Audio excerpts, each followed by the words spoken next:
Allora, uno l'abbiamo montato in cabina e l'altro è opzionato se qualcuno ci dice che un monitor sul tavolo è poco. Sì, prova, 1, 2, sì, prova, 1, 2, prova. Ma che bello. Prova, prova, prova, prova. Prova, prova. Sa, ehi. Prova test.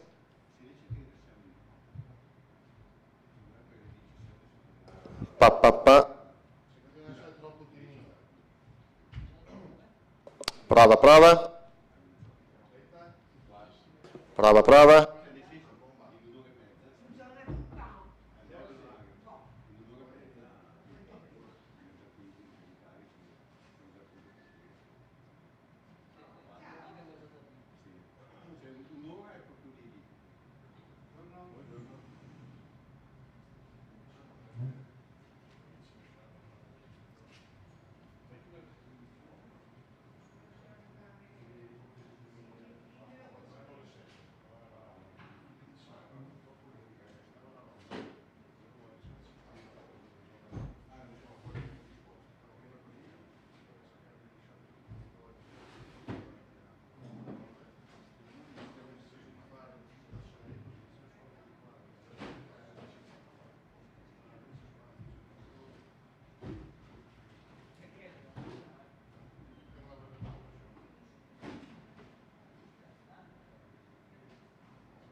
Good morning. Hello, good morning. So you hear me well, fine. Yeah, it's okay. I was not sure about the link because I didn't know that it was a link for the test. You know that it was the Yeah. general link for the conference. So fine. So but we are on time. Yeah. Finally. So you I don't remember. You will speak first. Sorry, I have to reopen the agenda. You speak, yeah, she's Yeah. the first. Okay. Yeah. Nice. At, I don't think that the people they we hear started us. at 9. 9 o'clock. Okay. Yeah. And then, hello. Yes. Just tell me. Sorry, so is it right that I speak at 10:15? Is that correct? I had to move earlier because of a childcare issue. So thank you for that. Yeah. So at what time would I speak? I mean, I will. 6:30. Allora.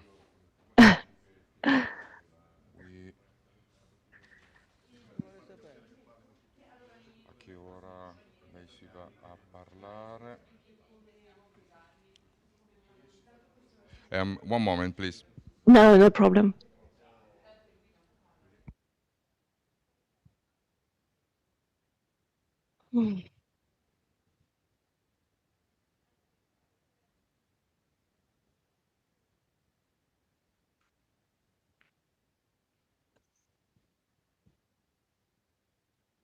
So where are you based, Jack?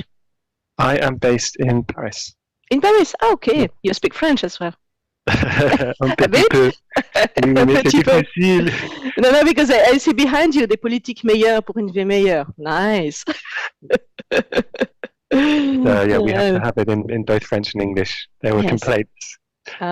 Well, but behind me it's only English. It's only English. I don't want any complaint. Where are you based?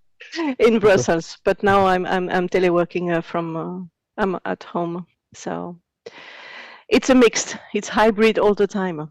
Are you living in Brussels as well? Yes. Yes, I'm teleworking as well. I'm meant to be taking a bit of paternity leave today.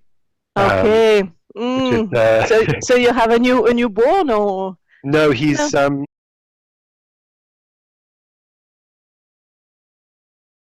when he was Nice. born, I had a big.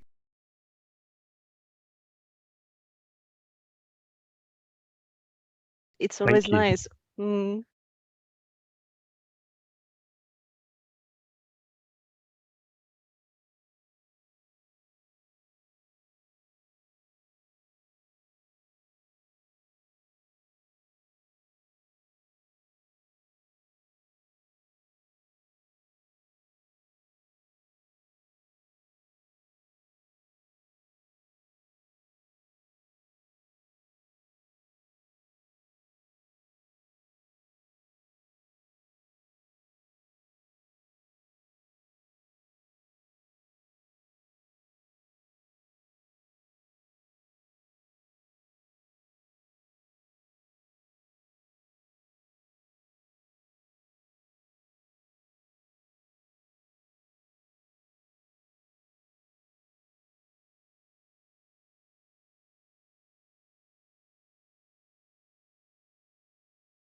Buongiorno a tutti, io sono Giovanni Gardelli, sono dirigente generale dell'unità di missione strategica, coordinamento degli enti locali, sviluppo territoriale e della Montagna della Provincia autonoma di Trento.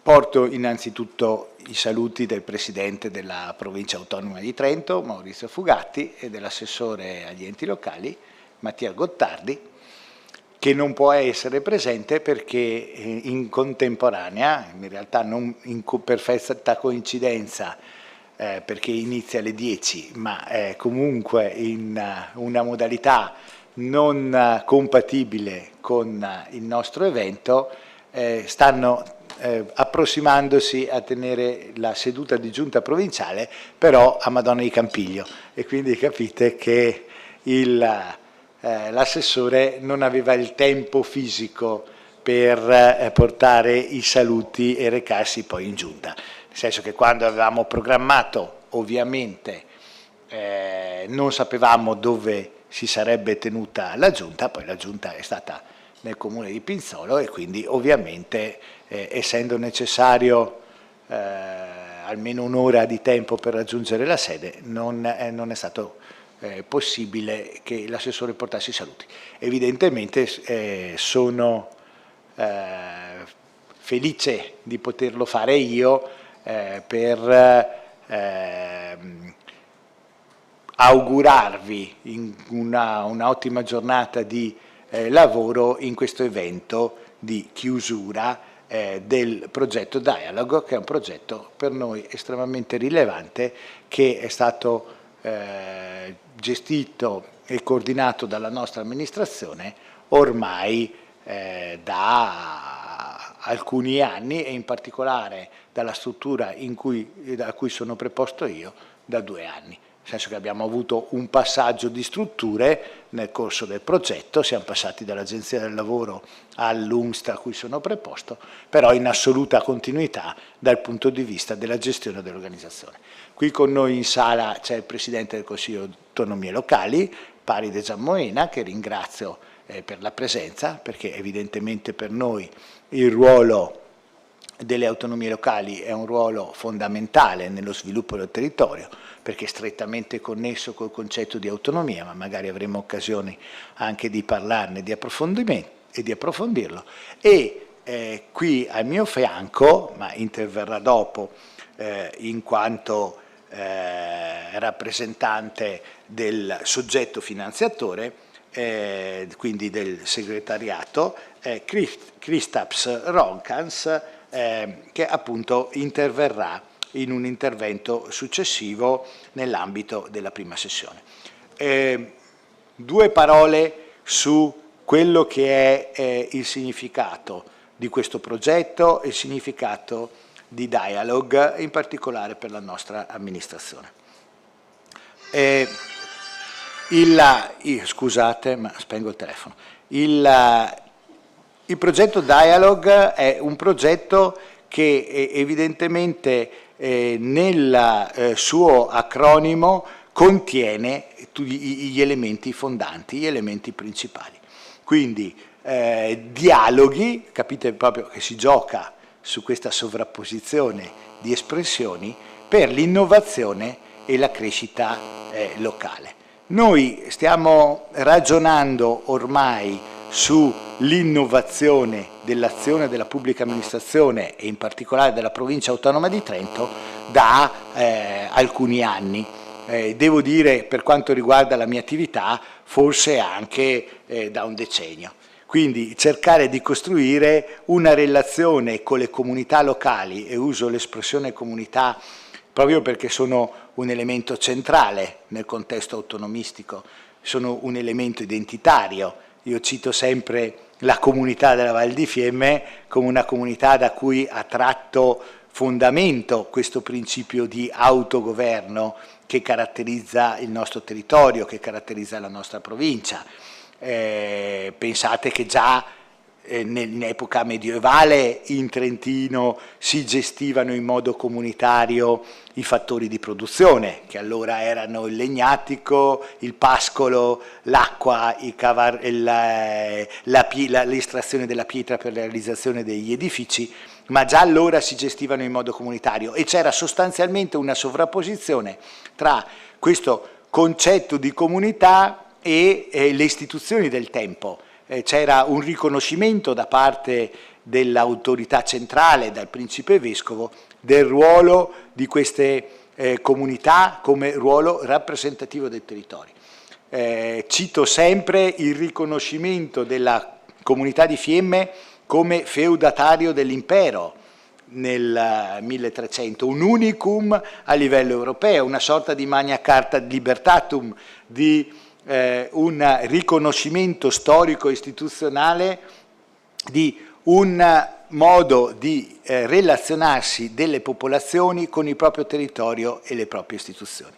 Pensate che le nostre comunità non solo gestivano i fattori di produzione, ma addirittura amministravano la giustizia insieme al principe vescovo.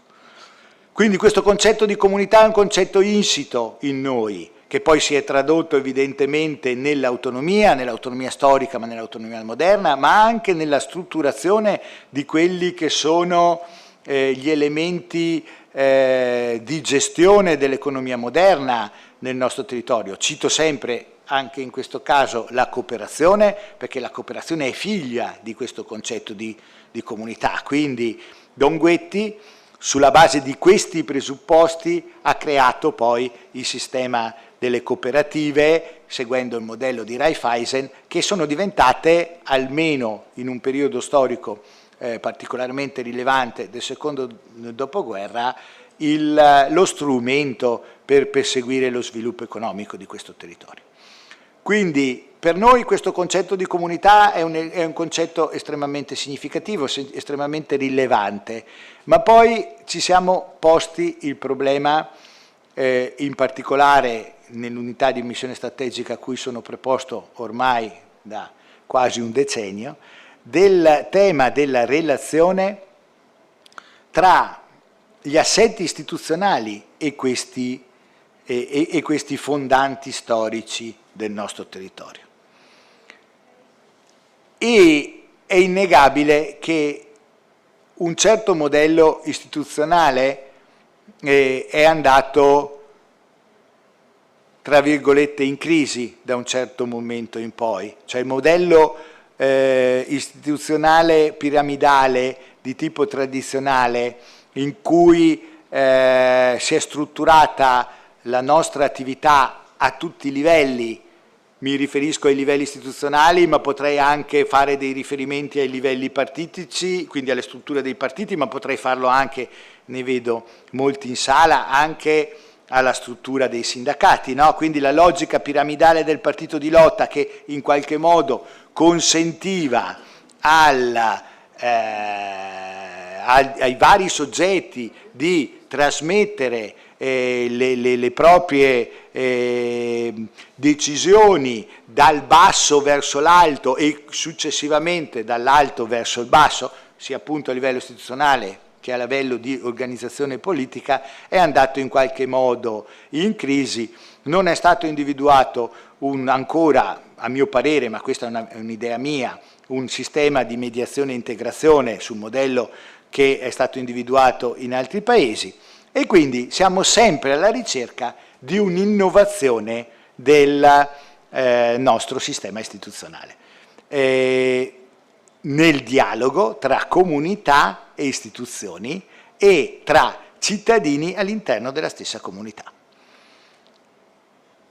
Io ricordo, e dopo vi lascio al lavoro, vi saluto, ma non fisicamente, nel senso che sarò con voi tutta la giornata anche per introdurre i vari relatori, ma ricordo il momento in cui io sono stato personalmente particolarmente colpito da questo tipo di necessità, e fu un momento in cui la Provincia autonoma di Trento, circa una decina di anni fa, organizzò un incontro di formazione della propria dirigenza con il professor Barca. Tenemmo questa riunione presso la sala centrale della regione. Il professor Barca in quel momento era anche sottosegretario e stava promuovendo la strategia nazionale delle aree interne, quindi una strategia nazionale che, orientata alla coesione territoriale, colmasse le differenze di sviluppo tra le aree più in difficoltà del Paese, quelle più periferiche rispetto ai servizi essenziali, e le aree metropolitane. Come tendiamo a dire, colmasse lo sprawl urbanistico e istituzionale del territorio nazionale. In quel momento di formazione, organizzato dalla nostra struttura di formazione, Trentino School of Management, il professor Barca ci rappresentò uno stimolo estremamente rilevante dal mio punto di vista, che è quello del passare appunto da un modello istituzionale piramidale a un modello, lui lo usò molto forte, vi devo dire come espressione, un modello rivoluzionario della pubblica amministrazione. Nel nostro contesto di dialog useremo l'espressione un modello innovativo, è meno forte, è meno evidentemente aggressiva come espressione. Ma Barca usò questa espressione, modello rivoluzionario. E questo modello rivoluzionario doveva nascere da un nuovo modello, una nuova struttura di relazioni tra la pubblica amministrazione e le comunità e tra i componenti stessi delle pubbliche amministrazioni, quindi tra decisori politici e funzionari amministrativi. E il professor Barca intravedeva quale strumento per perseguire questa, passatemi espressione, rivoluzione della pubblica amministrazione, lo strumento della partecipazione. Quindi il modello della partecipazione alle decisioni pubbliche da parte dei cittadini e delle comunità come modello per colmare questa problematicità derivante dal modello istituzionale democratico classico di stampo costituzionale della Seconda Repubblica, che non voleva essere un modello che metteva in crisi il sistema della democrazia elettiva, cioè il decisore politico assume sempre le decisioni in quanto legittimato dagli elettori nel voto, ma consentiva evidentemente in alcune situazioni, attraverso appunto, passatemi l'espressione, il dialogo, c'è un modello di partecipazione che si chiama dialogo partecipativo, ad esempio, ma attraverso il dialogo di assumere con maggiore coerenza, con maggiore relazione con i cittadini e con consapevolezza da parte dei cittadini delle motivazioni per cui si assumono le decisioni, ma assumere le decisioni politiche. Abbiamo fatto delle sperimentazioni, questa è una delle sperimentazioni che abbiamo introdotto nella nostra attività, ne parleremo oggi, ma ne abbiamo fatte altre. Devo dire che come prima amministrazione d'Italia, dopo non siamo stati fortunati perché tra Covid e altre situazioni siamo andati un po' in difficoltà, ma come prima amministrazione d'Italia abbiamo promosso una partecipazione su una strategia di area vasta di natura generale, i cosiddetti Stati Generali della Montagna, in cui sono stati partecipati con gli stakeholder addirittura gli elementi fondanti del programma di sviluppo provinciale, nella relazione tra centro e periferia. Quindi l'abbiamo fatto ad esempio nel passato sul piano della salute, lo abbiamo fatto sul piano dello stelvio, lo abbiamo fatto grazie all'autorità della partecipazione locale. C'è qui il professor Brunazzo che è stato nella prima attività dell'autorità della partecipazione, un componente, alcuni interventi a livello locale, anche a livello sperimentale, e pensiamo che questo possa essere un modello che ha una prospettiva importante, non dico di rivoluzione, ma sicuramente di innovazione delle decisioni pubbliche a livello locale, orientate allo sviluppo, quindi alla crescita del nostro territorio. Lo dico sempre, a me non piace la parola sviluppo locale, no, sviluppo sostenibile, scusate, perché io ho fatto una tesi sullo sviluppo sostenibile dopo Rio nel 1982 e siamo ancora a parlare dei concetti che avevo affrontato quando mi sono laureato, e ormai ho 60 anni e francamente secondo me è arrivato il momento di cambiare anche questo tipo di approccio. Quindi non uso l'espressione sostenibilità, ma uso un'espressione anche questa molto più forte, che per me è futuribilità. Non possiamo avere un futuro né come comunità né come territorio se non innoviamo i nostri modelli e in particolare non innoviamo i nostri modelli istituzionali. Sono stato un po' lungo, ma vi ringrazio per avermi ascoltato e a questo punto direi che passiamo agli interventi, quindi chiederei a Estelle Roger, scusatemi se sbaglio le pronunce, di venire a effettuare il proprio intervento. Luciano è presente?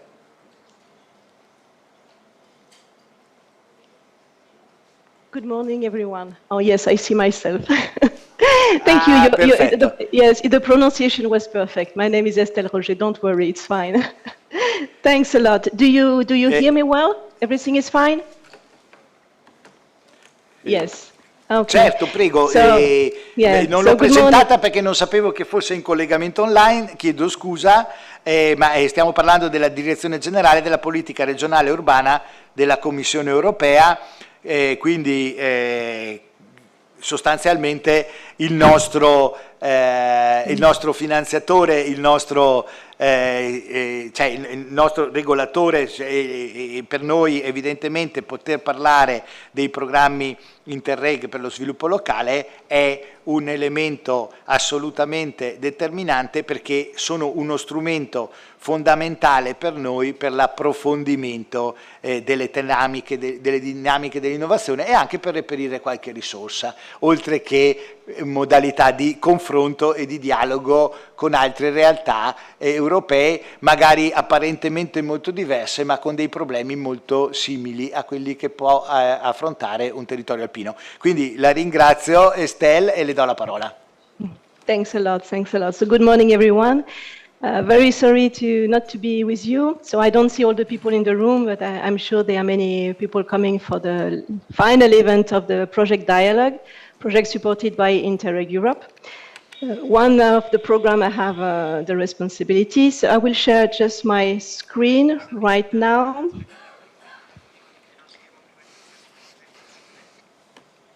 So I'm from DG Regio, and I work in one of the two units responsible for territorial cooperation. So do you see? Is it fine? Tell me. Sì, la vediamo. Yes, okay. So because I just see the screen, so I don't see you anymore. Okay, so I work in one of the two units responsible for territorial cooperation. And in my unit, we have all the programs related to, yes, cross-border issues with external countries. We also have the transnational, we have the interregional programs. So among them, there is Interreg Europe. And we have also the macro-regional strategy. And me personally, I'm responsible for Interreg Europe, the program Interact, And I'm also part of the Alpine strategy as ALP, of which Trento is a strong partner as well. So today what I would like to, because we are finishing the period, the funding period 14-20, you are one of the remaining project that is closing this year. It's the end of the period 14-20. And I would like to give really an overview of Interreg 21-27. So in yes. So Interreg is one of the two goals of the EU cohesion policy. The first one being the strand on investing for the investment for growth and jobs. So it's where most of the funds are going from the cohesion policy. And Interreg is also it's a small part, but I would say with a great impact. So it's really cooperation among authorities, different actors from member states and non-EU member states, and it's really to, like, according to the treaty, to promote economic, social, and territorial development. And for the period 21-27, we have really a strong focus on the green and digital transition as well.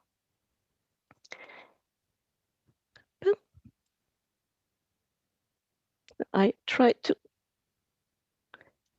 Next slide, yes. So why I would say Interreg is unique. I've only been working for the last 2 years with Interreg, but I think when you get into cooperation with other countries, with actors, and I think it was the experience as well of a dialogue project, it's so, I mean, enriching experience. It's so a good experience to cooperate with other countries. So the programs are really smaller. So the budget is smaller. You have also smaller, I would say, project. But what is really important is to work together. And working together is not always really easy. You see from, I would say, cooperation with others, really an added value. And through that, I think you can really build a kind of European identity. And I mean, the Interreg programs for 21-27, they really cover everything. So you have local investment, governance, trust building, peer-to-peer action, people to people. So it's really, they cover everything. They cover, I would say, the whole cohesion policy. It's not easy because you have different structures, different governments, administration that have to work together. So it's not like you would have a regional program or a national program. And what is particular as well, in comparison to other normal cohesion policy funding programs, is that you have a system when the selection of project is done by the monitoring committee. So for 21-27, we have 86 programs for 10 billion euros. 10 billion is not a lot. You know, the world cohesion policy is 1/3 of the EU budget. And the cohesion policy amounts to, if I remember, 330 billion euros. So 10 billion is not really a lot. However, what we can see as well with the first result of 14-20, they can have really a big impact. So we have 4 strands, and most of the funds are going to the cross-border programs. So with internal borders as well with external borders. So the whole, I would say, external dimension is fully integrated in the period 21-27. Then we have the transnational programs, 4 interregional programs, of which Interreg Europe. And we have a new strand, so for the outermost regions. So they are also integrated in the new regulation for 21-27. So a small amount of money, however, with a strong impact, potential strong impact. On the thematic area, so basically the Interreg programs can cover, there are some thematic concentration as well, depending on the strand. However, they can really cover all the thematic objectives, from smart, green, social. Social is, I would say, a new stronger component of Interreg 21 and 27, digital, and also there is one objective which is linked to be closer to the citizens. And you have two Interreg specific objectives, which can be interesting for you as well. It's on better governance, and it's ISO 1. And this one was taken up by many programs as well, Interreg Europe.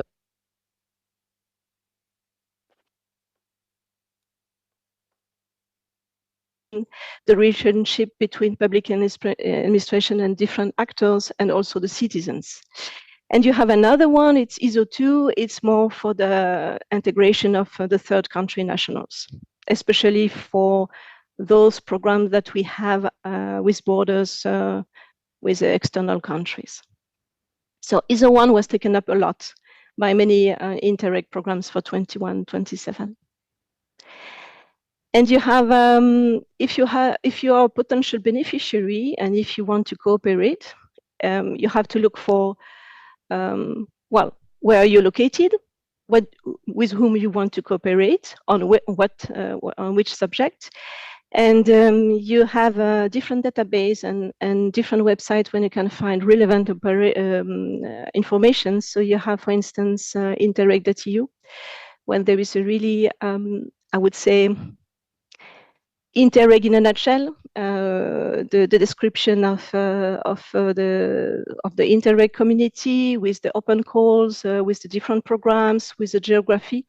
So I'm sure many of you know this website. So for the moment, there are nine open calls, and the one of Interreg Europe as well. And we have also, within DG Regio, we have a cohesion data portal. So you can find all the, I would say, information for all the programs. So not only the Interreg programs, but programs for all the funds under the cohesion policy. So you can really see at national level which country is investing in which subject area. So it's really interesting for you to see where are the planned investment foreseen and where. And specific on the project, Interreg project, you have also the keep.eu database, when you can see and look for example, best practice from the past and current one as well, for all the Interreg programs. As most of the Interreg programs were adopted at the end of 22, we don't have for the moment a lot of, I would say, information on what is going on for 21, 27, because I would say that we are in the first year of real implementation of Interreg in general. So you don't have a lot of project example, but the website will be enriched in the following months with new project coming, and you can have a look and see if you want something on governance, on innovation, because it's my personal view, but I think it's the view of many people. Interreg as an instrument is quite innovative, because the way you have to cooperate with the others is already challenging and requires a lot of creativity and innovative solutions. So Interreg is an innovative instrument on the content and on the process. So you have the different strands. I don't want to go into details. Just for your information, you have the cross-border cooperation, but it's not only internal borders within the EU, but also with external borders. So we have programs with Ukraine, Moldova, with other countries, non-EU countries, can be challenging as well. And it's because it's not easy cross-border. Maybe you know that. I didn't know, because when before joining DG Regio, that it could be challenging to work with a region next to the border, even though it's within the European Union. So it's really to try to find solutions to solve cross-border obstacles and to work on specific area for the well-being of the citizens of the regions. So you have many programs on this. You have the transnational are on a more, I would say, a larger geographical space. So you have, for example, the one I know is the Alpine Space Program, covering as well the autonomous province of Trento. So they really want to to share a common issue and to find solution on common objectives.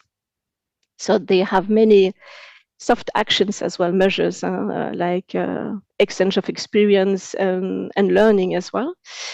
You have interregional cooperation. So dialogue is under the strain C. In fact, it's 2127, but it's the strain C. So there is no geographical focus in the sense that it covers the whole EU. And also for some programs, we have Norway and Switzerland, and we have discussion on extending some of the programs as well to other countries. It's an ongoing discussion. So it's more on capacity building, really exchange of experience, soft actions, how to improve the governance as well. It's a laboratory, I would say, of testing new things and finding new solutions for the regions. So you have Interreg Europe, and we have the autonomous regions cooperation, which can be also quite challenging as well.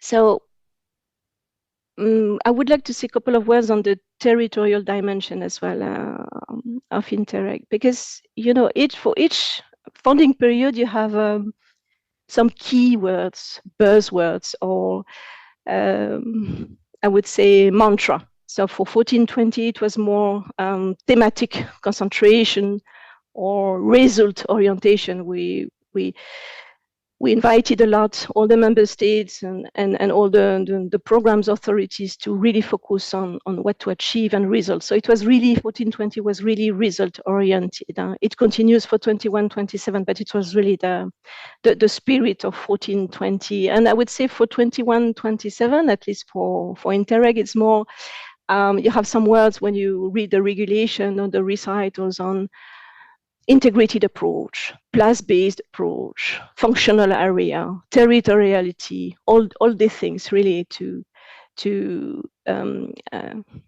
not to define an area with administrative borders, but to go beyond this, and that the regions work together on particular subjects. So it's really functional area. So maybe on education, on health.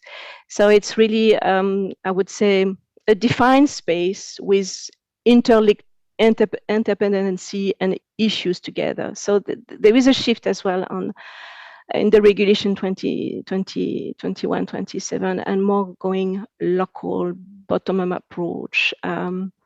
And there is this policy objective PO5 on Europe closer to citizens with different instruments that can be used as well and as well under Interreg, but they were not really taken up by programs, not quite a lot, which is a little bit sad, but we will see how to improve because we just started with the implementation period. So on this, what is also important and not new for 21-27, but at least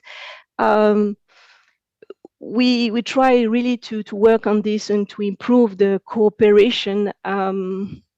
Cooperation is Interreg, but cooperation among the programs as well, and cooperation programs with the macro-regional strategy, for instance. So there is a stronger link with the macro-regional strategy that programs like the transnational one have also to contribute to a lot of the funding to the objective of each macro-regional strategy.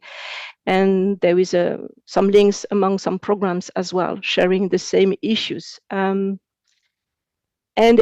cooperation is not only within Interreg, so territorial cooperation, what is also new, but it's also a long-lasting, I would say, work to do with all the cohesion policy stakeholders and program authorities, is to try for the normal, I would say, we call them the mainstream programs, so the normal ERDF and ESF plus programs, that they cooperate a bit together as well within countries and with other regions, because they can find new partners, they can learn as well from each other's.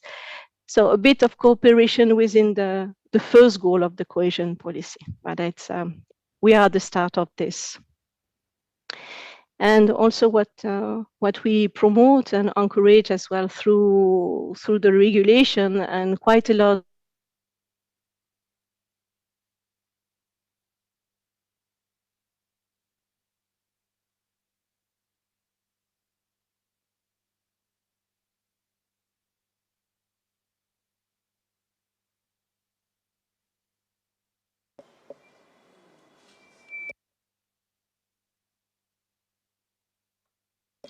Questi momenti di impasse di solito, no?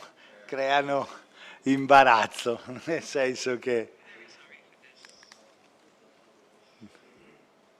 la tecnologia a volte ci abbandona e ormai a questo punto, essendo la nostra attività completamente condizionata,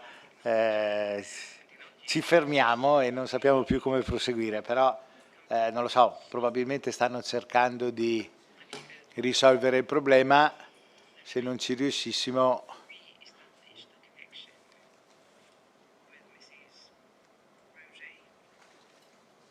si hanno notizie?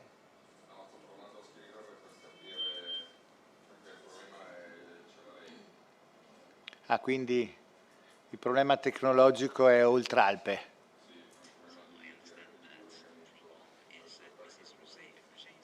Per noi è già un vantaggio questo, no? Perché siamo di solito noi quelli che hanno le carenze tecnologiche più espresse. Forse ce la facciamo? Se no, se si protrae, proseguiamo nei nostri ragionamenti e poi riprendiamo il contatto.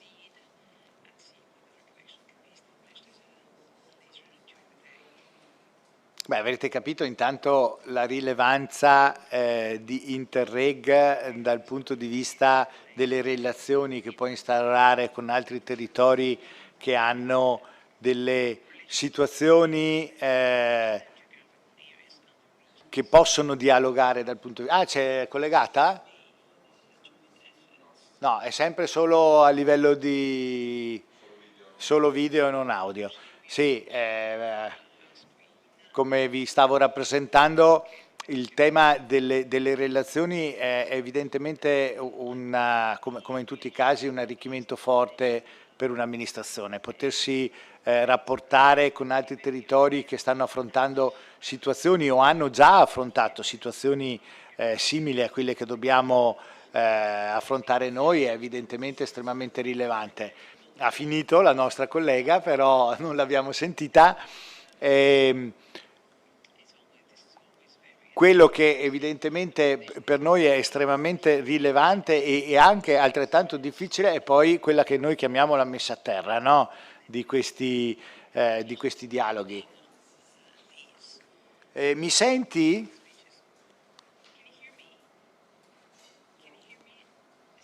Estelle? Abbiamo perso parte della tua presentazione. Riesci a darci un cenno? Perché non hai più il collegamento audio, non sappiamo se hai dei problemi di microfono.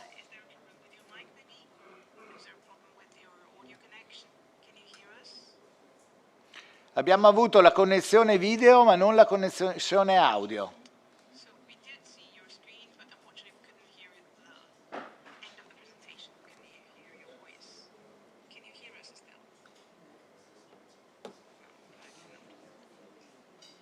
Mi dispiace perché era la parte forse più operativa, quella che poteva dare un po' di più di concretezza, no, alla tua comunicazione. Vediamo se riusciamo a risolvere il problema e completi nel corso della mattinata. No. Prova Estelle? Adesso Estelle, adesso mi senti? Prova a parlarci. Ah, yes, you can hear me. So I'm really sorry because I was adesso speaking, ti sentiamo. and And I don't know when you, at which point you couldn't hear me anymore. I'm really sorry for that. So I don't want to repeat my presentation. I think you will receive it. I do hope you could hear something at least. Se ci riprendi le slide, you hear me, but I can't hear you. Ti facciamo vedere dove eravamo arrivati.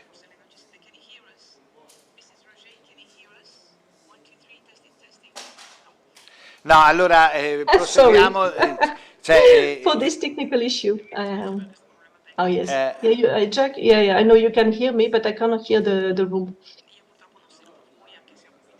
So I do hope you. 12. Yuhu! Vabbè, Estelle, ti salutiamo a questo punto. Okay. Se riuscite a mandarle un messaggio e fare.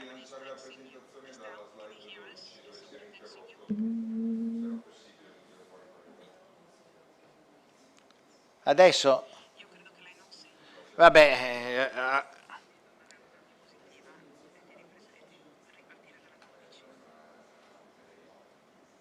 però a questo punto direi di proseguire, perché mi sembra veramente impossibile, perché le slide le vediamo, ma...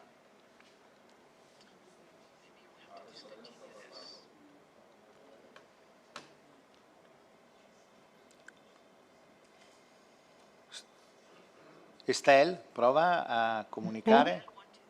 Do you hear me now? Because I don't see you anymore. And I don't hear you as well. That's fine. One moment, I will see. I can hear you fine.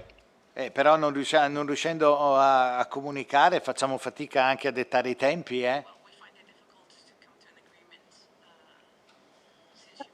Yes. I think because Jack is leaving at 10:45,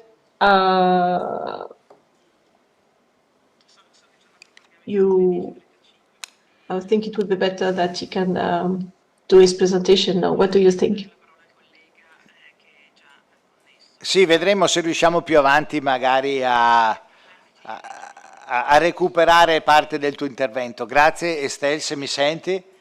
Ok, e proseguiamo. Come dicevo, Estelle, fino a quando è riuscita nella sua presentazione, ci ha inquadrato l'elemento di Interreg come strumento generale, quindi come opportunità che hanno le pubbliche amministrazioni per relazionare in ambito transfrontaliero e quindi arricchire sostanzialmente il proprio bagaglio. Noi trentini facciamo fatica ad approcciare a strumenti nuovi, a strumenti di matrice comunitaria, però vi posso assolutamente assicurare che Interreg dà degli strumenti di dialogo, di confronto estremamente facili che consentono di approfondire tematiche che per noi sono particolarmente rilevanti. Ad esempio negli scorsi anni abbiamo anche creato delle relazioni tra amministratori locali del territorio trentino e di altri territori su aspetti specifici, e vi devo dire che quegli amministratori si sono poi appassionati a questo metodo di lavoro e lo hanno utilizzato e promosso nei propri territori.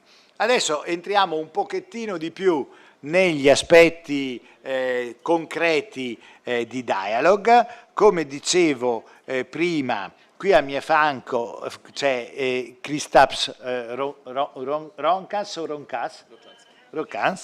che rappresenta il Joint Secretariat e che è evidentemente il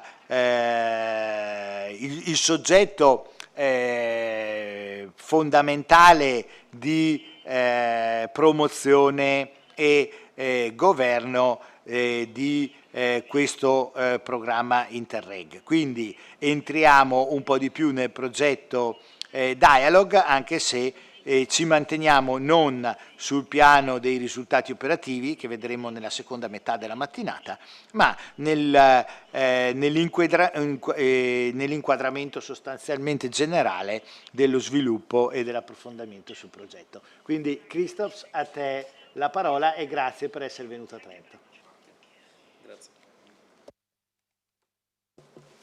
Grazie. Presentation? Yes. Speriamo nella tecnologia, Christoph. Okay.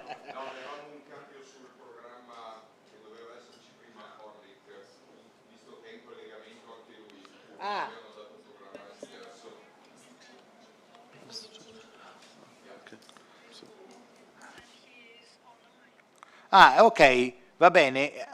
Allora andiamo appunto nell'intervento di Orlik. Orlik è un analista di politiche dell'Osservatorio per l'innovazione del settore pubblico dell'OCSE. Voi sapete che la Provincia autonoma di Trento ha delle relazioni importanti con OCSE, esiste addirittura unico caso in tutta l'organizzazione OCSE, esiste il centro per lo sviluppo locale che è sito in Trento, che è l'unico centro OCSE fuori da Parigi, quindi abbiamo un rapporto stretto con OCSE, siamo abituati a relazionarci con loro, siamo un po' meno abituati con appunto la direzione per le innovazioni pubbliche, ma in questo caso siamo estremamente felici di confrontarci con loro, con Orlik, in particolare per affrontare con lui, con Jack, il metodo anticipatorio. Metodo anticipatorio è evidente che è uno strumento particolarmente rilevante in un'ottica di sviluppo sostenibile, ma come rappresentavo prima, a me piace di più la parola futuribilità, perché è proprio la capacità di porsi in una prospettiva di futuro da parte appunto delle organizzazioni e in particolare delle pubbliche amministrazioni, quindi diciamo di porsi in un modo creativo e innovativo per lo sviluppo e evidentemente creare delle idee di futuro. Quindi a te, non so se Jacques Orlik o Jack Orlik, però lo dico in tutte e due le espressioni, a te la parola e siamo molto curiosi di sentire il tuo intervento. Thank you very much, and thank you for inviting me to join you today. I was told recently that I pronounced my own surname incorrectly, so you did very well. So I work at the Observatory of Public Sector Innovation, which is a small team within the Public Governance Directorate at the OECD. And I'm going to give you a little bit of an insight today into an approach that was influenced very much by some work that colleagues have done on a framework called Anticipatory Innovation Governance. And we were invited to support the Investment and Development Agency of Latvia, known as LIA, to try and understand and support them to, sorry, I'm just doing the screen sharing, to build on the existing networks that they have of government, academia, and business and civil society as part of the Smart Specialization Initiative in Latvia, and help them to better anticipate what types of innovations might be valuable in the future, what sorts of risks those innovations might have, and try and understand also how that anticipation can be brought in to support the development of better government policy. And coming from the Public Governance Directorate, for us, this was really trying to understand what are the governance mechanisms and approaches that can help people work together to anticipate the future and use the knowledge that they generate to promote growth and innovation. So the challenge that Latvia came to us with is quite well articulated in their guidelines for national industrial policy. So they recognize that the world is undergoing very rapid and comprehensive changes, and that for industry in Latvia to be successful and innovative, it really needs to be able to identify what are the global development directions in a timely manner. And they really saw that a timely manner really means preparing for those directions, not coming in after them, and not being a kind of fast follower so much, but as a small country, really trying to get ahead of where technological development was going, and trying to build a path that allows them to kind of set up and join emerging value chains. And so what we wanted to do, as I said, was really build on the capacity of the existing ecosystems there that had been set up under smart specialization, and support the stakeholders involved to anticipate and act on opportunities to enter emerging value chains. And the approach that we came up with is this development of anticipatory innovation ecosystems. And to give you an insight into the kind of value that these two parts of the puzzle bring, we can see that innovation ecosystems are really recognized as creating a forum for convergence, for the bringing together of different types of expertise and resources, which promote the creation of new innovations. They can help participants to identify better collective outcomes. So rather than seeing innovation as a zero-sum game, or an area in which organizations within a country need to be competitive, helping them work together to identify areas of work that can bring more value and more growth to the country as a whole. Of course, bringing people together to innovate together can reduce transaction costs and improve their access to resources by enabling them to directly access the resources that each other hold. And it creates a kind of relatively, well, not a closed, but it creates a system that enables value to be captured at each stage of the value chain within the country. When we think about anticipation, which really describes a systematic way to explore the future, often using techniques associated with strategic foresight, like scenario planning, backcasting, Delphi methods. By presenting and exploring images of the future, you can stimulate creativity. So if the future is likely to be subject to kind of continual and dramatic weather events due to climate change, what does that mean for an innovation that we're developing now? That kind of thinking can help you to develop ideas that have applicability in a wider range of situations. Anticipation can also strengthen collaboration by bringing a wide range of people together to create images of the future. You can start to help them to overcome competitiveness and frictions in the present, because they recognize that a future that they all want could be attainable if they collaborate a little bit better. Thinking about the future in a systematic way can also help organizations to identify emerging opportunities and risks. So by relying on a wide range of viewpoints and data, you can do something called horizon scanning, which is identifying signals of future change and making sense of them together to understand kind of in what direction various aspects of the world are moving, and work out how to respond to those. Additionally, it's possible to use visions and conceptions of the future to stress test strategies. As I said earlier, if you're thinking about potential futures that may have an impact on strategies that are being developed in the present, like climate change, you can say, will this strategy still be relevant if the changes that we've identified through horizon scanning occur, and if the scenarios that we've developed of the future come into play?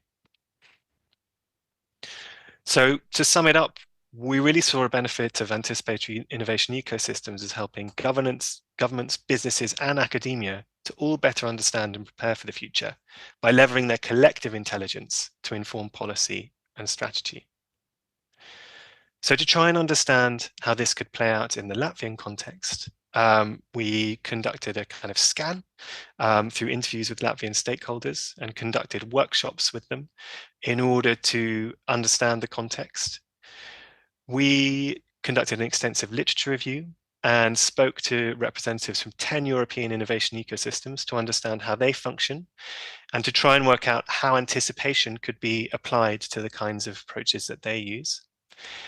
And I think what might be most interesting to you is we conducted a number of practical workshops online and offline.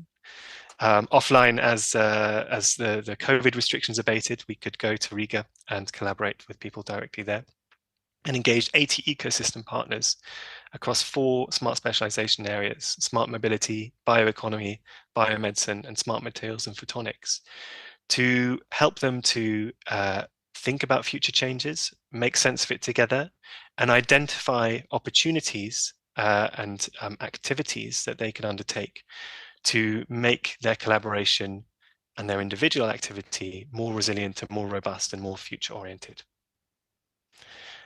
Here are some pictures of the types of things that we did. So kind of at the top there, you can see kind of outputs from online exercises that we conducted, where we asked people to identify challenges or changes that might affect their area of work in the future, and got them to categorize them on a scale of extremely challenging to not at all challenging. So how much could this future challenge the work that you're doing, and what might be less likely to create an issue? And at that bottom image, you can see some evidence of what we did in Riga, where we brought together over 40 representatives of the biomedicine ecosystem to build on some of the information that they generated and identify steps forward for the ecosystem to be more innovative in the future. And this quote, I think, summarizes the work quite nicely.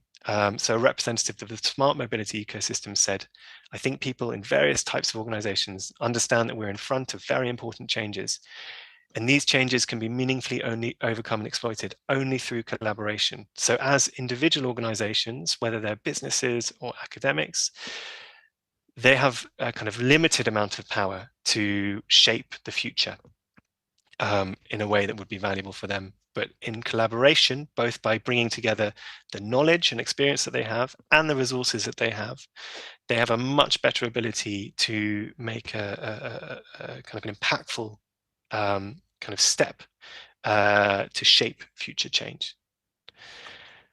So in terms of kind of concrete outputs of the workshops, more than 50 changes affecting the ecosystems were identified through this collaborative process.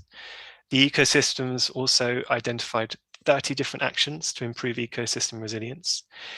And to call back to what Madame Roger was saying earlier, a lot of these actions were about cross-border collaboration. So trying to look to other countries to understand not only what they're doing, but to identify additionally connections that can be made to them in order to really expand the reach of the ecosystem and improve the impact that it has. We also found that 3/4 of the participants improved their understanding of future trends, and they recognized how they could collaborate more effectively with partners in the ecosystem to shape the future. So how does this all work in practice? We, as the OECD, try to take kind of lessons for international partners from the work that we do.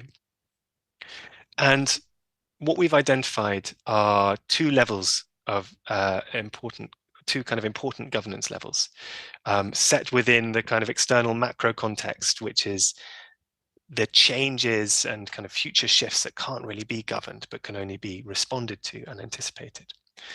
So the micro governance level is the ecosystem level. So how do you manage the relationships between ecosystem partners in a way that enables them to collaborate effectively and innovate effectively together? And the meso governance level is the role that the government can play through policy interventions and kind of creating relevant governance structures to create the environment in which the ecosystems can flourish. At the ecosystem level, we identified 4 processes that are important to stimulate the ecosystem development and stimulate anticipatory innovation. So firstly, the engagement of diverse stakeholders, which can enable a greater diversity of knowledge and values to be brought in to discussion about what sorts of innovations are valuable and what sorts of innovations are likely to deliver value. And it also enables kind of robust deliberation so that the kinds of ideas that are generated are not likely to be ones that others come up with, but things that result from really trying to identify a way forward between values that may be there may be friction or kind of issues between them. Shared or goal orientation is this second process that's important. So by creating concrete goals and setting a shared direction, often using anticipatory techniques like vision setting or scenario planning, ecosystem partners can kind of identify a way to work together effectively. The third at the bottom right is collaboration. So this is really kind of the nuts and bolts of governance. You know, things like IP agreements, things like data sharing agreements, but also agreements on how decisions are made. You know, does it have to be unanimous decision making or can it be majority decision making?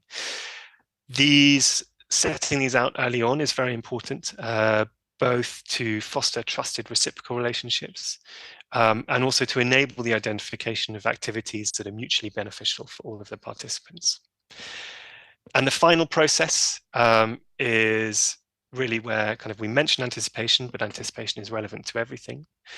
And that is the kind of capacity to continually use anticipatory approaches to explore the future and bring the knowledge that that's generated into the decision making of the ecosystem, to experiment, so to test innovations or approaches to develop innovations, and when they work, understand why, and if they don't work, kind of take the learnings and use those to shape the future activity of the ecosystem.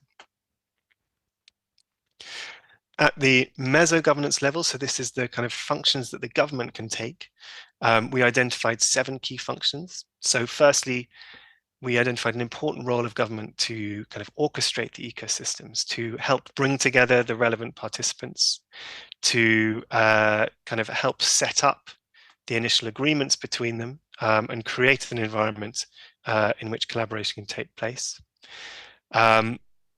Championing the ecosystems internally and externally to bring in both funding and other ecosystem partners. Market shaping by offering kind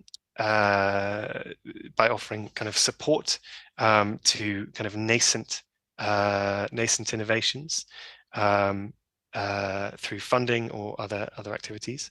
Providing, so that's kind of non-financial support, for instance, providing sites for demonstration facilities. Funding, which can be done in a number of different ways, for example, challenge funding.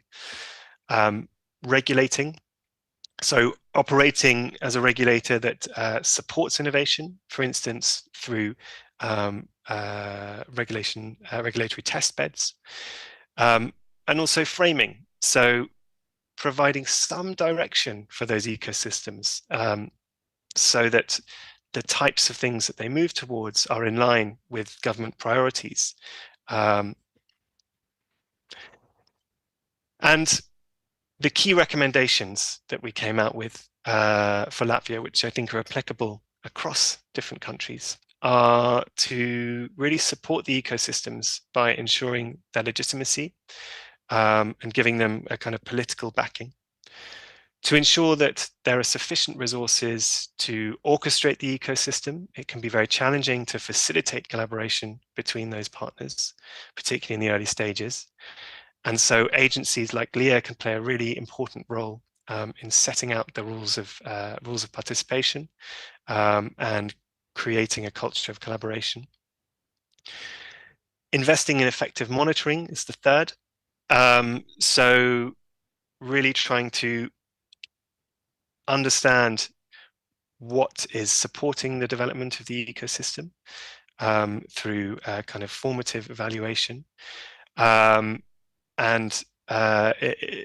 in order to kind of support ecosystems to develop. And the fourth kind of recommendation was to ensure that the futures knowledge that is generated by the ecosystems is not lost, either within the ecosystem or at government level, and to draw on the information that's being generated about kind of the future of mobility, the future of various areas of technology, and incorporate that into planning and strategy for government policy in a range of different areas. Now, you can take a look at the report that we produced as a result of this project by going to oe.cd/Latvia AIG. And I'd additionally be very happy to speak to any of you following this event. You can see my email there, and we will share the slides afterwards. And I think that leaves a little bit of time for questions. So thank you very much for listening to me.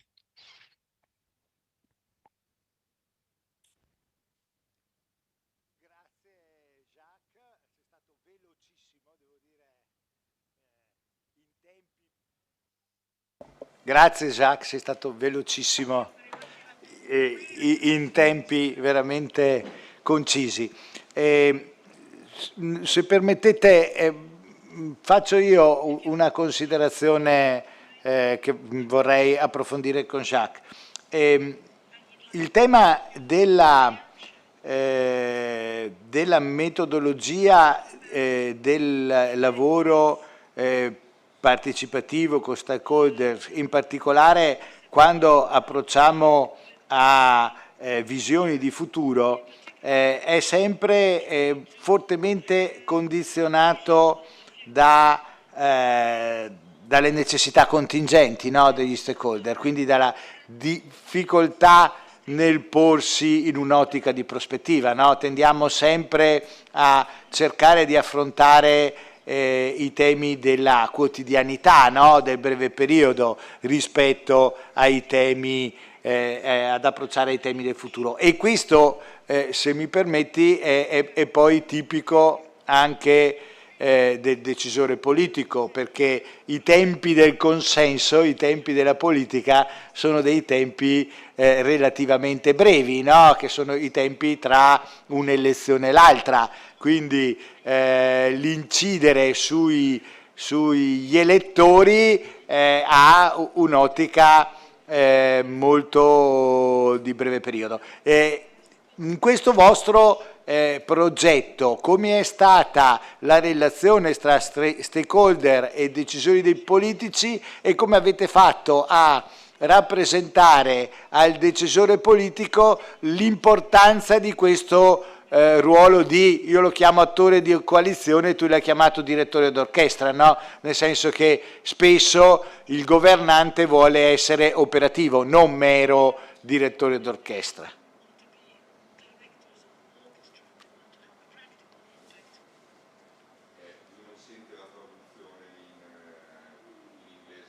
Aia, allora siamo fregati.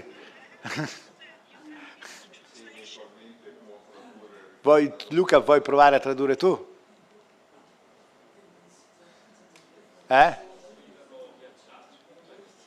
No, se no vediamo se può fare... prova di... Dai, ci impieghiamo... Francesca, vieni tu un secondo. Provi... No, prova a dirglielo, dai. Ma sente in italiano o no? Quindi se usiamo il microfono sente in inglese? Ok. Vieni. Sì. Hai capito? Sì, rifaccia solo la domanda. Faccia la domanda finale che le la... Allora... cioè, a parte che c'erano gli interpreti. Come in... Sì, ci sono gli interpreti, scusi. Ma non sentono, non sente la linea di interpretariato? Sì, posso chiedere se l'interprete viene qui a fare la domanda? Ah, ok. Perché sennò avremmo già fatto.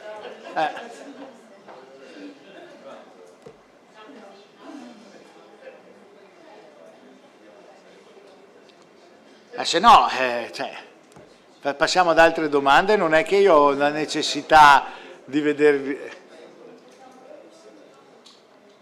Non c'è un microfono lì?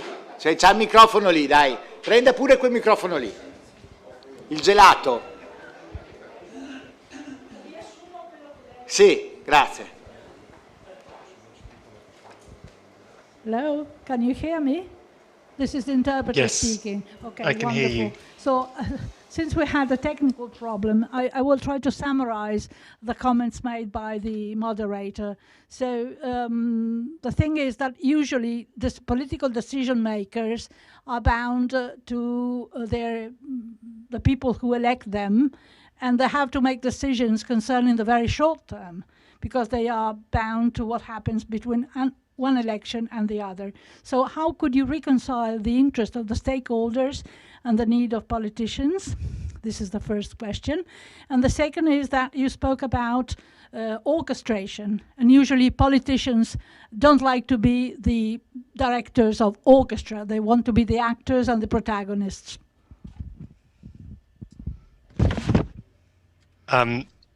Two very good questions, and ones that we are always coming up against. So in answer to your question about kind of long versus short-term views of politicians, what we're increasingly seeing are the establishment of kind of institutions and strategies by agencies that take a look into the future and try and set out a direction that can be kind of maintained across different government terms. But we recognize that this is a continual challenge, and there is a very kind of, in our experience of working with Finland, which has kind of established strategic foresight as a kind of an important part of their approach to government. Even there, these short terms of politicians can prevent the continuity and use of kind of foresight approaches. But what they are valuable for is to kind of identify a shared direction by engaging a wide range of people, which adds a sort of democratic legitimacy to this long-term thinking. In answer to your second question about orchestration, this again requires politicians to, in a way, give up a little bit of their power and rely on the knowledge and expertise of those who are working in quite specific areas to support the kind of direction setting of policy. However, what we tried to propose was less a kind of full bottom-up direction setting, but more a way to draw on the knowledge and expertise of those participants in the innovation ecosystem to provide strategic information that politicians can use in their decision making. I feel like I was able to answer your second question a bit more satisfactorily, but the first one is a continual issue, I think, with the democratic structures of many countries. Grazie, era esattamente quello che volevo valutare insieme a voi e affrontare. Exactly. Ci sono altre richieste di approfondimento con il nostro relatore? Qualcuno vuole porre una domanda per avere un quadro, diciamo, più mondiale? OCSE rappresenta un numero significativo di paesi, quindi può rappresentarci esperienze diverse, se avete delle curiosità, se avete degli interessi. Someone in the audience who has a curiosity or a question.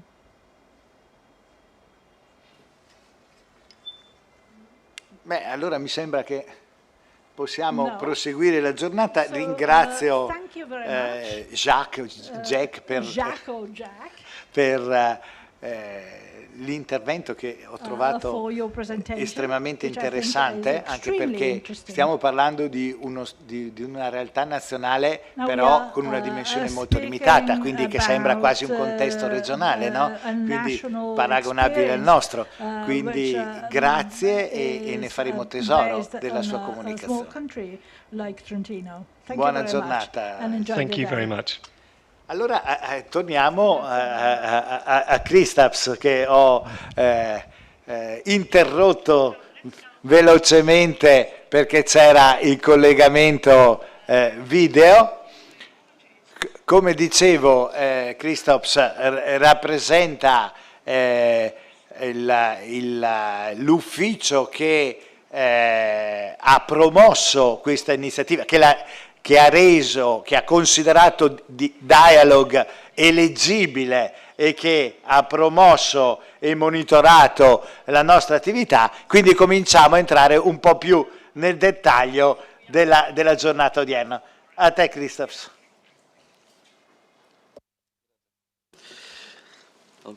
Thank you.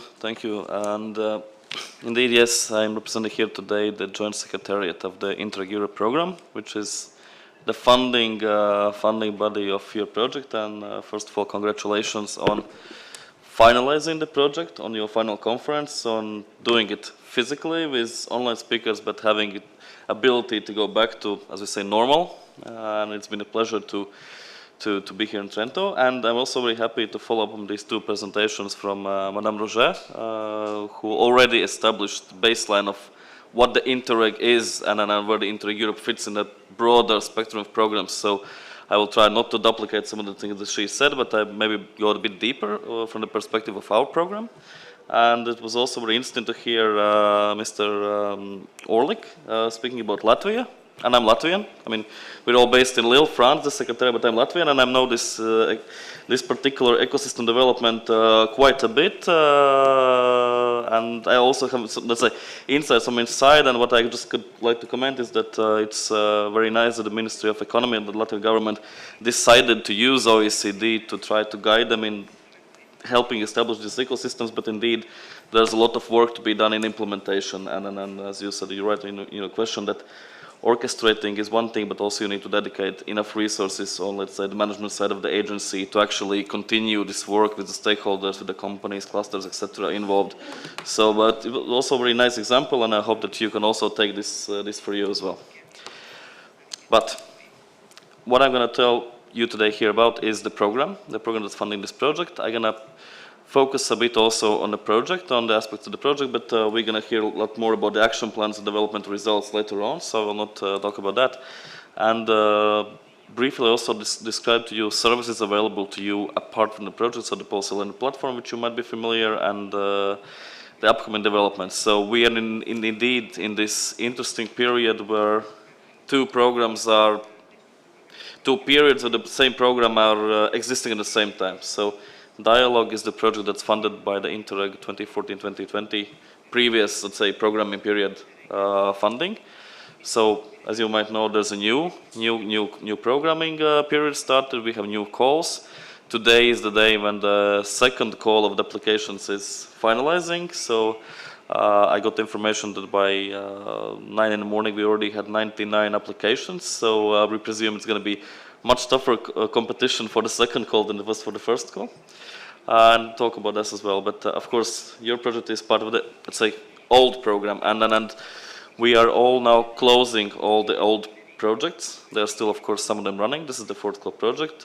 Me and myself and many of my colleagues have been attending several final conferences. I was just recently in Firenze, also closing the project on Industry 4.0. So this is a very nice experience to see all these results and how cooperation over many, many years has actually contributed to, in some cases, really interesting policy changes, something that was not foreseen in the beginning, back in 2018, 2019, etc. So, I'll try to, or do I, okay, somewhere there. So, the contents briefly, so the Interreg program in a nutshell, already Madame Roger, she explained what it is. Sorry, it's the wrong project, and the new program. Okay. I hope it's the right presentation. No. It just goes. I didn't do anything, but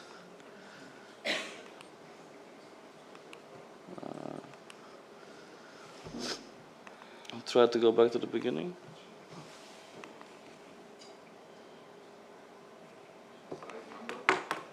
Oh, okay. Anyway. Dove lo deve puntare? I could just. Lì da voi, come sta facendo? Or you could just switch it if this doesn't work properly. Like next, I don't know why it's a different project. Next slide, please. Next one. Yeah. So this is what already Madame Roger already explained. So there are many different Interreg programs in Europe. So 10 billion euros in total. Interreg Europe is just one strand. And if you might have experience, let's say in Interreg Med or Interreg Baltic Sea region or Interreg Central Europe, each program has their different objectives, different types of projects. Some of them are more implementation oriented. In some you can do, let's say, even some pilot investments. In some you cannot. In some you can even do some, let's say, small scale construction. In some you can just do only let's say, soft activities. But we are the only program that combines all European countries, plus Switzerland, which is also included in your project, and Norway. As a colleague from the Commission said, we are currently in a stage where we are looking at enlarging the program. Of course, it's going to be a decision by the member states. There's a lot of ongoing discussions. There's a monitoring committee in Gothenburg next week where this is also going to be discussed. Idea is to include IPA and DICI countries such as Albania, Serbia, Macedonia, also Ukraine, potentially in the future of the program. So it's very exciting for us if it actually works out and we are able to extend the program. Probably also a very exciting learning opportunity for you to work with new countries. But the core objective remains. In the previous program, in the current one, even if we speak about enlargement of the potential enlargement of the program, the idea of the program is to improve regional development policies. It's really focused on policy improvement, on changing the policies you are implementing for the better, making adjustments in the management of your ERDF funding or your local municipal or city policies, regional policies, helping you to identify good practices to funding new, better projects, or even creating strategic changes, like changing completely strategic priorities of your strategy, implementing new priorities, implementing new strategic goals, etc. Again, based on the learnings you achieved during the lifetime of the project, since you were learning from different countries, different parts of Europe, how they are doing things maybe differently, and you also want to transfer it yourself. So the idea of the program is to help you, mainly the policymakers or the organizations involved in policy making, the policy implementation, to find a better solution for your challenges. And indeed, the program is primarily dedicated to the public authorities, to the policymakers, national, regional, local governments, cities. But of course, we are not just confined. We also have universities. We also have cluster organizations. We have chambers of commerce involved as partners. But still, there has to be a link to the policy relevance, to the policy impact of the work you do. And the focus is, of course, on exchange of experience. And you know it. We want you to exchange a lot, exchange on a European level. So it should not be just, let's say, in level of Italy, Spain, Portugal, but we want you to also work with the north, with the south, with the east. So there's this geographical dimension. And yes, there's other differences from cross-border programs. Again, see, they have different projects, different type of projects, etc. So Interreg Europe is a bit different, I would say, from, let's say, Interreg Med. So, and again, yes, now we're here. Two actions, projects and post-learning platform. And with this, we are actually much different as a program to many other funding programs or funding schemes in Europe, since we are not only delivering ability for you to implement products, so we are not only giving you money and then monitoring how you spend the money, but we also are funding this particular capitalization aspect of the program, the platform, which is also supported by a group of experts that are working with the results of many projects, that are working with your good practices, that are establishing different activities that are available for everybody, every policymaker, whether or not you are in a project or not. I'm going to tell more about the platform.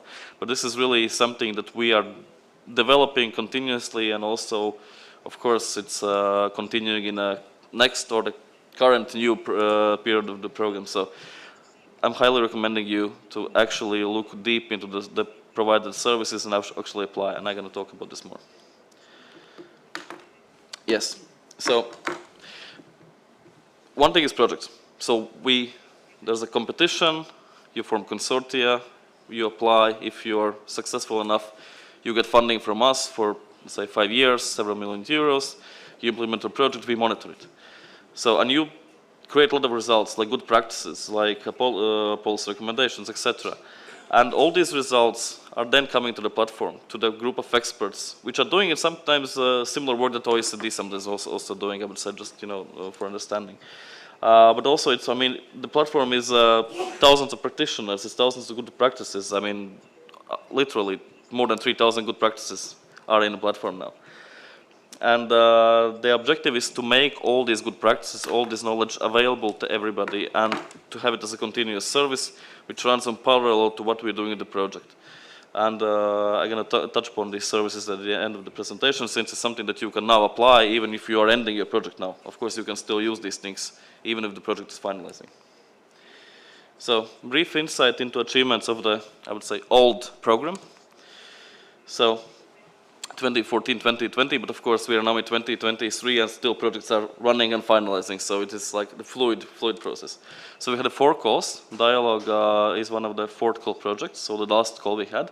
Technically we actually had 5 calls. There was a specific call for COVID measures that was available only for the finished, for the projects, and we're also finalizing with that. Says, yes, we invested more than 300 million euros in almost 300 projects. 2,000 partners, almost all European nuts presented. And again, as Madame Roger said, it's not a lot, it's on a European scale, it's not a big money, but it creates great results. And of course, the project is part of priority research and innovation. In a new program, we have a different, let's say, setup of the priorities based on the thematic objectives set by the Commission, which already you saw. But more or less in the previous one, we have equal distribution in thematics.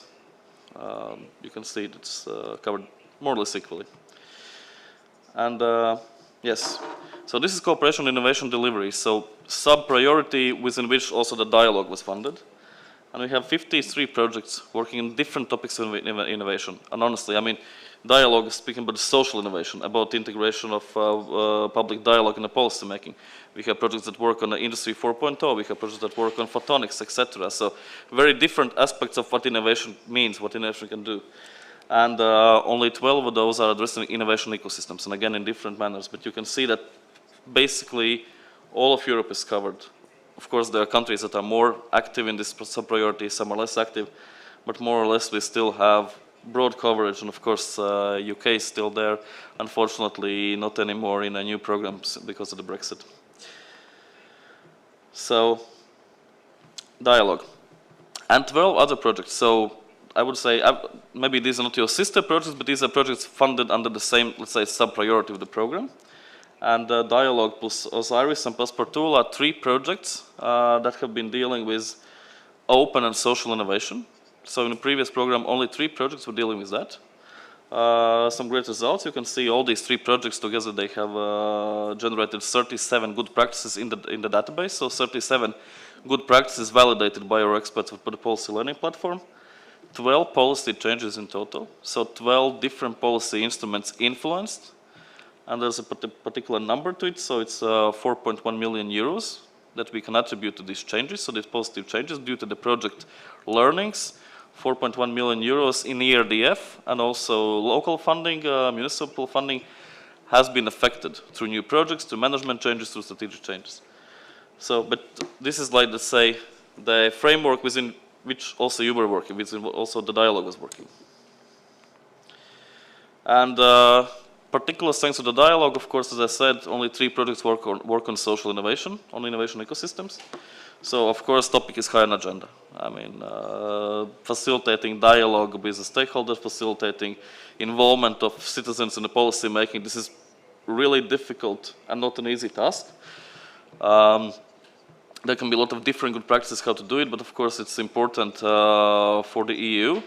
Also in the new period, probably this is even more important under the topic governance, because we are looking at more improved, let's say, governance solutions. So how to better work with your, I would say, clients or also participants, stakeholders in the policy making. Indeed, as many projects, you also showed strong resilience to COVID. It was very difficult, we know. Many projects faced it. You had to completely redesign the activities, no more physical exchanges, no more study visits, going online, some activities have to be postponed, implemented later, etc. We understand it was very challenging. Some projects faced it with many difficulties, staff changes, etc. Some projects did it better. It was very different game for everybody, but I'm happy to see that you still managed, action plans were delivered, action plans are implemented, policy changes achieved, and the project is finalizing on a good note. So we're happy to see that. And achievements so far, I mean, we are still waiting for the last progress report, but we can already validate. We already validated one policy change, which is good. So particular operational program of Lower Saxony in Germany. 21 good practices identified by you, and 110 people with increased capacity, and the goal of the program is capacity building of the people and organizations, of course. And it was also interesting that you had this pilot action, very concrete pilot action on social dialogue, bringing together Bulgaria and Italy, and we're gonna, I guess, hear more about it. And again, in the previous program, the old program pilot actions was something, I would say, rather exceptional. So we were very, very careful in approving the pilot action requests. We are much more open in a new program, I would say. I'm going to touch upon it a bit. So every single pilot was something special in the old program, and we are happy that you took the risk, because it was not easy to have this additional activity on top of already what you planned in the beginning of the project. Again, sorry, this mistakes of different projects, but it should be dialogue. Disregard that. Particularly want to highlight that you contributed to the policy briefs. And as I said, the platform is working a lot on policy analytical tools, also policy briefs. And yes, strange for the presentation. But this contribution to the policy brief is something that we also value very highly. That you were able to also bring the knowledge to other people outside of the project. And achievements in total. So this is we had a change for the last minute presentation because we had new information. So that's why we made some mistakes, because we are doing also this ongoing statistical analysis of the program performance, and it changes based on the progress reports we receive. So this is the very latest thing. So yes, almost 6,000 good practices identified. 3,000 in database, so validated by the experts of the post-learning platform. 1.6 thousand action plans. So imagine this is all the amount that we also validated on the side of GS. A lot of work. And one of the big reasons why there are no more requirement for the action plans in the new program. This is again a big exception. And yes, a big number of people with increased capacity. And this is the most important one I'd like to highlight. This is what also Madame Roger was speaking about, the impact of the programs. So how do we measure success of the projects, like in aggregated way? So basically, from 300 million euros invested from the program, we have seen that policy changes have been measured in, well, 1.3 billion euros mobilized in Europe. So leverage effect is 4.5. So every single euro invested by the program in exchange that you do, in the activities that you do, you have been able, I mean, all the projects have been able to transform into policy changes. And in many cases, there's a particular number that you could set to the policy change. You launch new project, you launch new call, you launch new strategic direction. Particular amount of funding was attributed to that. And this all goes into statistics, and this is why we can say that the leverage effect is 1 to 4.4. So very high effect, actually. And briefly about the new program, and I presume some of you are active maybe in the first call, or are submitting for the second call, or are going to submit project applications for the third call, which is most likely going to come. Let's see. So the rationale is the same. improving regional development policies. No more UK. Unfortunately, as I said, we had very nice partners from Great Britain, very active ones, and many of them are sad that they cannot be active participants anymore, but this is consequence of the Brexit. Of course, they can be involved still with their own budget, but this is complicated, as you might know. But with that, we still have increased program budget, so it's almost 400 million euros, so more money for projects for you. One cross-cutting priority in capacity building, so capacity building for organizations and for the people working in organizations, and 29 countries, so the same for now. If we have the political decision approval through the commissions, etc., we might extend to the program. There might be that new countries are involved in maybe the third call or fourth call. Let's see. It's still ongoing discussion, but it's going to be very exciting and also very, very challenging for us as well. I will not touch upon this. Madame Roger already explained. So the new scope is a bit different: smart, green, connected social citizens. But what is interesting, that in the first call of projects that we launched last year, we finalized last year, the first new group of projects just started implementing activities in March. 1st of March is when they started activities. We really see that the concentration principle works. There's a very high demand for projects on topic of smart, so digitalization, innovation, support SMEs. Green, partly facilitated by, I would say, of course, the terrible war that Russia is waging in Ukraine, and of course, this impeding increase in energy prices and needs to find better solutions. So a lot of projects working on policy challenges regarding the alternative energy, sustainable energy, circular economy, all these topics to make regions and countries more energy independent and stronger, very important. And also social, we also have some projects dealing with migration, health, was a big topic after the COVID, social inclusion, education. And so there's a lot of different interests, and we're very excited to see what's going to happen now in the second call. Do we have the same dynamics, so we have more projects in different areas? We had some also very interesting cases that were already tackling artificial intelligence in the first call, how artificial intelligence might affect public governance, for example. There's probably going to be more of that. So these new emerging things, blue bioeconomy, etc. So very diverse projects.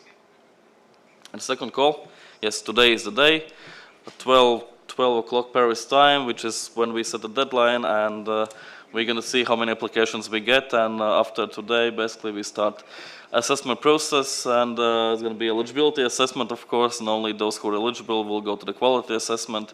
And of course, depending on the amount of applications we get, if it's more or less similar to the first call, we of course are looking forward to see the results by the end of the year, and process beginning spring next year. If we have, I don't know, 200-300 applications, then probably it's going to be a longer process since we are internally doing the assessment. It's a joint secretariat, policy and finance officer who are assessing it. So a lot of work ahead of us. So it's going to be a lot of new projects in the new calls as well. And there is no particular information whether or not there's going to be a third call. It depends on how much money actually is going to be contributed to the second call. Most likely there's going to be a third call, definitely. About the fourth call, I don't know. Let's see. I mean, it's, again, ongoing process.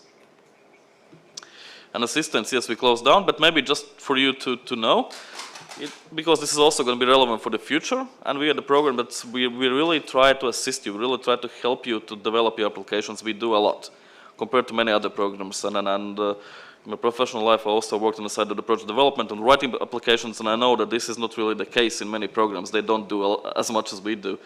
So consultations, Q&As, online events, webinars, etc. But of course, you could ask for feedback, and it's going to be also available for the next call if it's launched, and during the call. You can still look on the website. We are looking forward to see all the new websites of the new first call projects being set up soon, so you're going to also be able to see what they're doing and their communication materials, and of course you're able to share your project idea in the future. And since we have the new website already for a while, there's also this partner search function and show your idea function, etc. So, but it's again, it ceased to be less relevant as of today, of course. And I will finalize with the platform, since again this is something that is available to you all the time, but maybe especially even now that you're finishing the project. but you can still look for the solutions, you can still look for the services that we do that are 100% funded by the program. And I want to stress it again.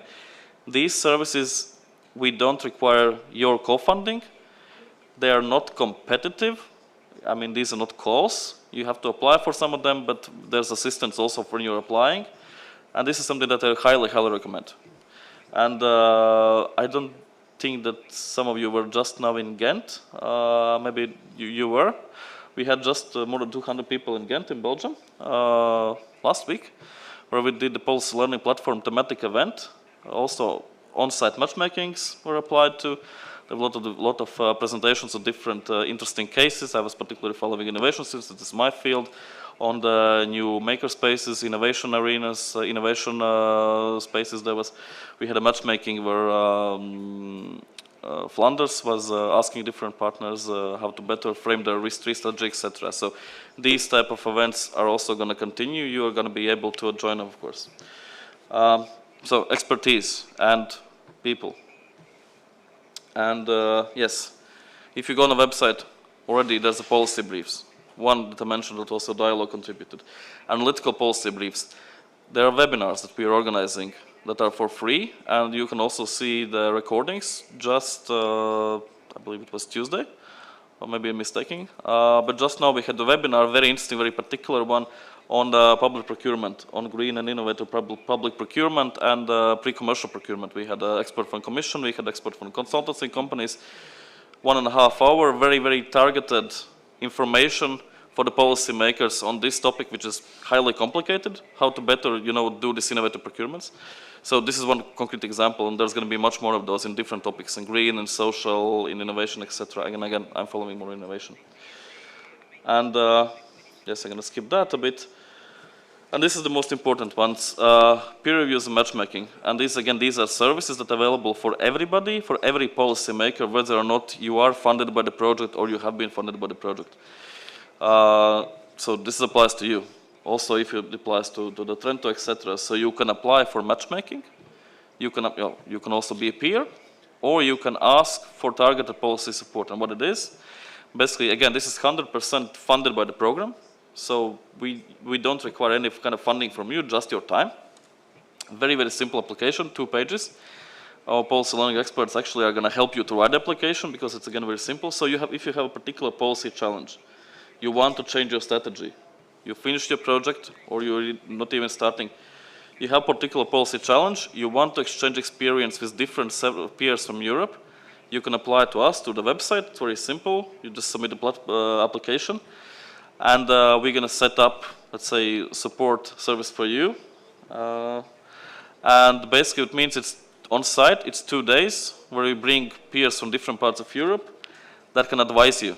And at the end, and also together with the experts, and then at the end you're going to receive a report that you can use with your policymakers, for example.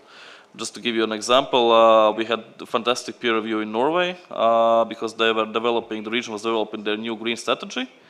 They organized a peer review. We had peers from Portugal, from Netherlands, from Sweden, from Greece on their different smart transportation strategies. So they helped them to frame it better. After a year, we did a follow-up event and to help them understand how to better implement this. They highly valued it. We had a nice peer review where I attended in Gdańsk in Poland. They wanted to learn how to set up support schemes for the projects as a regional government for the projects that are not funded by Horizon. So, and also get more companies involved in Horizon funding. There was a nice set of peers from France, from Belgium, from Portugal to help them. So again, very targeted, nice service that you could use, and it's again for free. We cover the costs for peers, we cover the costs for organization, etc.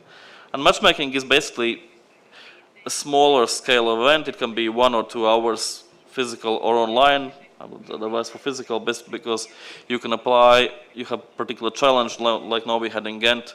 There was a challenge from Greece. They wanted to establish the new innovation center. They already found out a particular site close to Athens, which were renovating, and they wanted to learn more about the strategy. So we had peers from Portugal and Malta who already did these innovation centers, and they could help them, I mean, in this, just this 2-hour discussion to better frame their strategy for better mapping, how to work with companies, etc. Again, very targeted, funded by us, organized by us. And this is what we are giving to you as an opportunity to apply for through the post-learning platform, apart from the projects.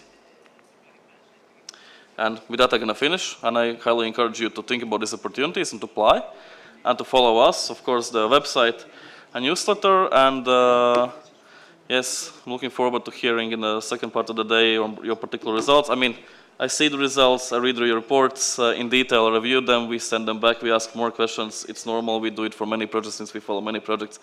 But it's always nice to hear them in person, to see the people actually involved in delivering these things, and to hear your stories and to see how you were being able to develop these new ideas. And I hope that, of course, you're going to continue cooperation in future, either to the platform or new projects. And we're there to support you. Thank you. And of course, if you have any questions. Grazie Christoph, è stata estremamente interessante.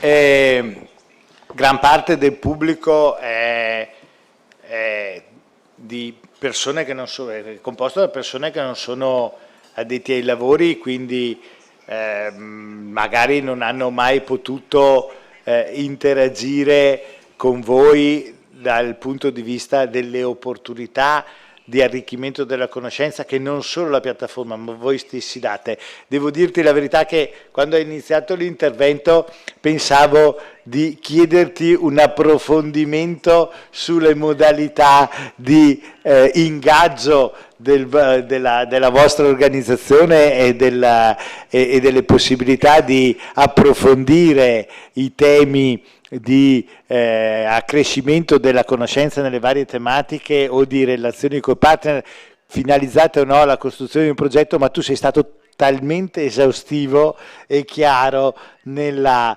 presentazione che hai, penso, risposto a tutte le richieste in riferimento a questo approfondimento.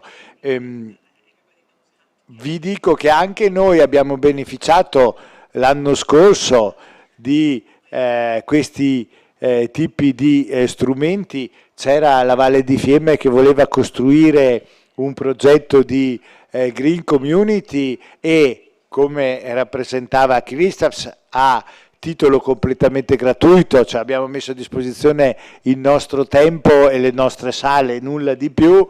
Loro sono venuti accompagnati da una pluralità di partner di paesi con le nostre stesse problematicità, ma non solo. Mi riferisco a Land della Repubblica Austriaca, ma a un'esperienza svizzera, a un'esperienza belga.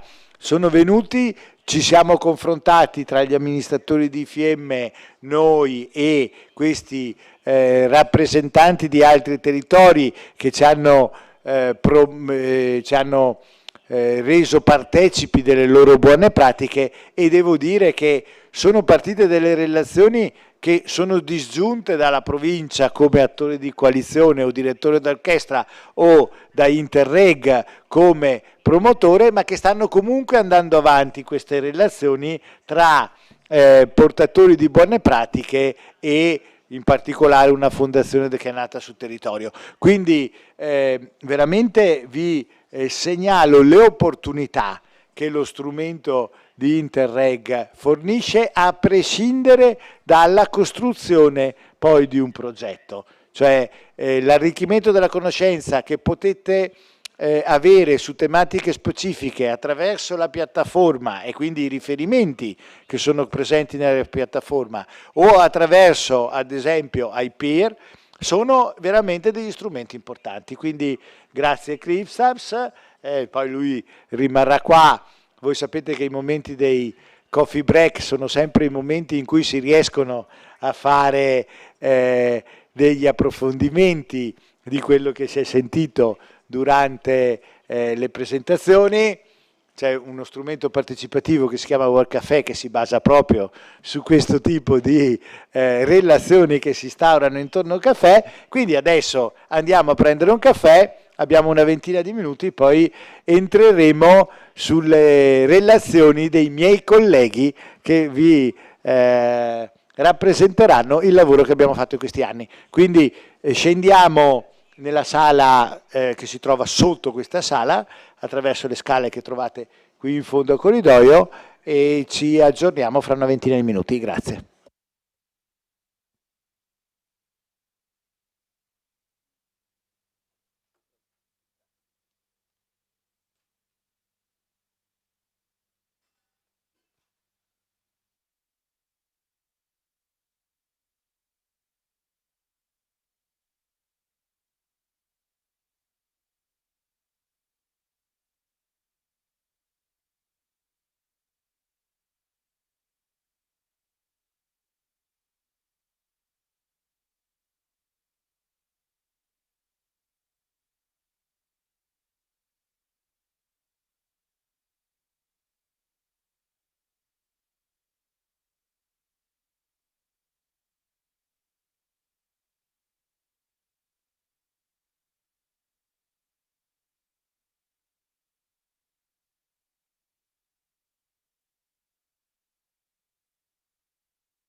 Sì, vedo che la pausa, il coffee break ha prodotto una contrazione della partecipazione. Speriamo che non faccia altrettanto il pranzo, perché se no ci troveremo qui io e Luciano. Scusate la battuta. Adesso siamo arrivati al momento clou della nostra mattinata, quindi alla descrizione del nostro progetto, in particolare prima evidentemente una descrizione, diciamo, del progetto in senso generale, quindi delle sue fasi, dei suoi obiettivi e delle azioni che sono state poste in essere. Poi affronteremo evidentemente il tema dei risultati e degli apprendimenti che per il sistema trentino, ma anche per gli altri soggetti, questo progetto ha prodotto, in particolare per i partner bulgari che abbiamo qui con noi presenti, quindi le relazioni che sono riusciti a instaurare con noi e al loro interno sulla base evidentemente di questi risultati. Alla mia destra, ma penso che li conosciate, da una parte c'è Luciano Galletti, che è il direttore dell'Ufficio Risorse Europee degli Enti Locali, che è un po', diciamo, il padre putativo per quanto riguarda il nostro territorio di questo progetto, ma anche di altri progetti. Lui dice il nonno, ma insomma io mi limito a chiamarlo padre, anche perché io sarei lo zio anziano se lui fosse il nonno, quindi evito di definirlo così. E alla sua destra invece c'è Luca Bassetti. Dottor Bassetti è entrato grazie a questo progetto all'interno della nostra organizzazione, e grazie a questo progetto ha anche poi stabilizzato la sua posizione, quindi a tutti gli effetti è diventato un funzionario della Provincia autonoma di Trento, e io e Luciano abbiamo approfittato per distrarlo dal lavoro stretto su questo progetto e a quel punto cominciare a orientarlo anche ad altri progetti o ad altre situazioni anche estremamente complesse, perché sapete che ci dedichiamo anche al supporto delle amministrazioni locali per l'attuazione del Piano Nazionale Ripresa e Resilienza. Quindi diciamo che grazie a questo progetto noi possiamo, se non altro, dire di aver acquisito le competenze di Luca, che per noi sono estremamente importanti. Quindi do la parola a Luca e poi presenterò invece le colleghe che presenteranno appunto i risultati e gli apprendimenti in concreto posti sui reciproci enti di riferimento, ma presenterò dopo. Grazie a tutti. Partirei con la prima slide, con un breve video che vi dà una presentazione di quello che è il progetto in pillole.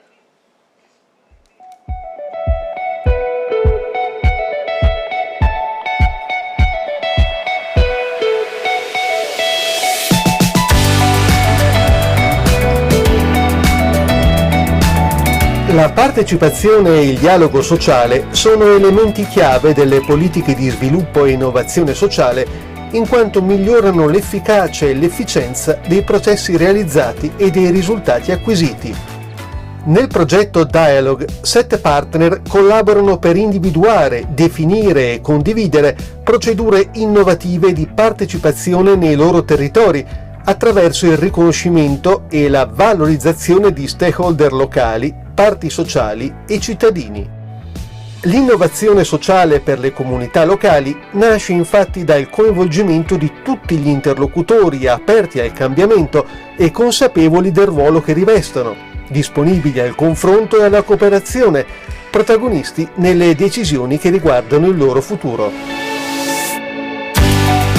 Per affrontare sfide diverse e soddisfare le aspettative di una moderna società inclusiva, bisogna comprendere i rischi e cogliere le opportunità, analizzare i particolari contesti e condividere le proposte che provengono dagli attori e dai beneficiari, elaborando metodologie e soluzioni specifiche e garantendo trasparenza e rispetto delle diversità. Il progetto Dialog, attraverso l'analisi e lo scambio delle buone prassi, intende garantire una reale partecipazione delle comunità locali nella definizione e nell'attuazione degli investimenti del Fondo europeo di sviluppo regionale per l'innovazione. Nel 2021 Dialog è stato riconosciuto come Best Practice internazionale dall'Osservatorio per l'innovazione del settore pubblico dell'OCSE. Il progetto è stato pubblicato sulla piattaforma dell'Osservatorio dedicata all'innovazione.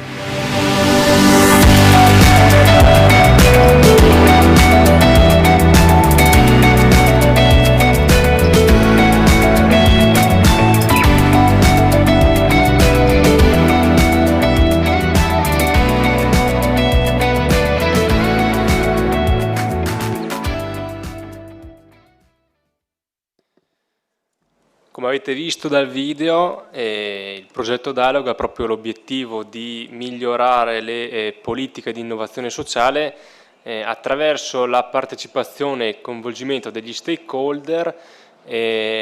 Questo è stato fatto in che modo? Beh, innanzitutto con lo sviluppo di un modello dei metodi di partecipazione che è lo strumento a partire dal quale è stata creata una conoscenza e delle competenze sulla base delle quali gli stakeholder possono partecipare ai processi di partecipazione. Il progetto Dialog aveva una durata iniziale di 36 mesi che poi sono stati estesi a 48 e si divide in due fasi. La prima fase che è composta di 6 semestri e poi abbiamo una seconda fase che vedremo successivamente.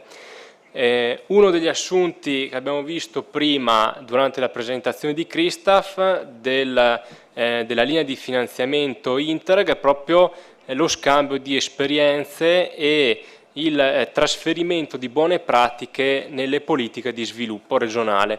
Per raggiungere questi risultati è molto importante avere un partenariato forte ed eterogeneo, un partenariato che quindi ricomprenda le diverse buone pratiche e realtà europee nell'ambito della innovazione e dialogo sociale. In particolar modo il progetto ha come lead partner, come ente capofila, la Provincia autonoma di Trento, incardinata nel UMST, Coordinamento Enti Locali, Politiche, territoriali della Montagna, e poi abbiamo altri 6 partner. Abbiamo la Regione delle Fiandre, abbiamo la Camera di Commercio di Vrazza in Bulgaria, poi abbiamo il Canton Ticino, abbiamo il Land della Bassa Sassonia che al momento non è più parte del progetto perché ha già, come abbiamo visto nella presentazione precedente, raggiunto il cambiamento politico che aveva sottoscritto in application form. E poi infine abbiamo altri 2 partner che sono la Regione di Castiglia-La Mancia e la Federazione Trentina della Cooperazione. Il progetto nella prima fase si è diviso in 6 semestri con delle attività ben definite per ogni semestre, proprio per lo sviluppo di questo modello dei metodi di partecipazione. Tutto è iniziato a Trento nel novembre del 2019 con il kick-off meeting, con il calcio d'inizio del progetto, che è proprio la sede nella quale, il momento in cui i partner si incontrano fisicamente per la prima volta per la sottoscrizione del Partnership Agreement, che è appunto il documento fondamentale per la definizione di attività e delle future problematiche che potrebbero insorgere nel corso del progetto, e poi per la realizzazione delle attività di cronoprogramma vere e proprie, che in una prima fase sono state caratterizzate dall'identificazione delle parti sociali che avrebbero partecipato al progetto e successivamente l'identificazione delle buone pratiche di innovazione sociale sulla base delle quali si sarebbero costruite le future attività. Inizialmente si era deciso di individuare almeno 2 casi di studio per partner e sono stati identificati, analizzati e studiati 21 casi di studio. Questi casi di studio devono avere delle caratteristiche di buona pratica, almeno potenzialmente, quindi devono essere delle azioni efficaci in termini di raggiungimento dei risultati attesi, devono avere un'elevata qualità, soprattutto nel processo di attuazione, quindi di analisi dei fabbisogni, di attività di monitoraggio, di autovalutazione e soprattutto l'aspetto più importante è che devono essere trasferibili e modellizzate in contesti diversi da quelli in cui originano, perché devono consentire ad altre realtà regionali di poter utilizzare quello strumento per la risoluzione di problematiche simili con la stessa efficacia e con la stessa potenzialità nel contesto in cui sono nate. E soprattutto devono avere un elevato valore da un punto di vista europeo, quindi attraverso la cooperazione transnazionale i partner devono poter apprendere quanto nato in un contesto diverso e trasferirlo nel loro territorio.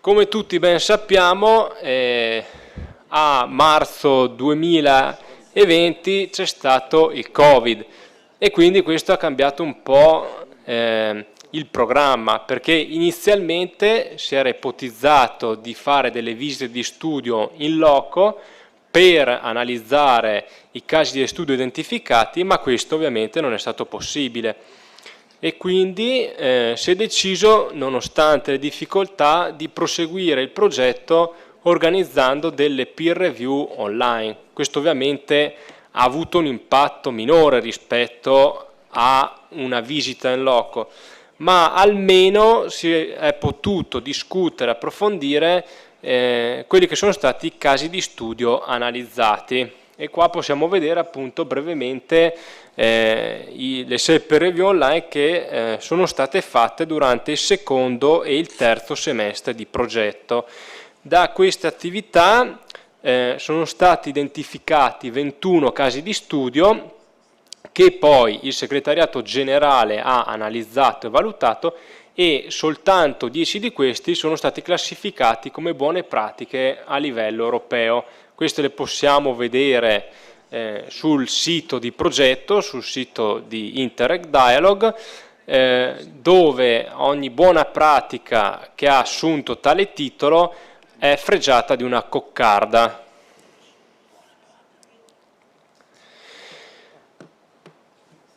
Il quarto semestre è stato un semestre molto importante perché oltre alle buone pratiche si sono fatti anche dei questionari rivolti agli stakeholder per identificare i metodi, gli strumenti e le metodologie che sono considerati di maggiore importanza e di maggiore innovazione come strumenti di partecipazione. Sono stati somministrati e raccolti 148 questionari e alcuni partner, come per esempio le Fiandre, hanno anche avuto modo di fare delle analisi più approfondite con dei meeting face to face con i loro stakeholder, quindi evidenziando anche aspetti della partecipazione che in alcuni casi erano stati sottovalutati e non erano stati presi in considerazione.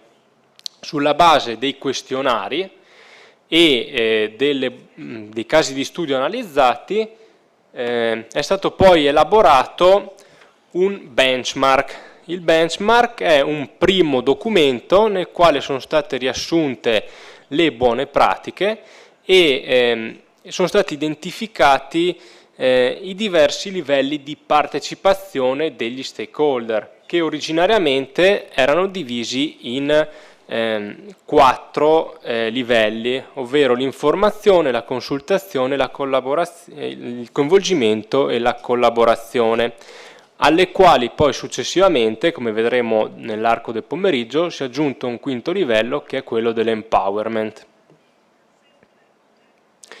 Sempre nel quarto semestre sono state organizzate dei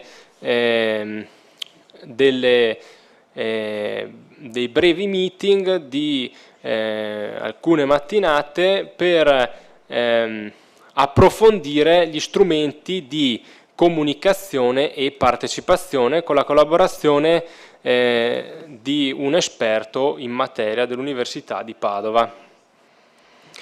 Qua potete vedere come sono state divise per categorie e per aree le buone pratiche sulla partecipazione, identificando le aree di riferimento, ma anche i diversi ambiti di origine degli stakeholder che hanno preso parte al progetto. Infine, nel quarto semestre, grazie all'assistenza al Comitato Scientifico di Progetto, si è abbozzato il primo modello dei metodi di partecipazione, che poi è stato discusso e presentato agli stakeholder prima di una sua definitiva approvazione. E questo è stato proprio l'oggetto specifico del quinto semestre, ovvero la presentazione agli stakeholder coinvolti del modello, la sua discussione e soltanto in seguito a una discussione con gli stakeholder e a un successivo steering committee, quindi a un incontro con i partner di progetto, si è poi passati alla sua approvazione.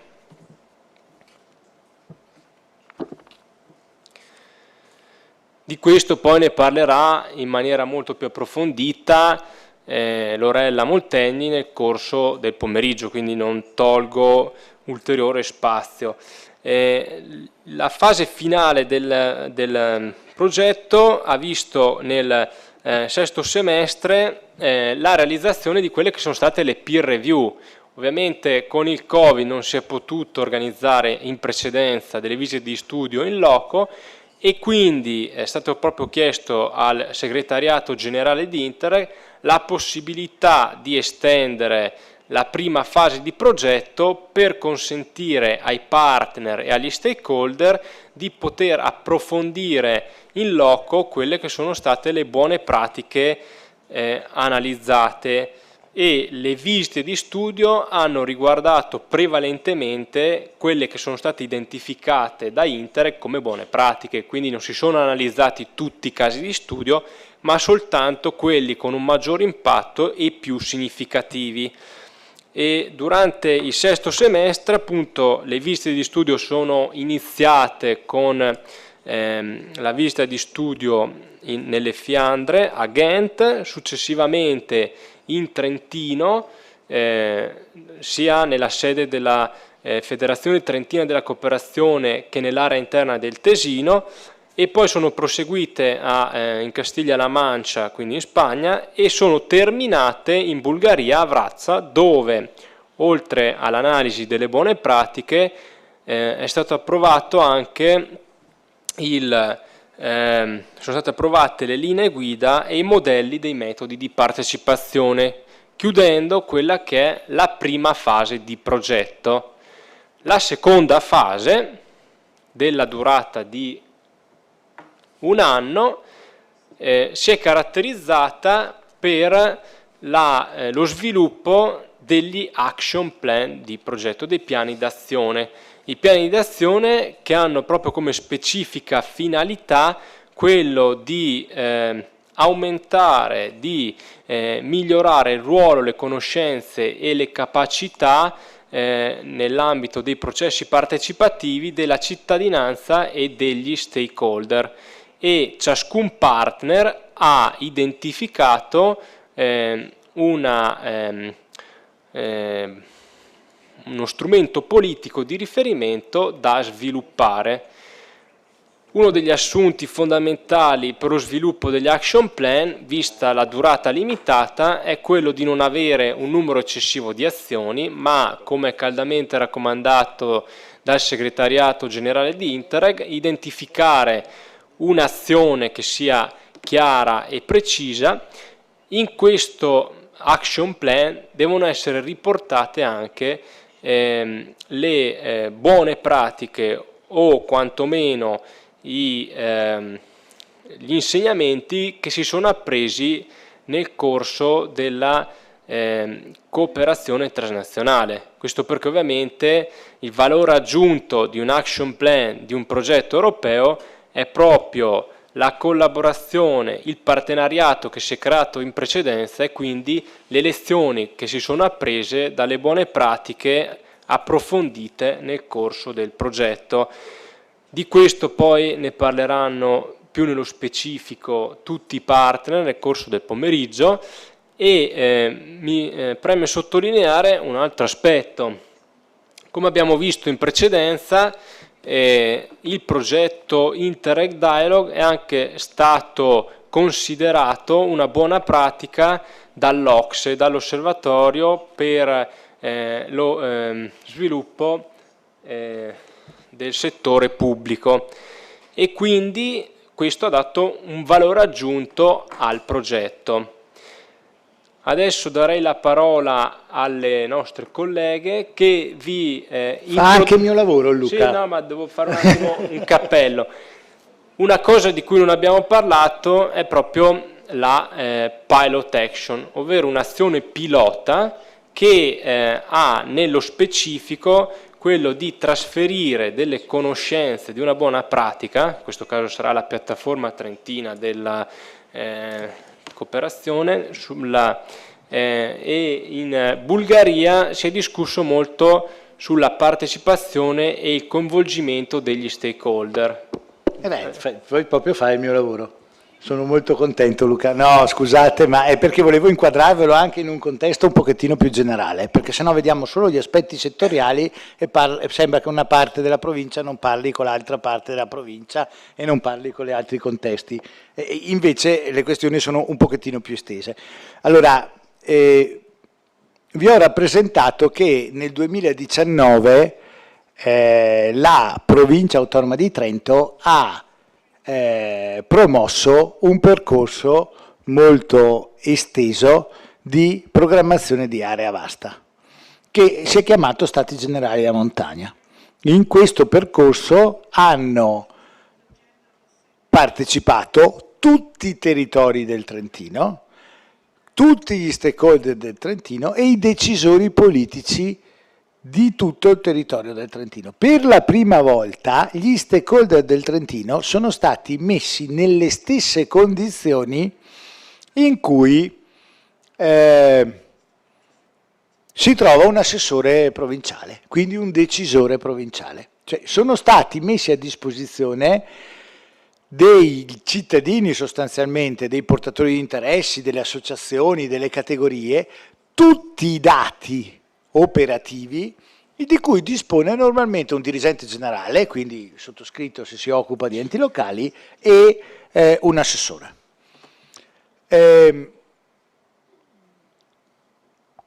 Questo processo di area vasta si occupava sostanzialmente di 4 grandi aree. La governance istituzionale, quindi comuni, comunità territoriali e provincia, e le relazioni istituzionali fra questi soggetti. Si occupava di ambiente e territorio, quindi i temi della valorizzazione del territorio, della qualità dell'ambiente nei suoi vari fattori, del paesaggio.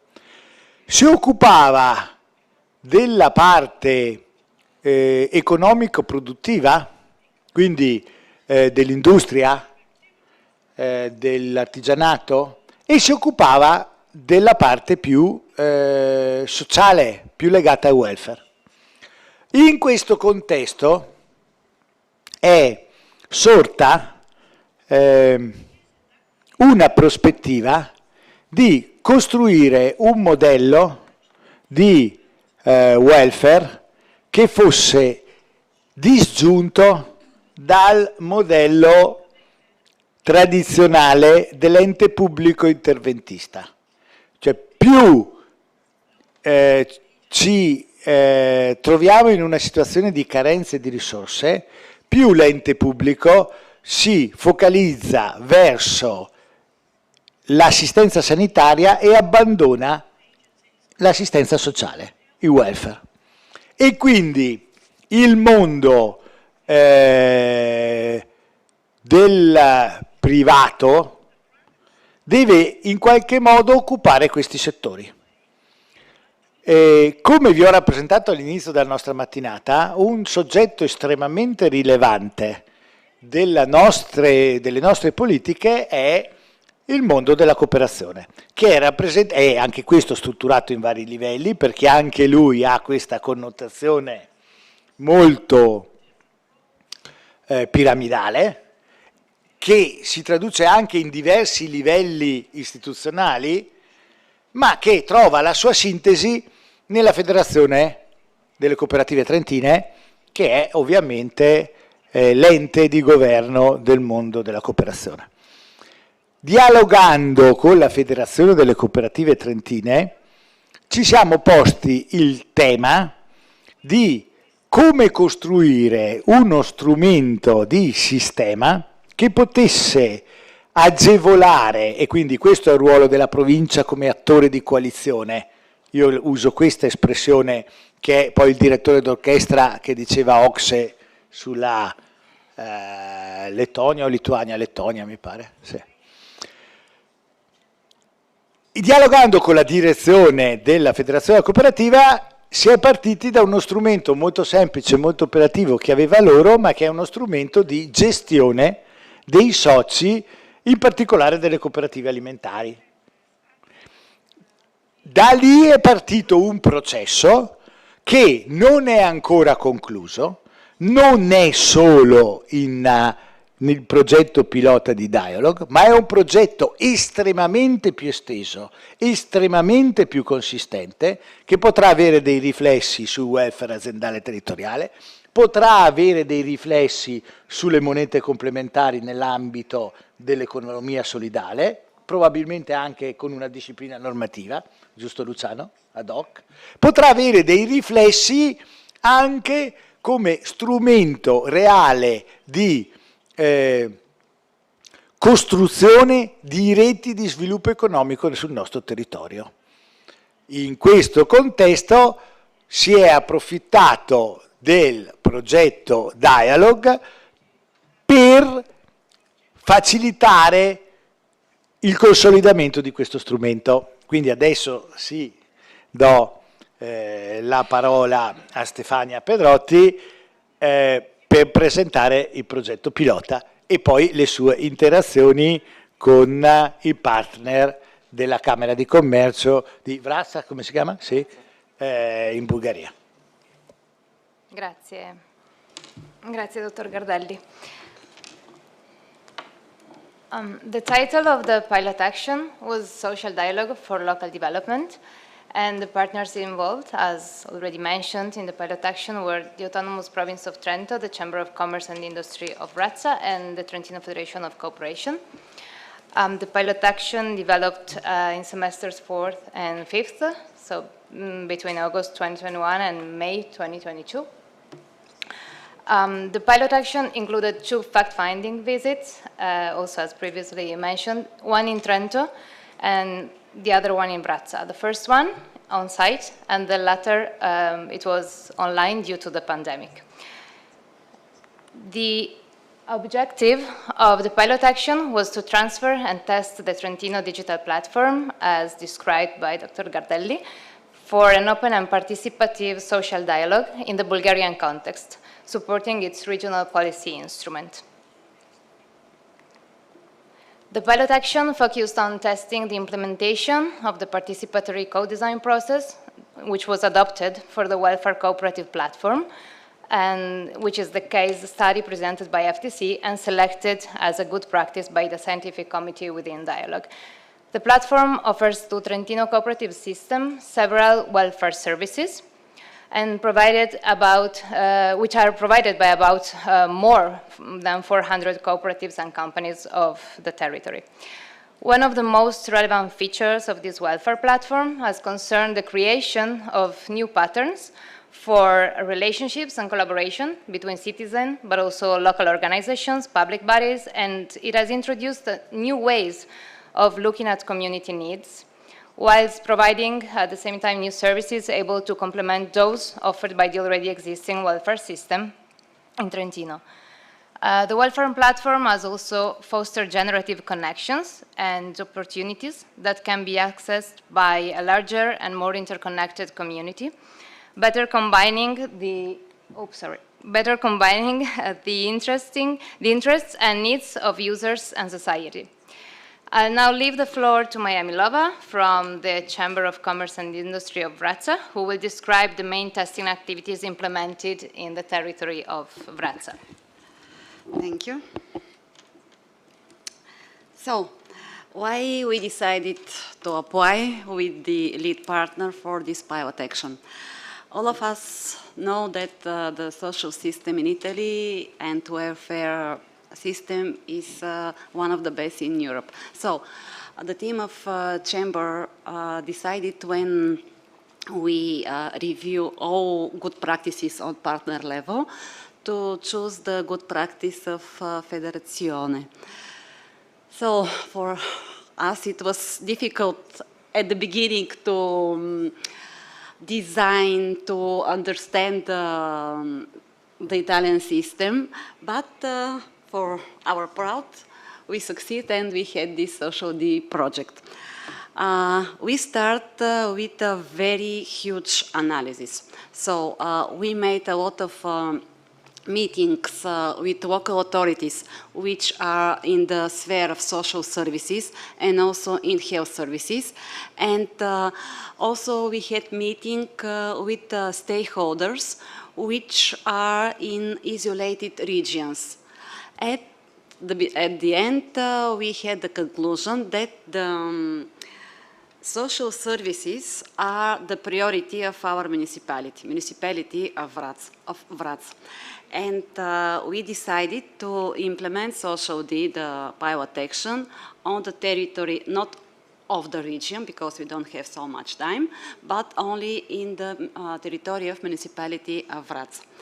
And after that, we select our stakeholders. There are social and health support services which are dedicated to elderly people, people with disabilities, not young people, and persons which are situated in small villages of our municipality. After that, again, with the support of Federazione, we made this study visit, and for us it was very important, and also for our stakeholders, because in Italy we came with the representative of our municipality, also of Bulgarian Red Cross, social directorate of level on the region, and we saw on place how the welfare system works. So they learned their lessons. We continued and we made this design of the platform, which we tested in our municipality. And at the end, we have this partnership that we will collaborate also with the municipality, with the Bulgarian Red Cross, and with the Social Directorate. And also we start discussion with providers, small providers of social services in the municipality.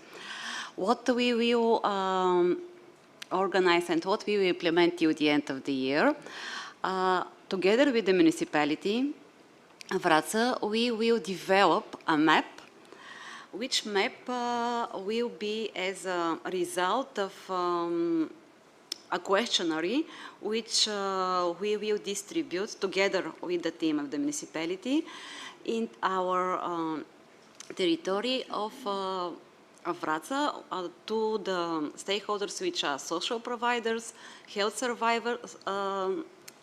providers, and also people who are from these isolated places. And of course, we are continuing with searching financing of such a digital platform, because it will be not useful only for the authorities, for policymakers, but for the population of our municipality. And for example, the team of CCI Wraca, in April, we applied under a project, so we hope that till the end of the year, maybe in September, we will have the results, so we will have this platform which will be useful for all of us. And not at least, but I would like to thank to the team of Federazione that they supported us through the whole time to design and to have all these wonderful results. Thank you.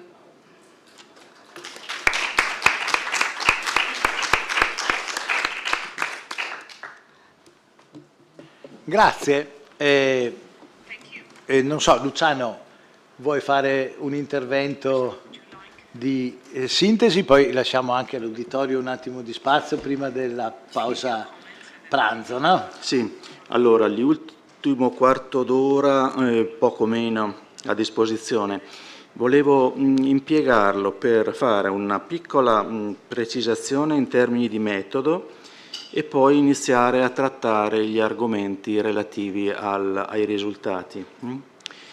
Il metodo Interreg Europe, non è stato accennato ma è una cosa importante, nasce nel momento in cui una serie di partner hanno degli strumenti politici di intervento simili e hanno l'interesse a valorizzare questi strumenti di intervento simili innovandoli. Per cui è una particolarità di Interreg Europe questa, non si tratta solo di scambiare delle esperienze tout court in generale, ma di arrivare fino a incidere sugli strumenti politici di intervento, come vedremo oggi pomeriggio. Noi come provincia di Trento avevamo iniziato a ragionare sullo strumento politico di intervento FESR RIS3, per cui i settori della specializzazione intelligente. Quando poi abbiamo modificato la nostra attenzione è stato perché i programmi di implementazione della programmazione FESR hanno avuto dei tempi di accelerazione maggiori e allora abbiamo chiesto al segretariato che ci ha accolto di considerare come strumento di intervento la programmazione delle aree interne. In ogni caso era funzionale a questo obiettivo trattare il concetto di partenariato, che è un po' diverso dal concetto di dialogo, perché il partenariato può voler dire anche molte altre cose. Perché abbiamo cominciato a lavorare sul partenariato e perché sul partenariato la provincia ha insistito da sola durante tutto il periodo 2014-2020 con un unico progetto Interreg Europe e un unico progetto a propria titolarità in termini di lead, perché siamo consapevoli, lo eravamo allora ma lo siamo ancora adesso, che il concetto di partenariato nato come pilastro della programmazione europea dei fondi destinati alla coesione economico-sociale e territoriale e che ha dato luogo anche a un regolamento europeo che molto spesso non viene nemmeno più citato, il 240 del 2014, e sta diventando un oggetto misterioso. Questo forse per ragioni anche di scelta politica, evidentemente, ma spesso nell'attivazione di strumenti di programmazione delle politiche di coesione, la partecipazione e il partenariato sono gli elementi che sono i più deficitari, più deboli, più fragili. Questo come premessa, per cui abbiamo conservato l'attenzione e abbiamo prodotto delle realizzazioni, di cui accennava, di cui parlava Luca, abbiamo trasferito delle esperienze con l'azione pilota, abbiamo realizzato un certo numero di azioni, come è stato detto, abbiamo prodotto dei risultati. Cosa? Allora, innanzitutto dei risultati in termini di modello e di linee guida. Verranno presentate oggi pomeriggio, però per coloro che avessero voglia di studiarseli la sera prima di andare a letto, queste sono le sintesi di modello e linee guida tradotte in tutte le lingue del partenariato. Tenete presente che è un lavoro enciclopedico anche dal punto di vista non solo del volume e del peso, ma anche e soprattutto dei contenuti. Ad esempio, nell'ambito delle linee guida sono stati passati in rassegna, considerati in termini di punti di forza, di debolezza, efficacia, limiti, condizioni, 32 metodologie di confronto e di partecipazione.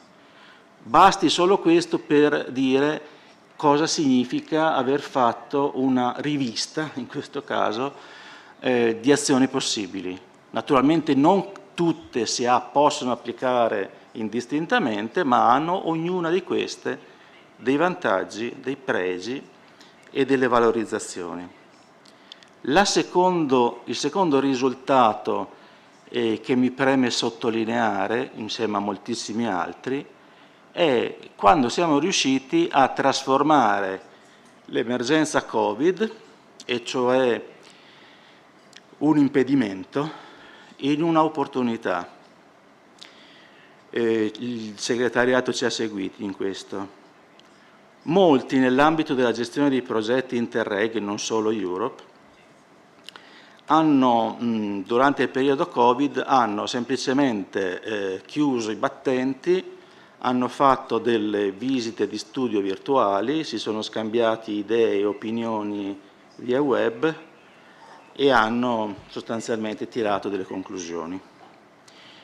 Noi abbiamo condiviso con i nostri partner che questo non poteva essere un buon risultato, non poteva essere un buon metodo e che un nuovo metodo andava individuato. Ne ha accennato Luca. Cosa abbiamo fatto? Abbiamo spezzato la dimensione della relazione fra partner in due ambiti, in due segmenti. La prima fase, che abbiamo chiamato la visita virtuale. Ciascun partner ha prodotto una presentazione in web di quelle che potevano essere le proprie buone pratiche in senso generale. 5-6 buone pratiche. In partenariato abbiamo cercato di analizzarle, confrontarle, sintetizzarle. È stato fatto pertanto un lavoro di preanalisi, condiviso, prima fase di condivisione. In secondo momento queste sintesi sono state condivise con il segretariato e da qui sono nate per ciascun partner 2 buone pratiche migliori di altre, per ovvie ragioni, non sempre uguali l'una rispetto all'altra. A quel punto, una volta sciolte le riserve della mobilità, solo quelle pratiche sono diventate oggetto di approfondimento.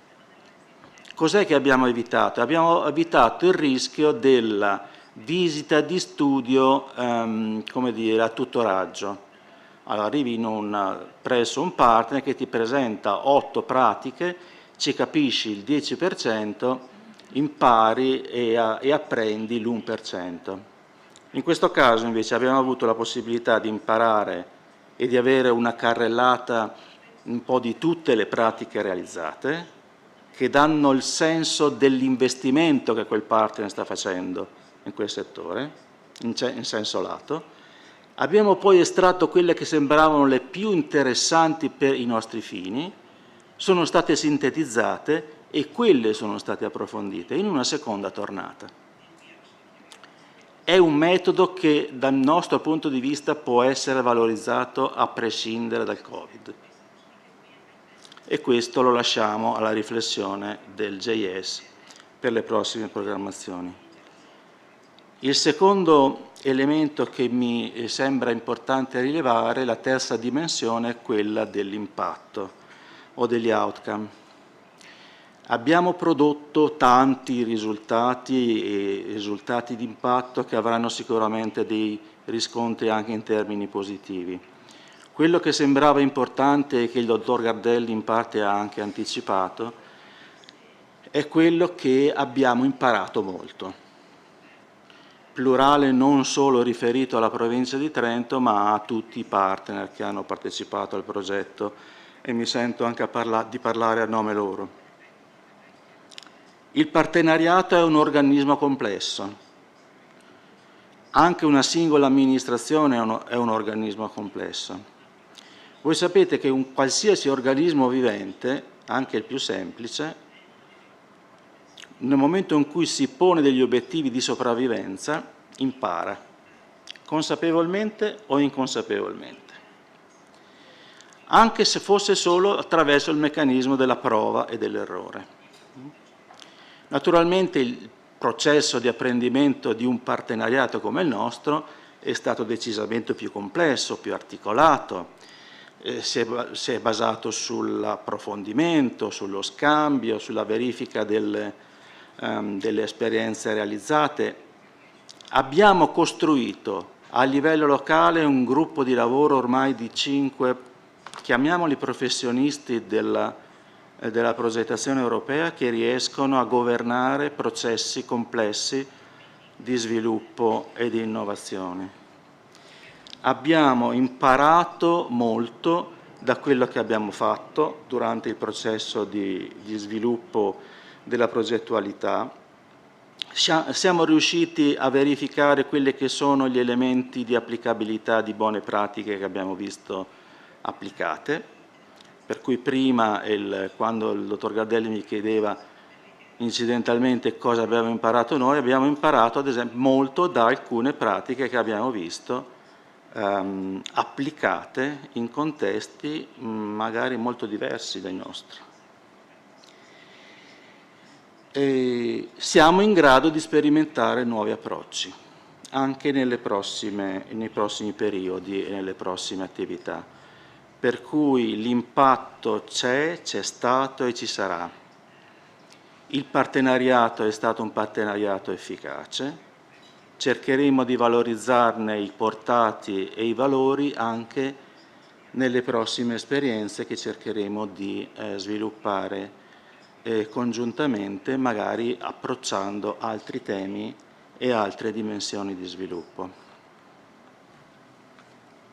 Grazie Luciano. Sì, per le conclusioni abbiamo il pomeriggio, quindi ragioneremo nel pomeriggio su quelle che possono essere le prospettive che nascono da un progetto forte di partenariato come questo, in termini di metodo come rappresentava Luciano, ma anche in termini di impatto e relazioni in un'organizzazione complessa, no? Nel senso che questo essere vivente che si chiama Provincia Autonoma di Trento, che assomiglia molto a un governo, a uno Stato, ma così può essere in altri contesti territoriali, evidentemente è estremamente esteso, estremamente complesso, e questi progetti entrano come, passami l'espressione, un virus, ma un virus positivo, no? Che in qualche modo non deve essere attaccato dai linfociti e leucociti come spesso accade, no? Ma deve in qualche modo infettare e permeare il contesto dell'organizzazione. Noi continuiamo a inserire virus di diversa natura, facciamo progetti di questo tipo quando facciamo cooperazione allo sviluppo, quindi abbiamo un progetto in Libia, un progetto in Mozambico basato sulla capacity building e sulla partecipazione. Come dicevo, lo facciamo quando ci occupiamo di processi di pianificazione dell'area vasta, quando pensiamo al programma di sviluppo provinciale, lo abbiamo quando facciamo progetti Interreg, ma proviamo a farlo con lo stesso metodo quando facciamo degli Adrion o quando facciamo la gestione delle aree interne, quindi di politiche di coesione territoriale più locali, o anche la stessa gestione del PNRR, nel senso che stiamo promuovendo un progetto estremamente ambizioso di sviluppo di un comune molto piccolo, un territorio molto piccolo, che è quello di Palù del Fersina, e lo stiamo cercando di fare anche lì in una logica di partecipazione, in una logica bottom-up. Ci stiamo ponendo il tema di quale strumento partecipativo di utilizzare, ma evidentemente è estremamente complesso, no? Perché lì quando hai tantissime risorse in un contesto molto piccolo diventa estremamente complesso. Comunque io prima della pausa pranzo ci tengo evidentemente a ringraziare tutti i partner, in primis quelli presenti, ma anche quelli che non hanno potuto essere con noi, per appunto la qualità del lavoro in un periodo difficile, come ha rappresentato il dottor Galletti, insomma, perché ovviamente fare partenariato in distanza via web non è semplice, non è facile, perché si perde l'empatia, no? Che è un elemento importante. Voglio ringraziare la Federazione delle Cooperative perché ovviamente è un partner importante per noi, come avete capito, su una pluralità di progetti, e se mi permettete lo faccio adesso perché non so se riuscirò a farlo nel pomeriggio. Tutto l'Ufficio Risorse Europee degli Enti Locali, come ho detto prima, in primis il dottor Galletti, ma poi nel caso specifico il dottor Bassetti e la dottoressa Leoni, ma anche tutti gli altri colleghi, perché hanno dimostrato di essere una squadra nel coordinamento di questo lavoro, anche con delle difficoltà, tra virgolette, operative che sono intervenute a partire dal Covid, ma anche a livello di dinamiche nostre interne dell'organizzazione, come dicevo all'inizio, nel corso del periodo del progetto. Sì, prima di andare a pranzo, quindi vi do la parola se avete delle domande da fare, dei ragionamenti da sviluppare, anche in termini di prospettiva, prima evidentemente di toccare aspetti più operativi che sono quelli legati al piano d'azione che vedremo pomeriggio, se non ho capito male, insomma, quindi. Sì, c'è un gelato che gira lì. C'è qualcuno che...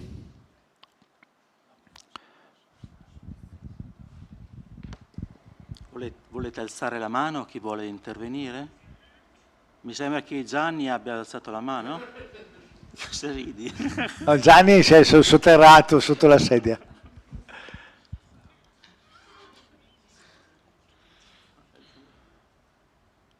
Ha alzato la mano, sì. Chi? Gianni. Ma no.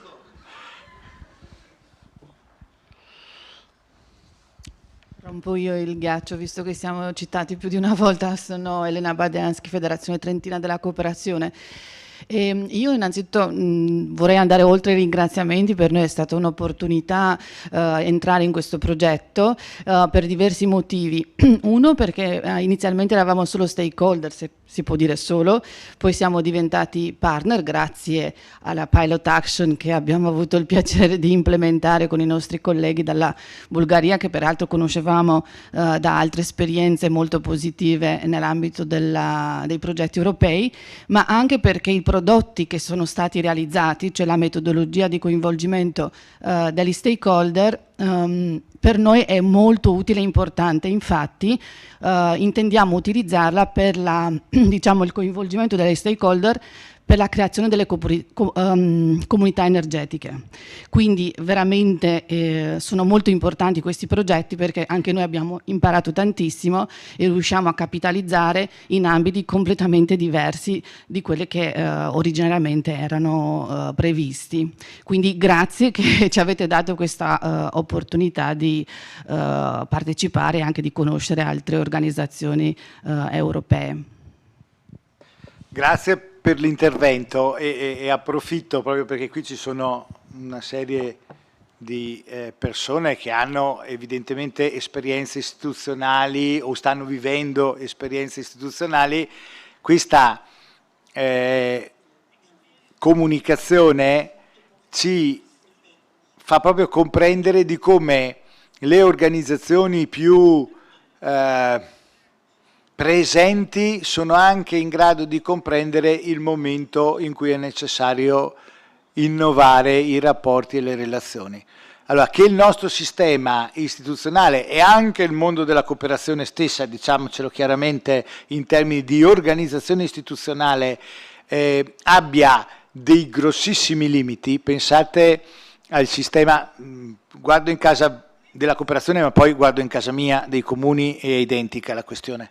Il rapporto tra consigli di amministrazione delle cooperative, in particolare quelle particolarmente grandi in termini di numeri, e soci, è estremamente difficile, perché i modelli sono dei modelli datati. Non sempre il socio di una cassa rurale si sente rappresentato da un CDA e il momento assembleare non è un momento che assicura la partecipazione del socio. Ho detto in casa di altri, ma perché è semplice, ma in casa mia potrei rappresentare di come esistano amministrazioni comunali che non riescano a eleggere i propri consiglieri comunali. L'Ona Lasesi insegna.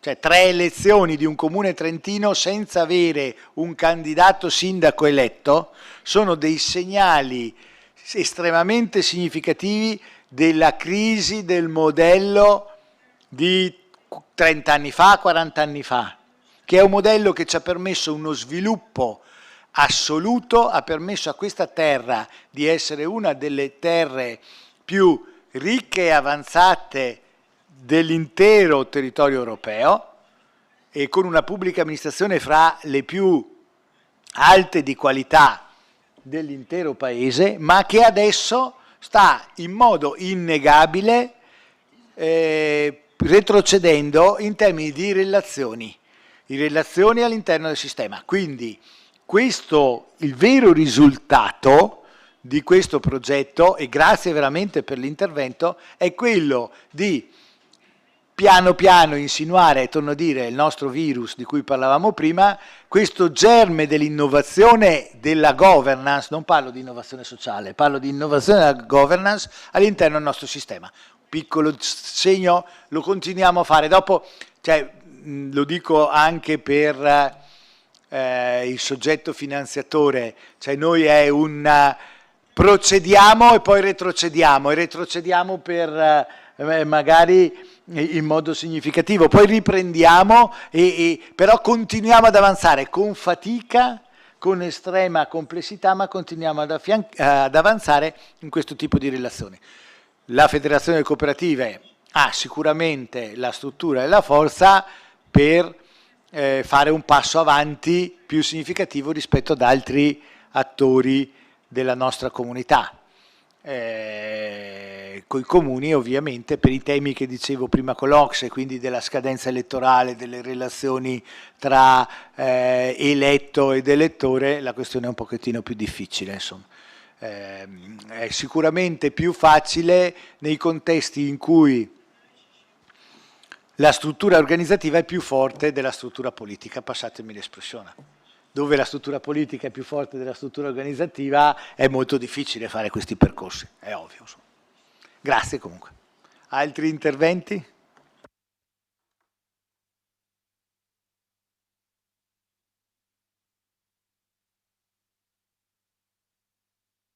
Andiamo a pranzo. E ci ritroviamo pomeriggio per vedere i piani di azione e i metodi partecipativi, perché penso che alcuni di noi siano molto curiosi di questo. Vabbè, buon appetito allora, ma ci vediamo giù.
Pensavo fossimo molti meno.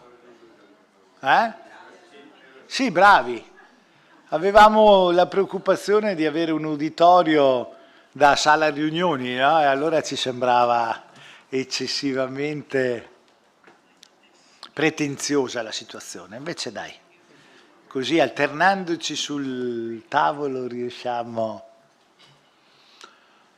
Allora inizio.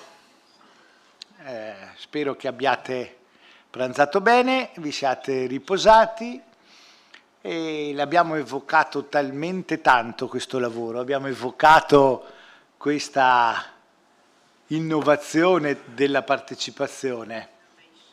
Vi ho rappresentato la mia folgorazione sulla via di Damasco di 10 anni fa, che mi ha portato a usare i metodi più disparati, host, work café, deliberazioni partecipative, chi più ne ha più ne metta, metodi charrette, giusto Monica? Anche con dei giovani ragazzi universitari, cioè ne ho provati veramente tanti di metodi. Sistemi e sistematizzazioni ne abbiamo viste tante, Regione Emilia-Romagna, Regione Toscana, Autorità per la partecipazione della Provincia autonoma di Trento, ma siamo arrivati al momento di presentare anche un altro strumento, un altro elaborato, che è quello figlio di questo percorso, e quindi è con estremo piacere che do la parola, scusa non mi ricordo più il cognome ma arrivo subito, alla dottoressa Molteni per presentare appunto il modello partecipativo e la linea guida sui metodi partecipativi che esce appunto dal progetto Dialog. Come sempre, lo dico da fruitore di strumenti partecipativi in politiche pubbliche ormai, torno a dire, da 10 anni, modelli e metodi sono tendenzialmente codificabili e codificabili, ma poi ognuno di noi evidentemente li adatta alle situazioni contingenti, alle politiche che deve affrontare, alle problematicità che sottendono alle decisioni e l'importante è acquisire un bagaglio di conoscenza.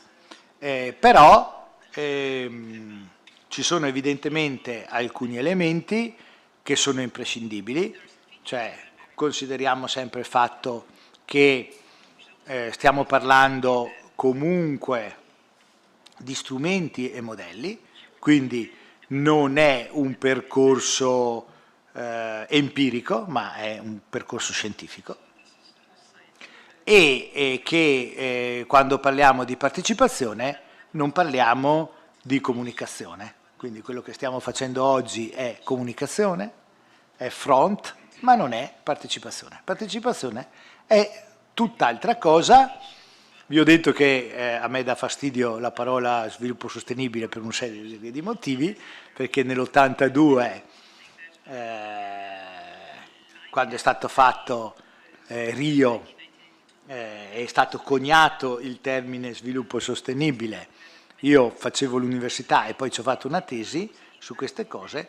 Nello stesso momento è nato, sempre in Sud America, questo nuovo modello. Sono state create le cosiddette 3 caravelle, quindi si è ritornati dallo Sud America all'Europa con un nuovo modello di governo che è appunto il sistema partecipativo, e anche lì ci siamo riempiti la bocca per tanto. Quindi questi strumenti sono importanti, però sono importanti, torno a dire, ma ne parleremo poi nelle conclusioni, quando realmente trovano una concretizzazione in politiche attive. In Italia ci riempiamo la bocca di 2 o 3 situazioni, il famoso canale di Gronda di Genova, la Darsena di Ravenna, ma realtà, enti pubblici che hanno fatto veramente partecipazione su pianificazione di area vasta su tematiche trasversali sono pochissimi. Anzi, l'ho detto all'inizio, ma me ne vanto, quindi lo ridico, l'unico ente italiano che ha fatto partecipazione su un programma di legislatura è la Provincia autonoma di Trento, e l'ha fatta appunto con gli Stati Generali a Montagna, utilizzando un modello che era la sintesi di tutti i modelli esistenti, nel senso che abbiamo lavorato su 16 territori e ogni territorio si autodeterminava il modello in ragione delle comunicazioni, degli input che riceveva e degli output che voleva costruire verso il decisore politico. Quindi siamo in un contesto, tra virgolette, di addetti ai lavori, è un altro lavoro molto importante, ma ho voluto precisare che va sempre contestualizzato nelle decisioni che devono essere assunte. Quindi, dottoressa, a lei la parola. Grazie. Intanto mi presento, buongiorno, sono Lorella Molteni, sono ricercatrice e faccio parte del raggruppamento temporaneo di impresa Laser CLES, che ha supportato la Provincia autonoma di Trento proprio nei primi 2 anni del progetto per l'elaborazione di questi prodotti che oggi vado a presentarvi. Il gruppo di lavoro è composto, oltre a me, dal professor Stefano Boffo, il dottor Francesco Gagliardi, la dottoressa Cristina Oteri e il dottor Tommaso Tannenbaum. Intanto ringrazio la Provincia autonoma per averci dato la possibilità di valorizzare questo lavoro, che presenta sia la caratteristica di essere stato molto stimolante da un punto di vista professionale, quantomeno per me e anche i colleghi che vi hanno partecipato, ma che ha al tempo stesso attivato un processo partecipativo all'interno del gruppo, quindi sia tra la provincia autonoma e gli stakeholders territoriali, che anche tra la provincia e i partner e anche tra i partner e i propri stakeholders.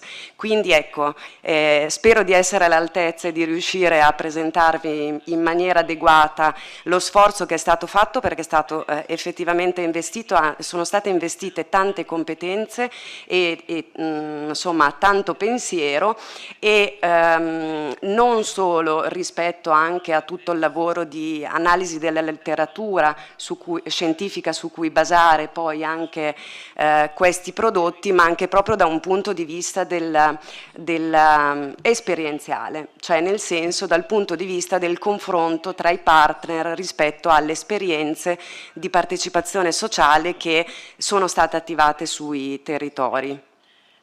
Quindi i prodotti che vado a presentarvi sono 2, il modello sui processi e metodi partecipativi, che fissa i principi e i concetti generali, quindi una cornice teorica molto, diciamo così, elevata per la partecipazione sociale, e le linee guida che vanno invece a dare dei suggerimenti più operativi su come i processi partecipativi possono essere attivati.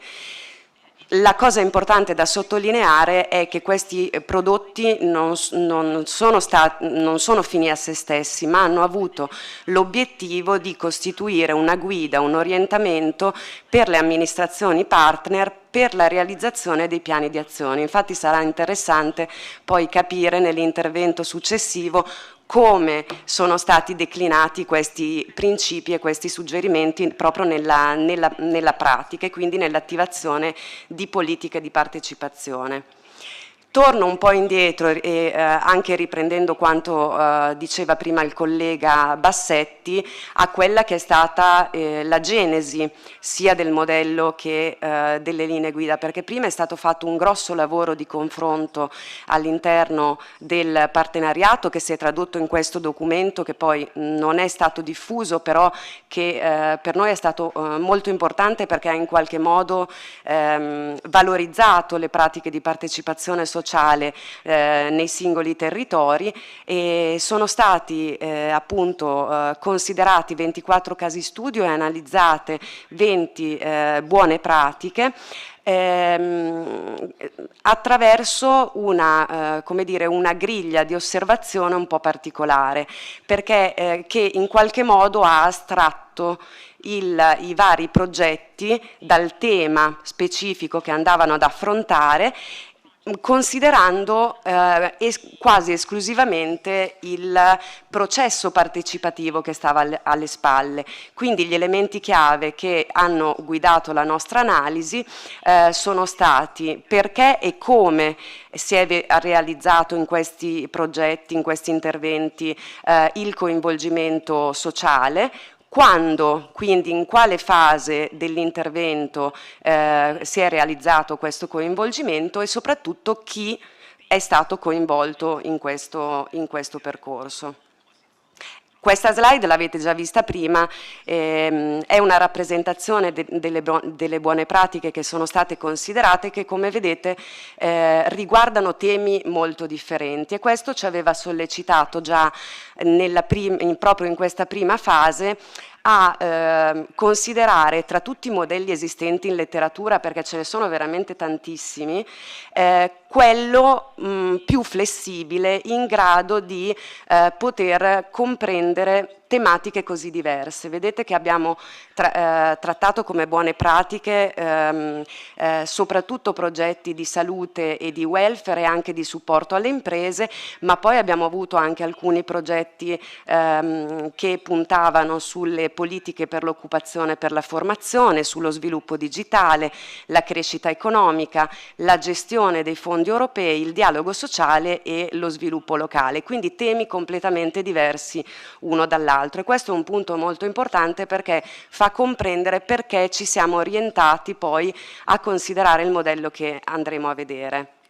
Anche questo punto l'ha già riassunto il collega Bassetti, ed è stato una parte fondamentale del progetto Dialog, in quanto abbiamo realizzato questa indagine per cui avevamo pensato uno strumento come dire, standardizzato, quindi un questionario standardizzato, anche se c'erano diverse domande aperte che permettevano a tutte le persone coinvolte anche di esprimere un parere qualificato, e l'indagine era orientata a investigare i diversi punti di vista sulla partecipazione sociale.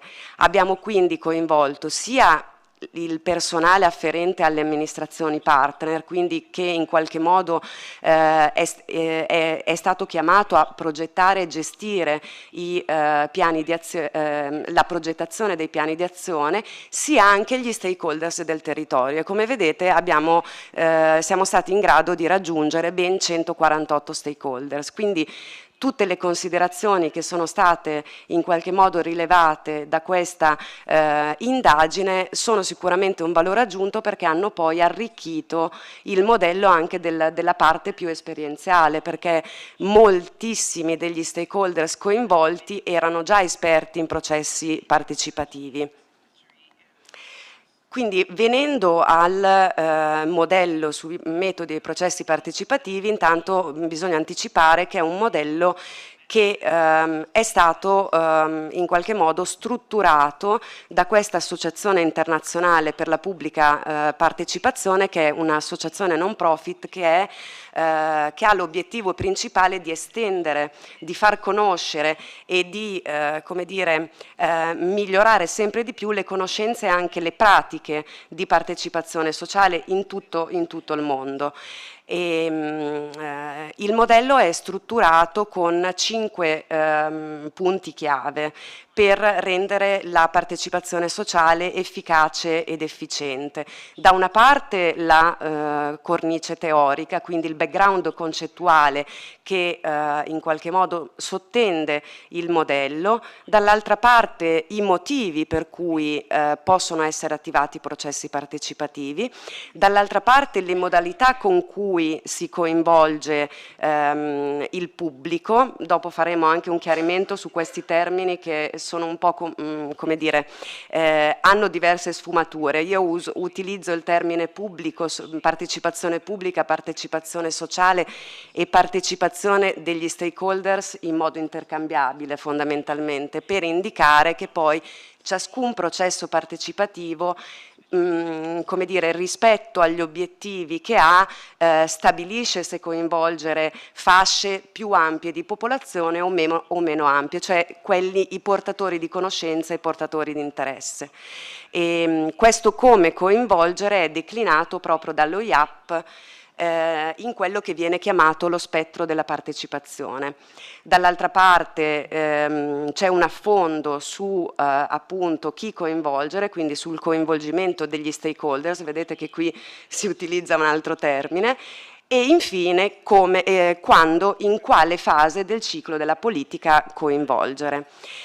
Abbiamo ritenuto anche proprio per tutte quelle fasi preliminari che abbiamo descritto prima, che questo modello fosse sufficientemente generico da poter essere applicato a interventi, progetti e politiche di ambiti completamente differenti tra di loro, ma anche sufficientemente specifico rispetto agli elementi chiave da fornire un preciso orientamento alle amministrazioni partner che appunto nella progettazione e gestione dei processi partecipativi attivati sui piani di azione. Quindi rispetto alla cornice teorico-concettuale intendiamo la partecipazione come qualsiasi processo che coinvolge gli stakeholders, il pubblico, la società nella soluzione di problemi o nelle decisioni e che utilizza gli input che provengono da questi stakeholders per migliorare le decisioni.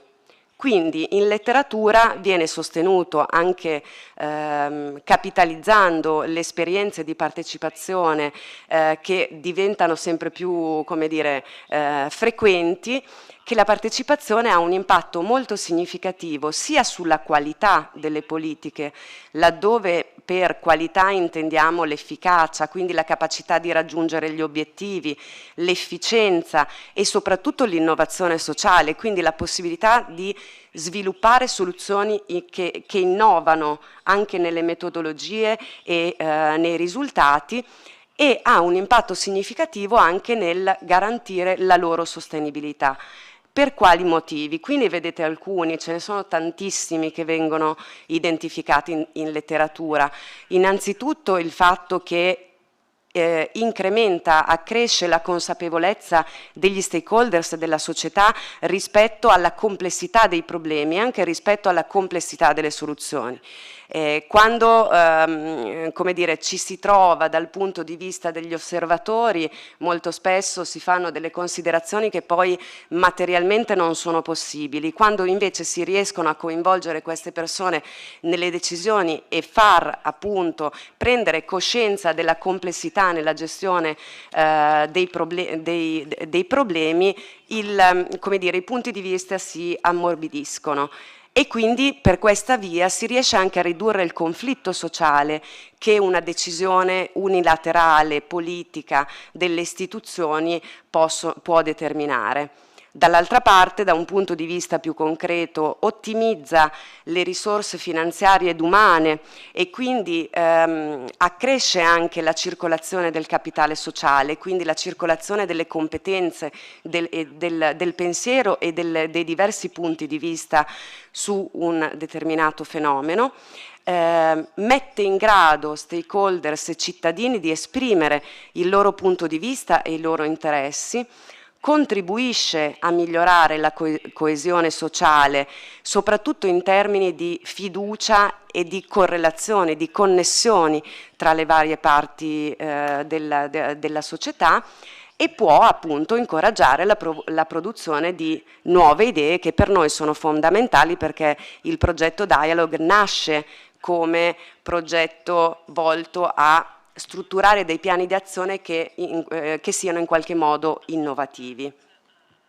Ecco, rispetto alle logiche della partecipazione. Qui ne vediamo riassunte 4 che non sono logiche, come dire, contrapposte, ma sono logiche che possono convivere. Perché si attivano processi partecipativi? Da una parte abbiamo delle motivazioni, come dire, strumentali in cui le istituzioni attivano dei processi partecipativi o solamente come modo per legittimare decisioni politiche e ridurre comunque i conflitti che le decisioni politiche potrebbero creare, oppure per, se vedete sul quadrante destro, solo per adempiere a dei requisiti formali che un'istituzione superiore come può essere l'Unione Europea, la Comunità Europea impone. Quindi in quei bandi di finanziamento in cui è imposto l'attivazione di processi partecipativi, questi vengono attivati ma senza una vera intenzione di recepire quelli che sono i punti di vista di coloro che partecipano. Invece nei 2 quadranti inferiori come dire, la partecipazione assume un valore sostanziale, quindi come mezzo per migliorare le decisioni e soprattutto integrando il parere degli esperti, dei tecnici con quelli meno esperti, dall'altra parte come dire, assolvimento di un ideale che è quello della partecipazione attiva, della democrazia partecipativa, in cui si vuole effettivamente concedere alle persone che partecipano un qualche potere di influire sulle decisioni. E quindi veniamo a quello che è lo spettro della partecipazione, che secondo noi è la parte fondamentale del modello partecipativo, che come vi dicevo abbiamo mutuato, chiesto in prestito dallo IAP, dall'Associazione Internazionale per la Pubblica Partecipazione. E secondo noi l'aspetto innovativo di questo modello è il fatto che oltre come vedete ad esprimere quelli che sono per ciascun livello di coinvolgimento gli obiettivi che la partecipazione si deve porre, disegna anche quelle che devono essere le promesse che l'istituzione fa alle persone che partecipano.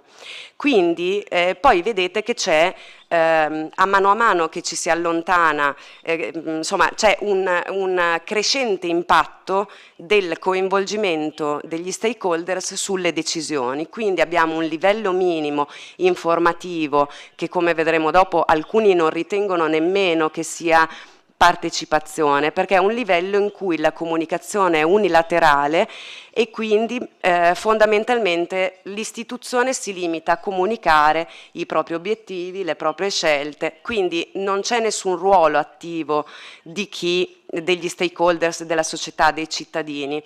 All'estremo opposto troviamo invece l'empowerment, che è il livello massimo in cui addirittura l'istituzione delega il potere di realizzare di prendere delle decisioni e di realizzare degli interventi direttamente agli stakeholders.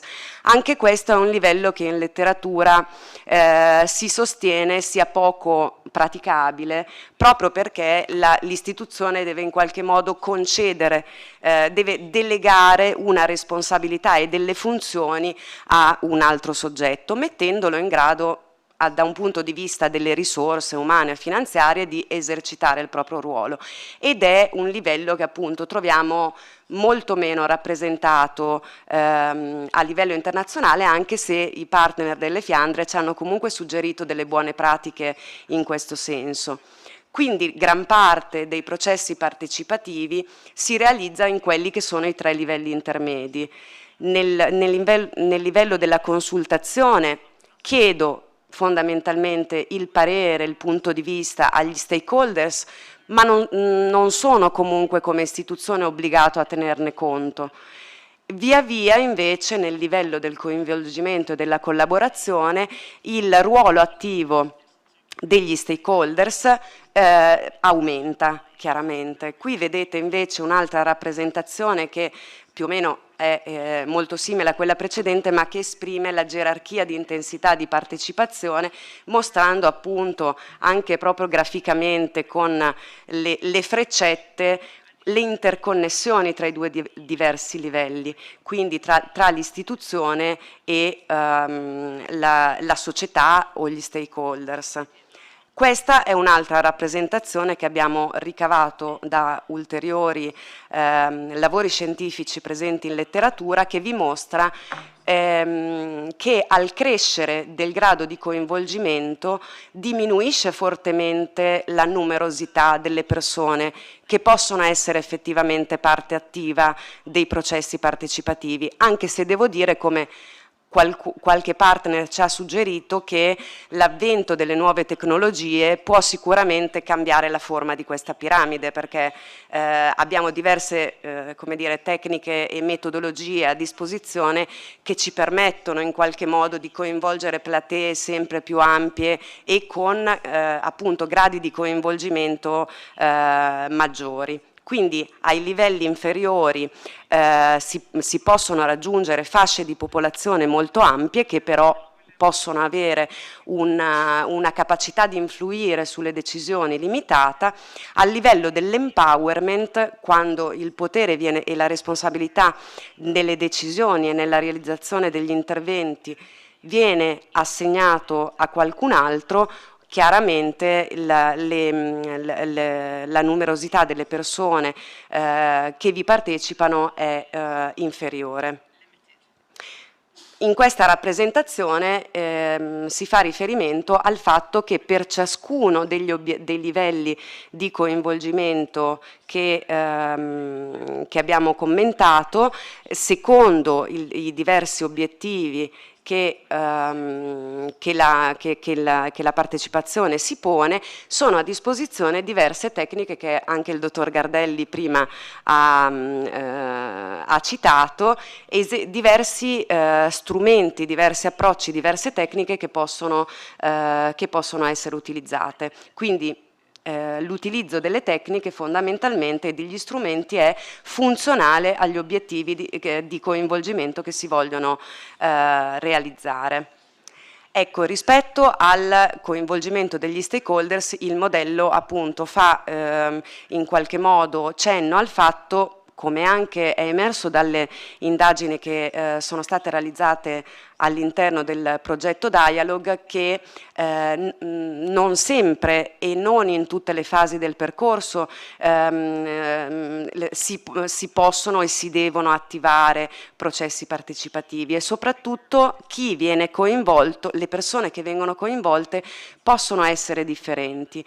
Quindi qui abbiamo 3 grosse macro categorie, tipologie di stakeholders che possono essere coinvolti, dai gruppi non organizzati, e quindi fino ad arrivare anche come dire, a tutta la cittadinanza, e gruppi appunto non organizzati come possono essere le parrocchie, ad esempio, non so, oppure parti della società che si attivano per un senso civico a realizzare determinate azioni sui territori. L'altra categoria è quella delle pubbliche istituzioni che possono essere direttamente coinvolte negli interventi, e i gruppi organizzati, quindi tutto l'ambito del terzo settore, le parti sociali, quindi sindacali e datoriali.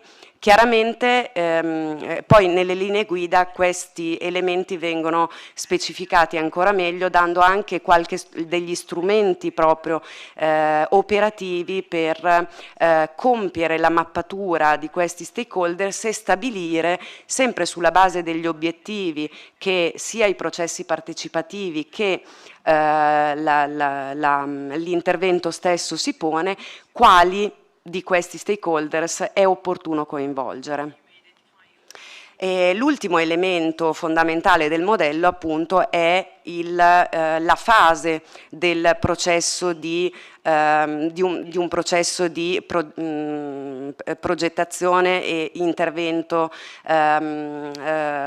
I processi partecipativi possono essere attivati, quindi possono essere attivati nella fase di ideazione e di identificazione del problema, oppure nella fase di progettazione e formulazione dell'intervento, ancora in quella dell'attuazione e del monitoraggio dell'intervento, dell'intervento, oppure ancora quella della valutazione. Essendo i processi partecipativi, soprattutto quelli che si collocano ai livelli di coinvolgimento che abbiamo visto prima più elevati, molto onerosi da un punto di vista delle risorse, ma soprattutto anche di gestione dei processi, chiaramente è molto complicato pensare che i processi partecipativi possano essere realizzati lungo tutto il ciclo di vita di una politica, di un intervento, e quindi molto più spesso si vengono concentrati in alcune delle fasi, di queste fasi del ciclo politico.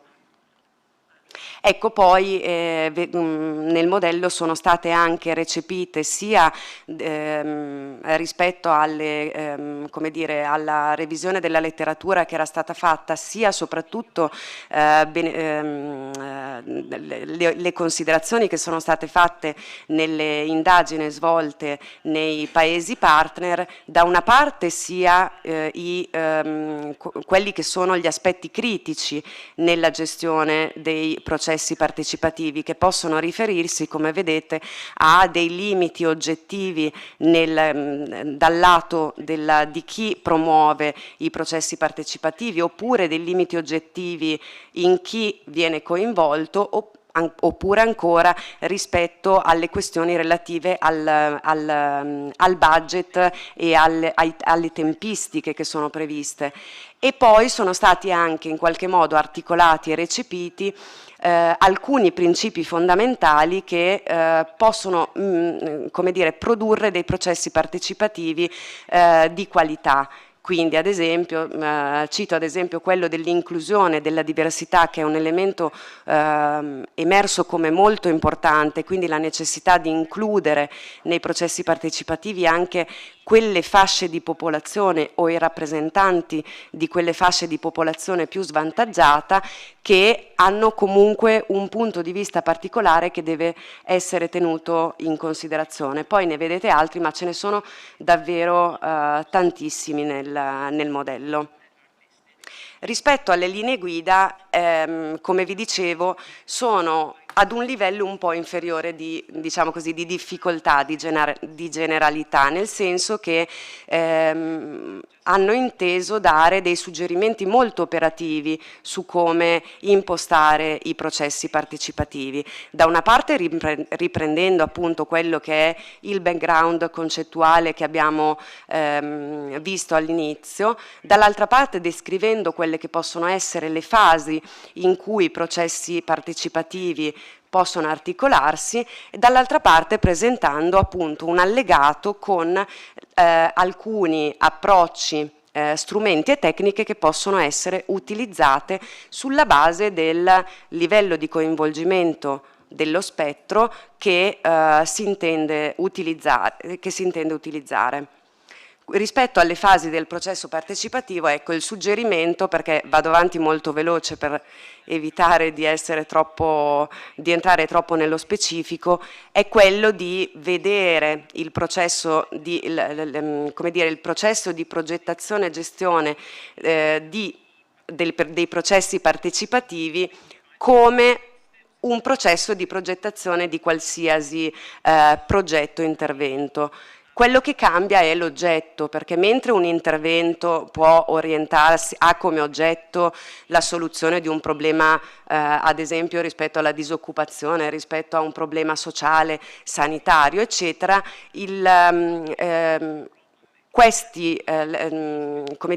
la progettazione e l'attuazione del processo partecipativo ha come oggetto proprio il coinvolgimento degli stakeholders.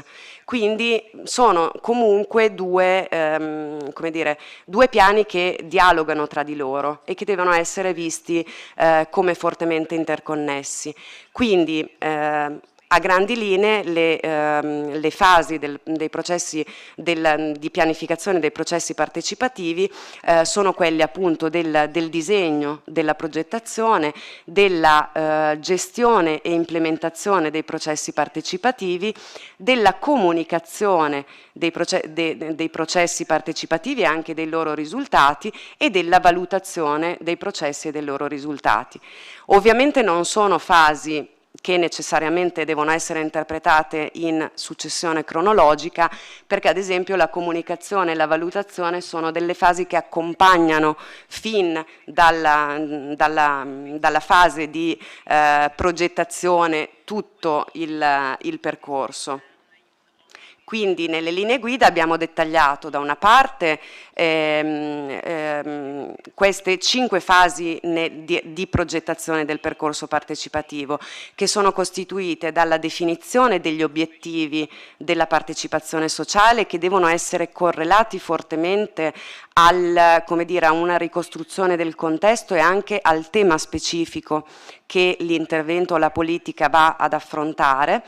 La definizione di quando coinvolgere gli stakeholders rispetto al modello, all'elemento chiave che ci siamo detti prima, ovvero alla fase del ciclo dell'intervento e della politica in cui realizzare il processo partecipativo, stabilire il livello di partecipazione o i livelli di partecipazione, perché può essere che lungo tutto il percorso si decida di coinvolgere in modo diverso gruppi diversi perché funzionali alla realizzazione di quell'intervento, determinare un modello di governance di tutto il processo partecipativo. Abbiamo ad esempio visto, facendo l'analisi delle buone pratiche presentate nella prima fase del progetto, che molto spesso sono nominati degli organismi di governance come le cabine di regia, i comitati tecnici, piuttosto che soggetti vari che coordinano il processo, hanno un qualche ruolo attivo nel processo. E dall'altra parte la costruzione del gruppo di multi-stakeholders. E qui ci sono proposte una serie di tecniche per, come vi dicevo prima, effettuare una mappatura delle parti interessate che possono essere utili alla politica intervento, e quindi capire con quali criteri posso operare la selezione dei partecipanti, ad esempio sulla base delle competenze oppure sulla base del potere che possono avere o sulla base ancora delle conoscenze di cui sono portatori. La fase successiva è quella della gestione e implementazione dei processi partecipativi, che abbiamo articolato in 4 fasi, quindi la definizione del gruppo di lavoro e delle figure professionali coinvolte, quindi chi saranno le figure che gestiranno il processo partecipativo e la comunicazione interna lungo tutto il percorso. La definizione più precisa e articolata di una roadmap dei processi partecipativi, quindi gli obiettivi che si pone, le risorse messe in campo, le promesse che faccio alle persone che coinvolgo nei processi partecipativi, che significano anche quanto potere sono disposto come istituzione, come amministrazione, a conferire a queste persone che partecipano ai processi. Dall'altra parte, strettamente connesso con i livelli di partecipazione che abbiamo visto nella slide precedente, capire quali tecniche sono più appropriate per coinvolgere gli stakeholders rispetto appunto e in quale fasi possono essere utilizzate quelle tecniche, e infine il monitoraggio del processo partecipativo, anche questo è fondamentalmente un'attività che dovrebbe essere fatta costantemente, quindi non parliamo del monitoraggio dell'intervento della politica, che comunque è fondamentale e importante per capire lo stato di avanzamento della politica stessa, ma parliamo di un processo fondamentale a capire se i processi partecipativi stanno effettivamente andando nella direzione che noi pensavamo andassero e stanno producendo i risultati che intendevamo producessero.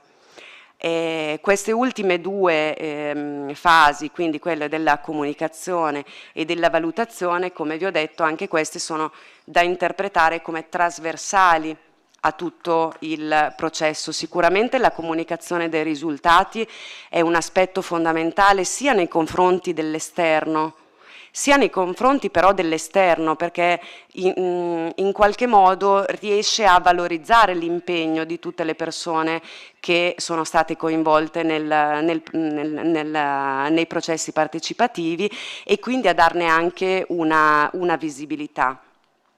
Rispetto alla valutazione abbiamo in letteratura diverse tipologie di valutazione che si pongono obiettivi diversi. Come vedete nella valutazione ex ante il tipo di valutazione che viene effettuata è più ancorata alla appropriatezza o legittimità della scelta dei metodi partecipativi in un determinato contesto, in un determinato intervento.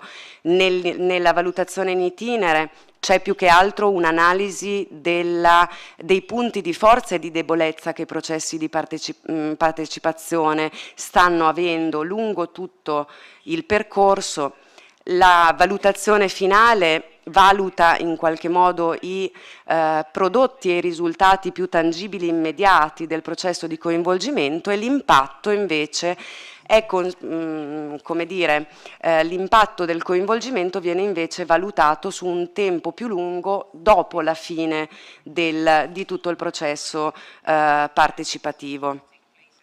Ecco, come vedete, l'ultima parte delle linee guida riguarda la presentazione di alcuni approcci, tecniche e strumenti che possono essere utilizzati. Giustamente faceva notare il dottor Galetti che sono 32 le tecniche che abbiamo inserito. Originariamente erano 37, in quanto poi ci siamo trovati a toglierne alcune perché erano troppo settoriali, nel senso che potevano avere un ambito di applicazione molto limitato ad alcune politiche che tra l'altro non erano neanche comprese nei piani d'azione che stavano per essere progettati.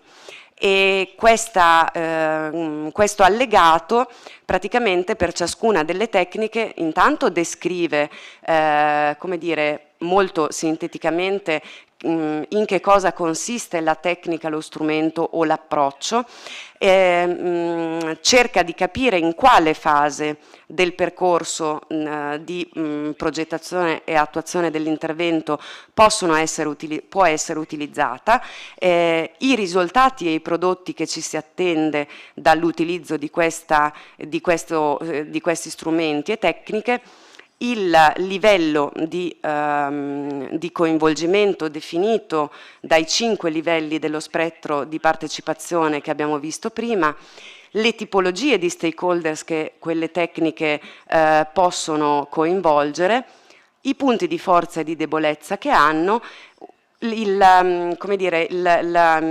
momento temporale, la scansione temporale per la loro applicazione e infine le competenze richieste per un'applicazione appropriata delle tecniche.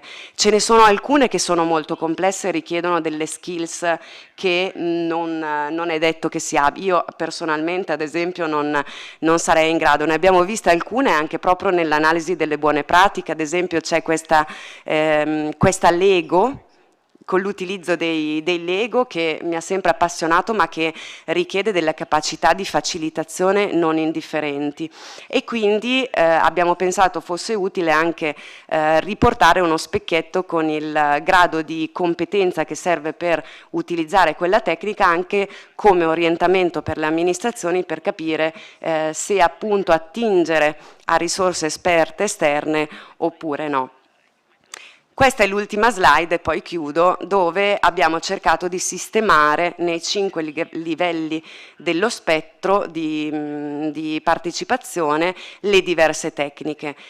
Ci sono delle tecniche che possono essere utilizzate su più livelli, chiaramente. Noi le abbiamo classificate come sul livello superiore e come vedete abbiamo in qualche modo rappresentato molto di più i livelli centrali di partecipazione e anche quello dell'empowerment e un po' di meno il livello informativo, proprio perché la finalità del progetto Dialog era quella di valorizzare la partecipazione sociale e quindi ci siamo spostati, diciamo così, sui gradi di coinvolgimento più elevati. Io vi ringrazio per l'attenzione e spero di non essere stata troppo prolissa. No, anzi, grazie dottoressa Volteni per la qualità della relazione che ci ha permesso evidentemente di avere una sintesi molto pratica e operativa di quello che poi è stato un lavoro estremamente complesso, articolato e che già nella volumetria del prodotto si comprende appunto l'impegno e l'approfondimento nelle valutazioni.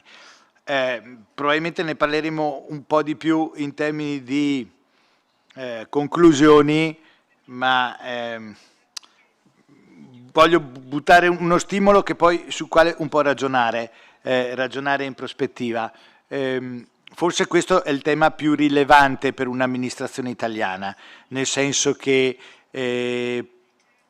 la partecipazione, gli strumenti partecipativi non informano la nostra attività di pubblica amministrazione quale formante determinato della nostra attività, nel senso che non abbiamo questo tipo di skills in origine nel nostro ingresso, nel senso che siamo molto burocrati, molto giuristi e molto legati all'adempimento giuridico normativo e siamo poco innovativi negli strumenti.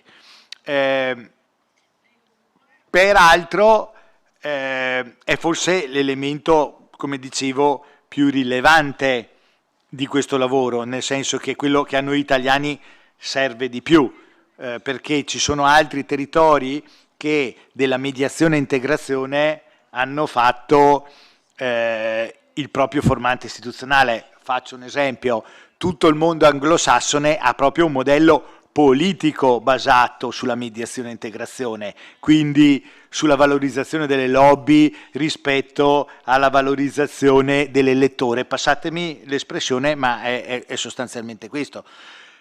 E quindi è forse l'elemento che dobbiamo apprendere di più. Però, e è questo lo stimolo che voglio dare, il ragionamento che vi chiedo di fare dopo, quando facciamo le conclusioni. Ormai abbiamo la nostra disciplina giuridica infarcita di obblighi di partecipazione. Faccio una grande opera, costruisco un'autostrada che ha una dimensione lineare maggiore di 5 km, devo fare la partecipazione. Realizzo un aeroporto, devo fare la partecipazione. Faccio un piano urbanistico che è soggetto a VAS, valutazione ambientale strategica, devo fare la partecipazione. La partecipazione, evidentemente, per come l'abbiamo descritta oggi, non può essere un adempimento legale, e renderla un adempimento legale sostanzialmente la svilisce. E quindi lo dico perché la mia struttura, quella a cui sono proposto in Provincia autonoma di Trento, ha anche la competenza di essere il facilitatore della Provincia autonoma di Trento. Cioè, quando un mio collega deve fare un piano, deve fare un progetto, teoricamente dovremmo essere noi a facilitare il processo. Quindi quegli schemi che abbiamo visto sono il nostro piano quotidiano, la nostra cassetta degli attrezzi. Però ci rapportiamo con amministrazioni, con colleghi che vedono solamente l'adempimento formale. Quindi il tema è come superare la logica della formalizzazione e come rendere insito nel decisore politico il ricorso alla partecipazione quale strumento di qualità.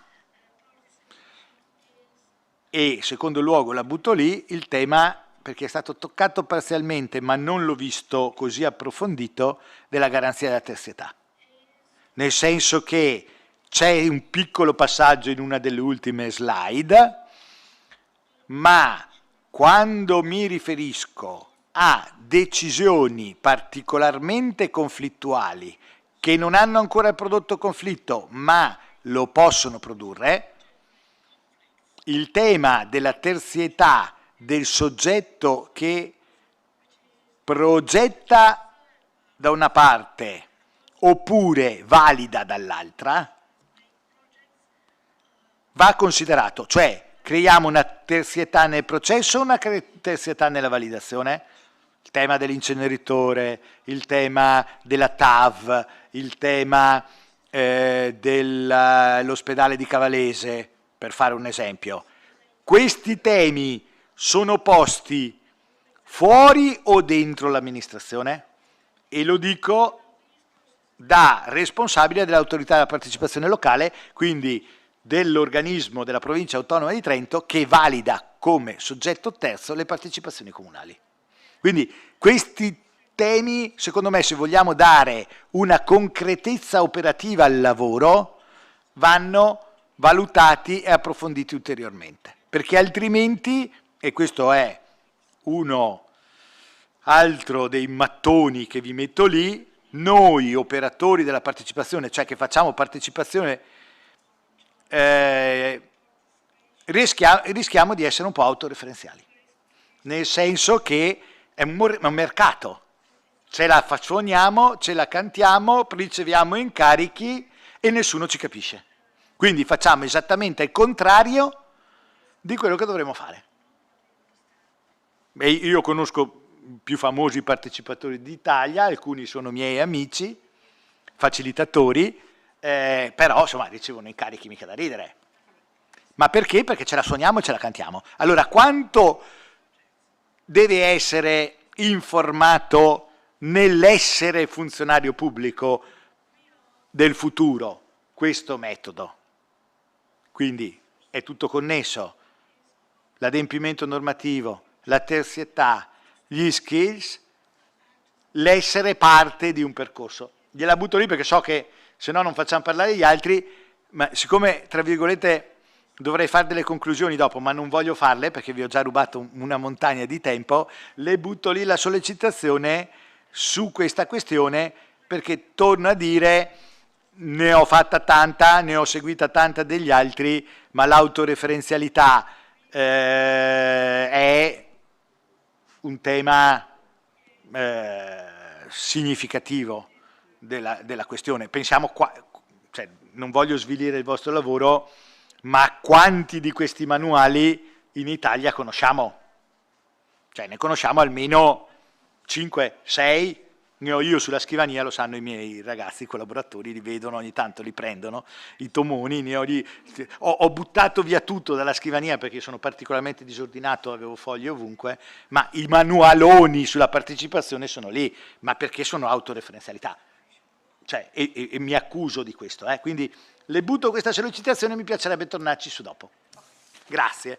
Allora andiamo avanti, dobbiamo andare proprio nei piani d'azione, mi pare di ricordare. Quindi io non ricordo tutti i nomi perché me li avete scritti qui, ma immagino che li chiamo tutti sul tavolo o andiamo una volta? No, tutti sul tavolo, chi deve intervenire, e quindi prego. L'ordine, dottor Bassetti, me lo dà lei? Il primo sarebbe vostro, quindi dottor Galletti. Vi facciamo fare il primo, non l'ultimo. Ti lascio il posto, Luciano? No. Allora partiamo noi. Prego, Luciano. Ok, come diceva Giovanni, Abbiamo dovuto creare all'interno dell'opportunità creata dal progetto un'area di sperimentazione. Abbiamo individuato, come anticipavo stamattina, l'area di sperimentazione delle aree interne. Scusate il bisticcio di parole. E quest'ambito di intervento si compone di una dimensione nazionale, una dimensione europea e una dimensione locale. Dimensione nazionale determinata dalle linee di intervento e di finanziamento dello Stato, leggi di stabilità, con un cofinanziamento da parte del Fondo Europeo di Sviluppo Regionale e degli altri fondi strutturali, e la compartecipazione da parte del territorio in termini di attivazione dei processi di sviluppo delle aree interessate. Il processo è stato piuttosto lungo. All'interno di questo abbiamo collocato degli interventi di dialogo sociale, come richiesto dal piano d'azione. Abbiamo avviato pertanto dapprima una fase di interlocuzione con il Ministero competente, l'Agenzia per la coesione territoriale. Abbiamo individuato le caratteristiche di una nuova mappatura delle aree interne, condivisa la mappatura realizzata a livello nazionale e individuato 2 nuove aree che potrebbero e che potranno beneficiare di interventi da parte dello Stato e dell'Unione Europea per la prossima programmazione 2021-2027. Le caratteristiche di questa verifica riguardano naturalmente i trend demografici, perché uno dei requisiti richiesti per gli interventi della strategia nazionale aree interne è quella di contrastare i fenomeni di spopolamento e di perdita della popolazione. E poi abbiamo soprattutto attivato in questa prima fase una sensibilità e una partecipazione da parte delle amministrazioni pubbliche locali. Cosa abbiamo fatto? Prima fase, dopo aver individuato l'area interessata, che era già stata individuata nella proposta di action plan, sono stati realizzati 3 meeting sotto il profilo informativo, a livello di partecipazione da parte dei amministratori locali e dei residenti. È stata individuata il comune capofila della procedura, è stato individuato un gruppo di progetto.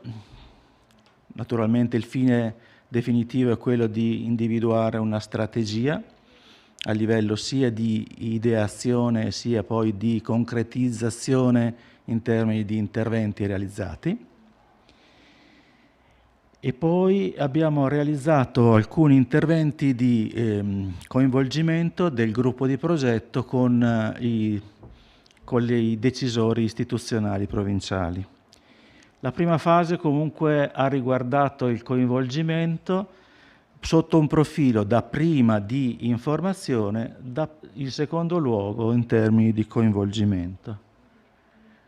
Più specifico il coinvolgimento dei cittadini attraverso la messa in campo di un questionario sottoposto a tutti gli abitanti delle 13 realtà subterritoriali interessate, 13 municipalità. E questi questionari che sono stati collocati all'interno del sito istituzionale di ogni singolo comune vedranno la raccolta di informazioni e indicazioni da parte dei cittadini, libera partecipazione, libera e segreta partecipazione, naturalmente anonima, strutturata nell'ambito di 3 contesti di riferimento della strategia, e cioè la salute, l'educazione e la mobilità.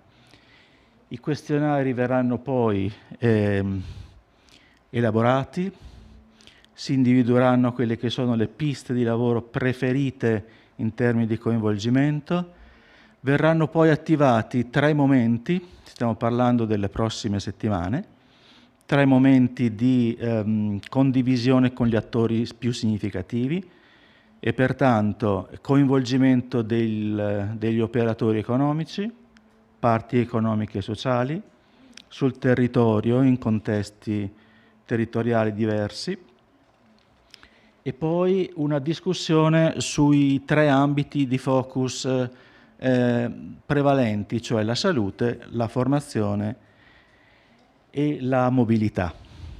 Per cui 2 momenti in questo caso non di coinvolgimento ma di collaborazione.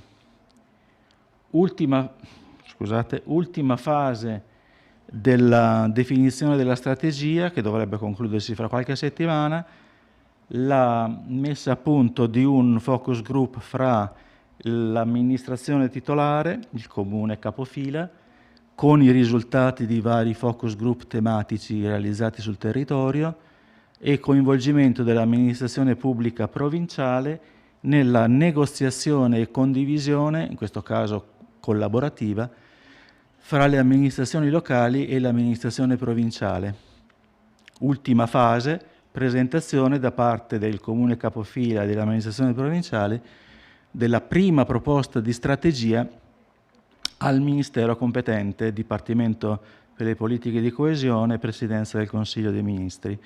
Qualora ci fossero delle necessità di approfondimento, il loop si riproduce con ulteriori fasi di evoluzione della procedura.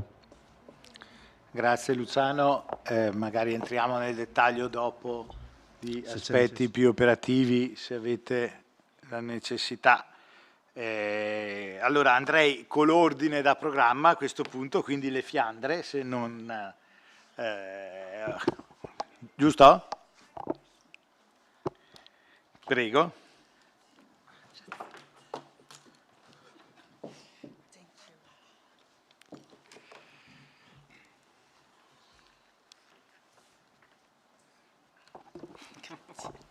So, thank you very much. I would like to present the action plan of Flanders. I hope this works. Yes. So our major aim is, with our action plan, is really to have new insights for the ESF program, so the new ESF program, because we are already working, I mean, we have a tradition of partnerships, but in the new program, we want to go one step further and to make all these stakeholders as co-creators of the program so that we have more impact on the Flemish labour market. And so what we want to do with this action plan is on a small scale to help with this. So as I already said, we have a tradition of working with the relevant stakeholders, but in the field where we are working, we wanted to work on social inclusion. And this for us is very important because in ESF, 25% of the means of the subventions has to go to social inclusion. So we developed in Flanders 2 strategies. So one on inclusive entrepreneurship, so that the influx, but also the retention of vulnerable groups can be, that we can work on this. But to create this, we want, and this is a very difficult pathway that we have to travel, is working together with the social partners. And a second strategy is working with local partnerships also for vulnerable groups. So where our European Social Fund in Flanders will facilitate the Flemish public employment services and local authorities to set up sustainable local partnerships. But what we also wanted is to involve the final target group, because sometimes this is something that's really lacking. What do we want to do then is our action plan is the meaning of inclusive entrepreneurship, but also the ideas of young people about this topic.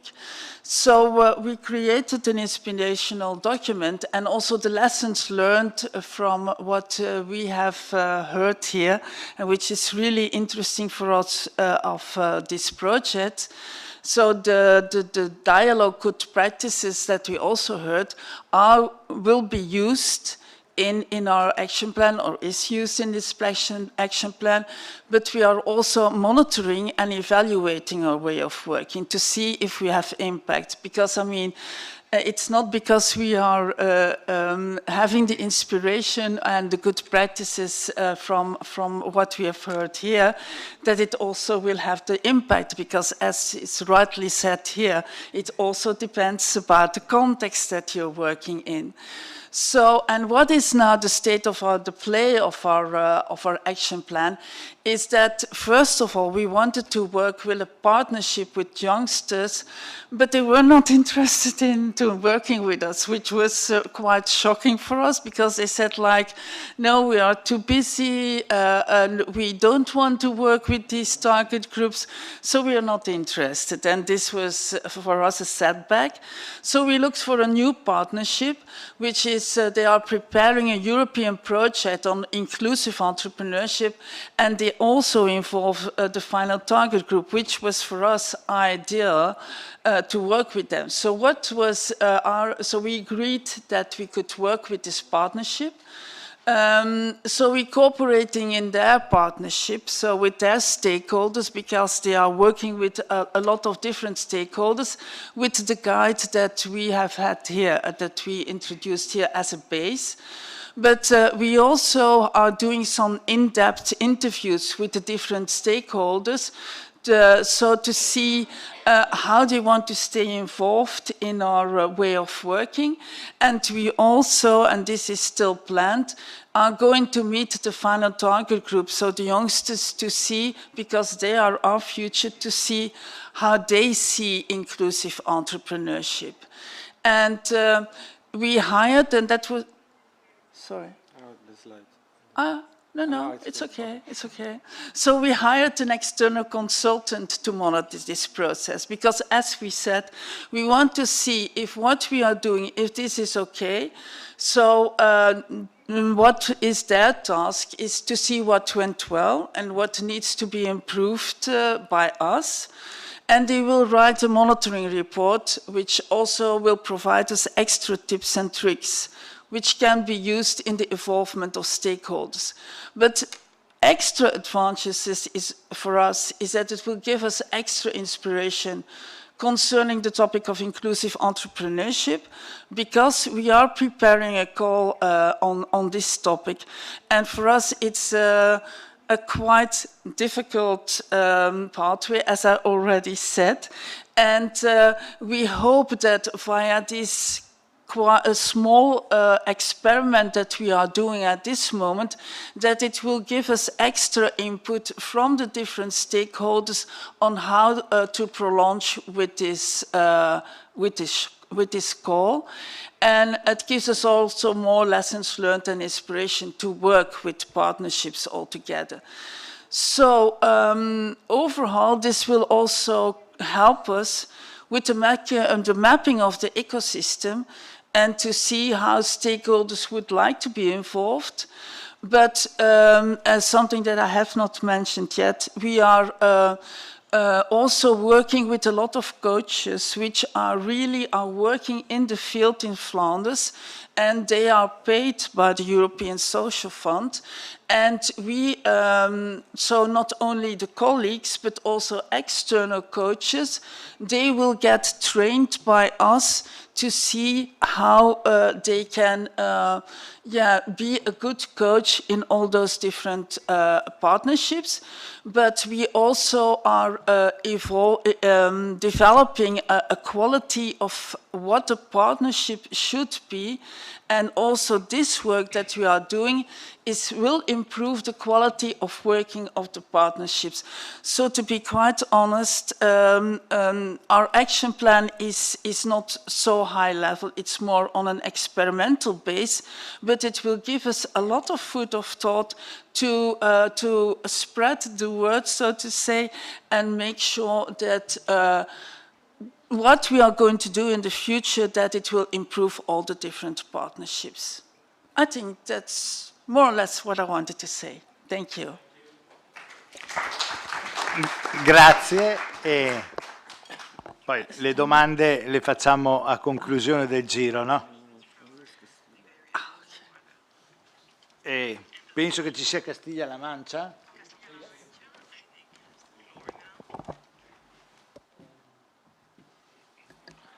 Okay.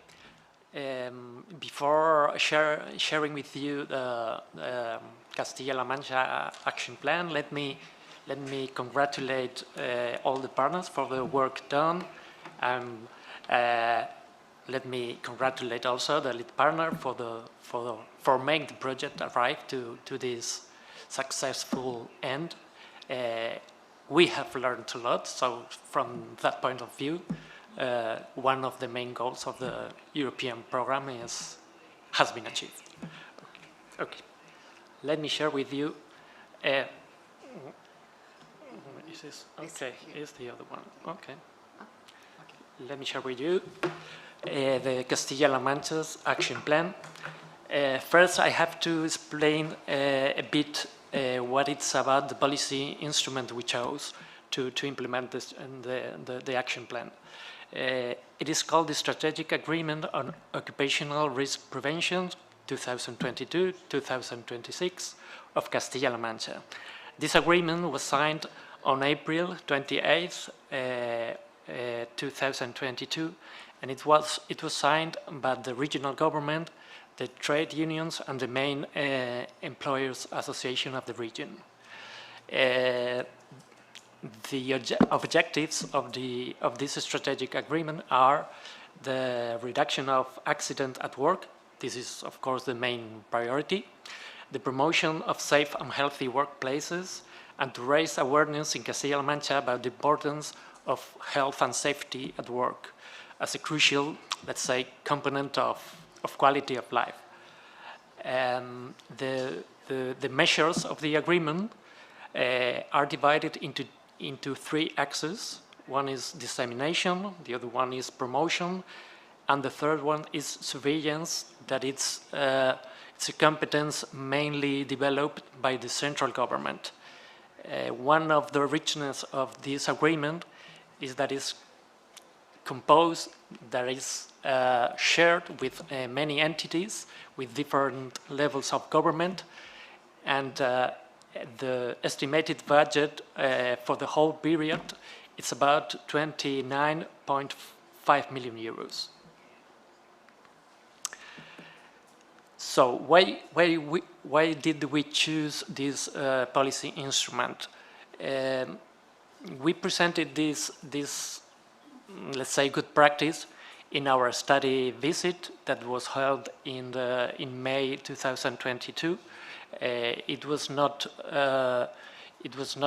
chosen as one of the good practices that we presented previously in the first online meetings we had in the peer reviews, but I will explain why. Health and safety at work is a multifactorial issue with a strong need for collaboration between multiple actors, and we thought it was one to be very suitable with a participatory method. Many stakeholders, as I said before, were with different levels of participation, priorities, means and competences are involved in this agreement.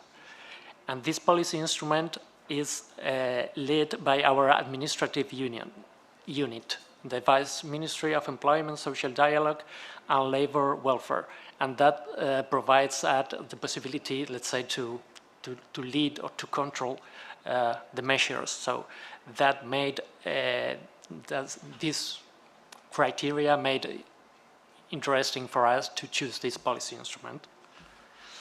We divided our action plan into 4 phases. The first phase was to prepare the dossier we wanted to present, the materials we wanted to share with the stakeholders.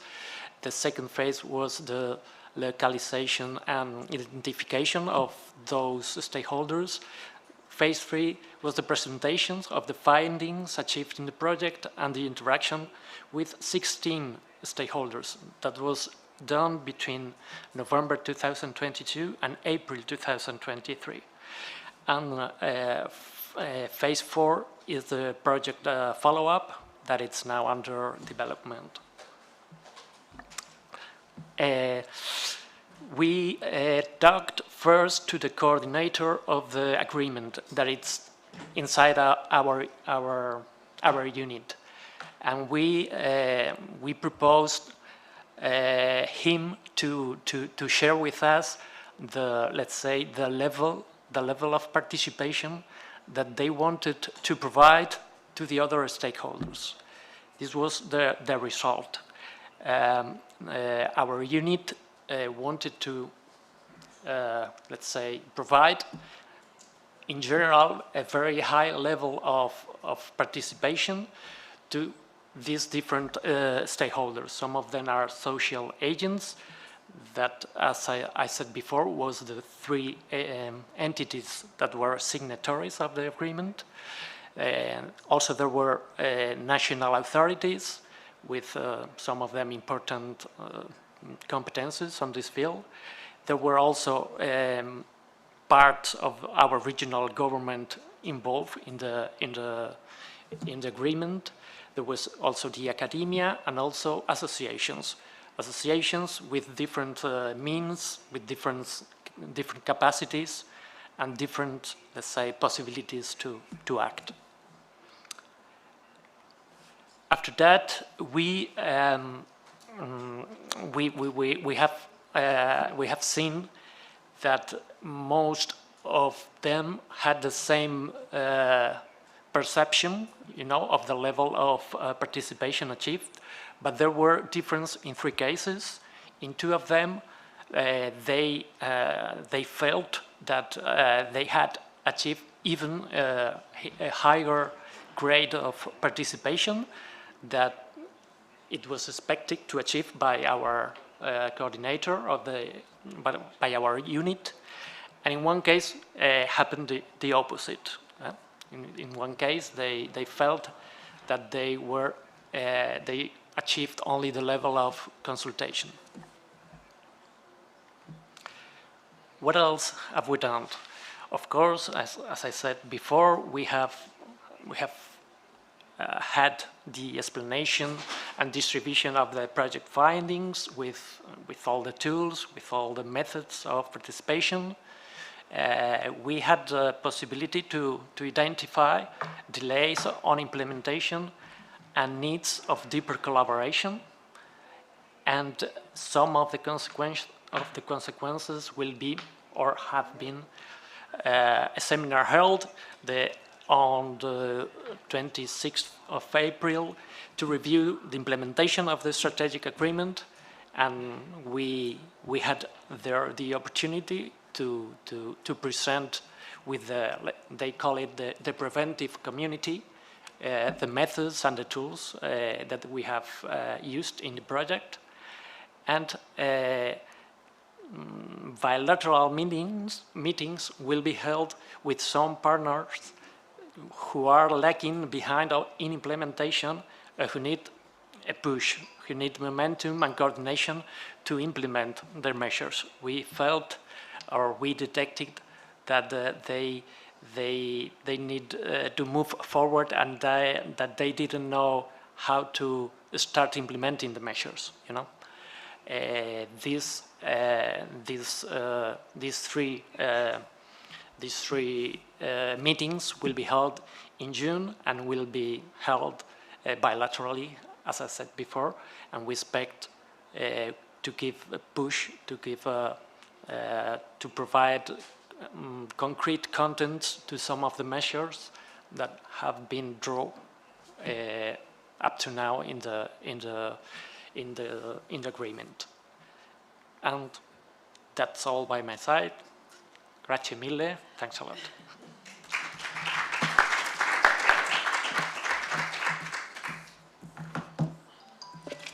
Adesso il collega ticinese parla in italiano o in inglese? Parla in italiano. Parla in italiano. Allora. Buongiorno a tutti, il Trento Ticino ha partecipato al progetto Dialog attraverso l'elaborazione di un piano d'azione che coinvolge un servizio specifico che è Fondo un'impresa.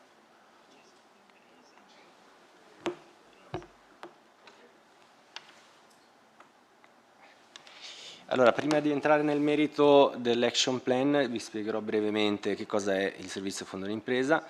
Chiunque abita in Ticino e voglia aprire un'attività indipendente può usufruire di questo servizio di consulenza gratuito per la valutazione della sostenibilità economica al momento.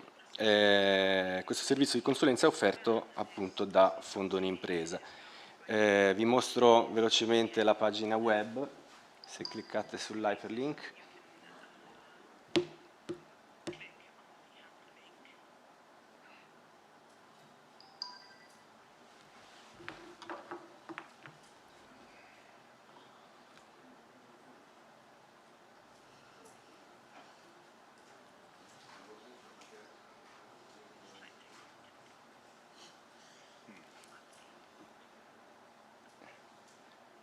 Beh, se non funziona fa niente, lo spiego.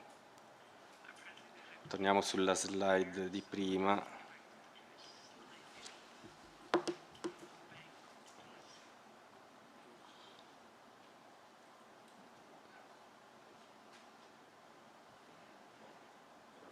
Beh, mentre si mette a posto, sostanzialmente cosa succede? A Fondo un'impresa offriamo corsi di imprenditorialità, consulenze one-to-one per valutare appunto la sostenibilità attraverso diversi strumenti e l'elaborazione di business plan per piccoli imprenditori.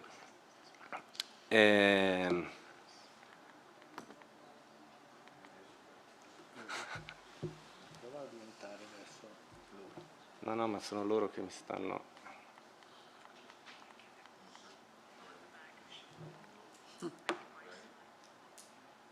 Ok, questo è il servizio sulla quale abbiamo elaborato l'action plan, quindi gli obiettivi primari sono quelli di migliorare l'efficienza e l'efficacia del servizio in sé, quindi aumentando la partecipazione. Il secondo è relativo all'introduzione di una buona pratica che abbiamo potuto osservare durante il progetto di Dialog. In sé ci siamo piuttosto ispirati, non abbiamo fatto un copia e incolla. Questo è lo strumento Susta Tool presentato dal Belgio, il progetto Maresa Leroux. Questo è uno strumento, hanno un sito internet dove sostanzialmente possono guardare alle varie pratiche per adottare strumenti di sostenibilità e dopodiché fare dei progetti, queste piccole aziende. E il terzo obiettivo è quello di introdurre in modo più strutturato e generico il metodo partecipativo all'interno del servizio stesso, quindi di Fondo un'impresa. Concretamente il piano d'azione si è articolato in una lista di misure che potete vedere qui elencate. È stato elaborato in una serie di riunioni in cui hanno partecipato diversi portatori di interessi istituzionali, quindi in particolare i dipendenti di Fondo un'impresa e alcuni membri di 2 dipartimenti governativi a cui fa capo il servizio. In particolare potete vedere 3 riquadri. I primi 2 sono legati all'obiettivo di introdurre il metodo partecipativo, mentre l'ultimo è relativo all'introduzione della buona pratica. Non sto qui a leggervi ogni singola misura perché le guardiamo adesso in sequenza. Quindi abbiamo, qua abbiamo la prima misura, è stata quella di creare un gruppo di coordinamento con lo scopo di manovrare l'attuazione del piano d'azione e i suoi aggiustamenti in itinere. Come potete vedere a sinistra vediamo l'organizzazione istituzionale di Fondo d'Impresa, in cima abbiamo il governo del Canton Ticino, in realtà qua ci sarebbero due dipartimenti, abbiamo il Dipartimento dell'Educazione, Cultura e Sport che si occupa più dei corsi e delle consulenze e poi abbiamo il Dipartimento delle Finanze che sostanzialmente finanza queste misure e poi una serie di sottuffici amministrativi. Fondo d'Impresa è in fondo, a cui adesso è stata fusa con l'Istituto Formazione Continua e in questo gruppo di coordinamento erano presenti, come vedete, i numerini, uno dell'Ufficio della Formazione Continua e dell'Innovazione, uno della direzione IFC e Fondo d'Impresa e 5 impiegati di Fondo d'Impresa, sostanzialmente consulenti e persone che erogano i corsi. Cosa abbiamo fatto? Una volta creato questo gruppo di coordinamento abbiamo fatto una mappatura dei portatori di interesse. Questo lavoro è stato fatto attraverso diversi brainstorming e ricerche anche sul web. Il risultato è una lista di contatti che comprende gli uffici governativi, le organizzazioni del lavoro, i mass media, le scuole, le municipalità, gli impiegati di Fondo d'Impresa ed infine gli utenti del servizio. Questo è un esempio della mappa, qua abbiamo tutti i contatti delle municipalità e dopo aver fatto questo lavoro, quindi di aver creato queste categorie di stakeholder, oltre al fatto che ci siamo resi conto che Fondo d'Impresa non è un'entità a sé, ma una serie di relazioni, cioè si viene a creare dal momento che esistono questi portatori di interesse, senza di essi non esisterebbe neanche il servizio. E abbiamo quindi applicato la definizione delle relazioni secondo quello che abbiamo visto prima e per ognuno di essi abbiamo assegnato una tipologia di relazione che vorremmo intrattenere con questi gruppi. Noterete subito che nessun portatore di interesse è stato collocato nella relazione Empower, proprio perché era abbastanza impegnativo e il nostro servizio, dal momento che è in fondo alla catena amministrativa, non aveva neanche il potere di farlo. Quindi il potere di decidere in ultima istanza è rimasto comunque in mano a Fondo d'Impresa e agli uffici sovrastanti, quindi infine comunque al governo. Vorrei spiegare cosa ha comportato in pratica l'assegnare tali etichette relazionali alle diverse categorie dei portatori di interesse. Prendiamo per esempio l'etichetta Collaborate, che è stata assegnata agli impiegati, agli istituti di formazione e agli uffici governativi. Con loro abbiamo iniziato ad organizzare degli incontri strutturati, quindi tavoli di lavoro e brainstorming, e sono state raccolte proposte di miglioramento del servizio stesso e proposte di collaborazioni tra gli uffici e il nostro ufficio. Con l'etichetta Consult invece abbiamo piuttosto fatto un'analisi dei bisogni, per questo per esempio per gli utenti di Fondo d'Impresa abbiamo creato un formulario di valutazione post servizio, quindi dopo i corsi e dopo le consulenze loro possono dire cosa ne pensano e se hanno delle proposte. E invece con la etichetta Inform ci siamo preoccupati semplicemente di creare una lista di contatti a cui mandare regolarmente informazioni sul servizio. Ecco, questo è un esempio di formulario di valutazione dei corsi, in questo caso dei corsi in presenza. Loro ricevono una mail e possono partecipare volontariamente.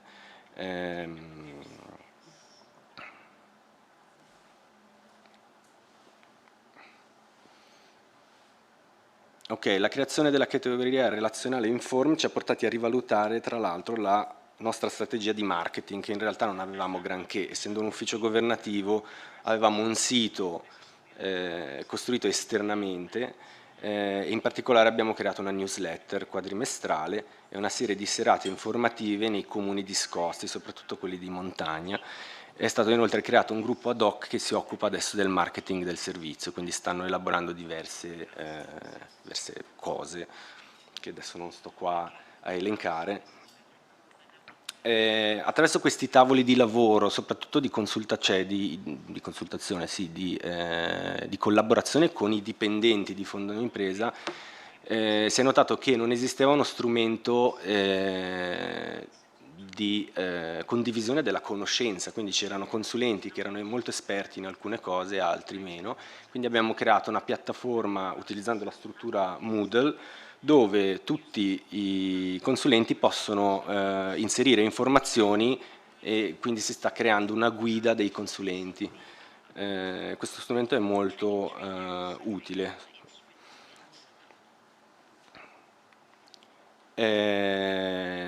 La microimprenditorialità nel 2023 non può trascendere da una presenza online e dall'utilizzo delle piattaforme social, e quindi per questo da settembre 2022 abbiamo creato dei corsi specifici per il marketing su Facebook, su LinkedIn e su Instagram. Questo sempre per l'obiettivo di migliorare l'efficienza e l'efficacia del servizio.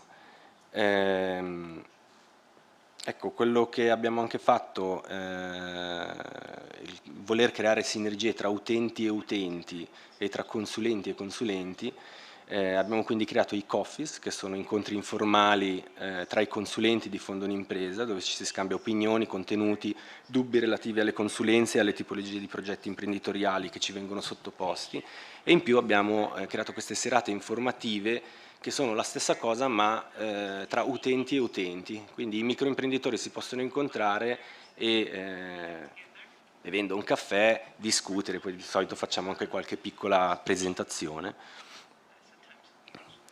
Forse la parte più interessante, più tangibile dell'adozione del sistema partecipativo con i dipendenti è stata la riorganizzazione interna del servizio. Se inizialmente avevamo solo un direttore e i consulenti, quindi noi come consulenti dovevamo andare direttamente dal direttore per ogni problema, dopo i tavoli di lavoro si è formata una nuova organizzazione con diversi sottoresponsabili incaricati di gestire i molti piccoli servizi di fondo d'impresa.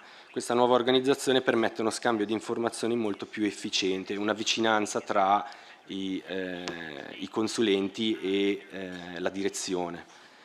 Sostanzialmente, diciamo, il potere decisionale anche è stato dato in mano ai responsabili, quindi hanno molto più margine di manovra.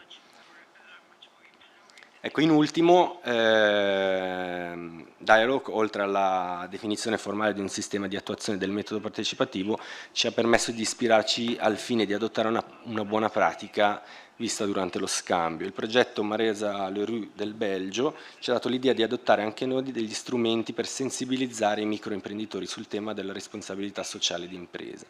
Abbiamo deciso di fornire una consulenza non solamente per l'aspetto della sostenibilità economica, ma anche di fornire consulenza per la sostenibilità sociale ed ecologica. In particolare entro l'inizio del 2024 non ci siamo riusciti, entro la chiusura del progetto, proporremo un corso di sostenibilità ai microimprenditori, una checklist di autovalutazione delle pratiche sostenibili, simile al Sustatool, ma lo faremo cartaceo. Inseriremo una pagina specifica all'interno della web page di Fondo d'Impresa dove specificheremo che non si farà più solo consulenza puramente economico-finanziaria, ma appunto anche con gli altri due aspetti della sostenibilità, e creeremo poi dei video sulla sostenibilità, quindi delle best practice di piccole aziende sul portale web. Vi ringrazio. Grazie. Adesso siamo all'ultimo intervento, quindi la collega Milova per Vrazza. E poi ho una piccola domanda per tutti, ma me la riservo per dopo. So let's finish with action plans of the project. What we had done in our small region. Our policy instrument was the operational program Competitiveness and Innovation, and we wanted to improve the governance of the program and also to improve the communication between main actors, so managing authorities, local businesses, regional authorities, and business support organization. How we manage, what was the first steps? The first step was the organization and implementation of one public meeting between the managing authority of this policy instrument, and we were very proud because for the first time in our northwest part of Bulgaria came the representative of Ministry of Innovation and Growth, and he explained to the local business and to the regional authorities what are the upcoming measures, programs, and gave them recommendation how to apply, what kind of activities will give additional points, and the business and also consultants agreed to participate, and also to participate in public discussion for other measures and programs which are in 2023 year. After that, we continue with public discussion concerning the content of the digital platform. Again, during December last year, we represent our action plan. We represent also on a public discussion with District Information Center. This is the mediation unit between the managing authorities and the business.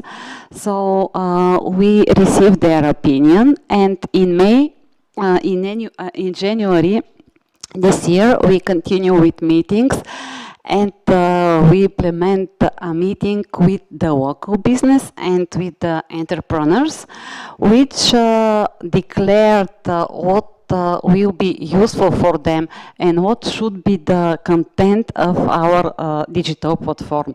So we started in January, and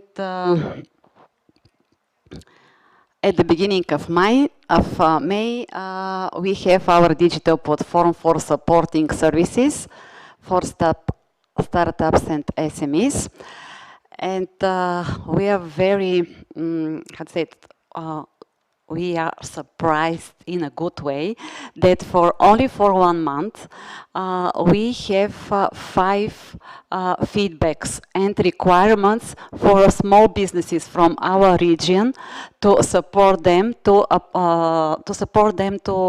apply for financing. So we didn't start yet with the marketing campaign, but our platform now is known among the business. So what are on it? It's in Bulgarian, but I will explain. There we put actual information about public discussion, about measures, about programs which are dedicated to the business. Because in Bulgaria, there are different programs which are good for the small and medium-sized enterprises, but the information are distributed on pages on different ministries. So if you're a representative, you should go through different pages and to receive the information. And the team of CCI Vratsa collect all the information, updated information on this digital platform. Also, there are news and events which are organized. For example, there are different webinars dedicated for the business, and we put their information and how to be included in these webinars or trainings. And also another interesting thing that we put a different section on our digital platform for the creative business, and also for small companies from the social sphere, because they are too small, they don't have the capacity, and we expect that main inquiries will be from them to support them. And in May, before 1 week, we implement the second meeting with the local business, on which we represent again the platform, and this meeting was very important for us because, as I told you, there was only 1 month of implementation, and we received their opinion. Is it useful or not, and how to improve it? How we involved stakeholders and who are they? Of course, the Ministry of Innovation and Growth, organization which support business, because we will need them if we don't have appropriate answer to the question of the business to receive and to put all business support organization on one table. Also district authorities, and they were part of our study visit in the main project of Dialogue. Also municipalities and regional development agencies. Also, we have one very important stakeholder. This is the Bulgarian Academy of Science. We cooperate with them during the design of the digital platform, so to be useful and to be friendly to the users. And of course, other organizations which are related. So what are our next steps? We start with the marketing campaign, direct marketing actions for the promotion of the platform. So through our mailing list, we send information about it, and also in the social media we will continue. Not only during the implementation, there is only 2 months, and after that, because we will continue with the platform. Also media campaign, and what we will have at the end, improved entrepreneurial culture in our northwest part of Bulgaria. So this is in briefly, and as a conclusion, I would like to say that the established partnership with the lead partner, with the old partners, we became friends. So I hope that this cooperation will continue in future projects. Thank you.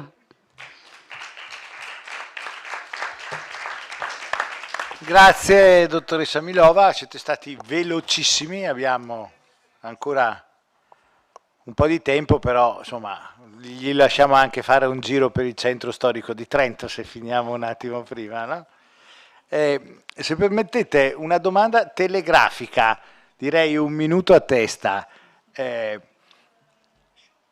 Vi chiederei di sintetizzarci quali sono gli elementi che grazie a Dialog avete cambiato nel vostro modo di lavorare.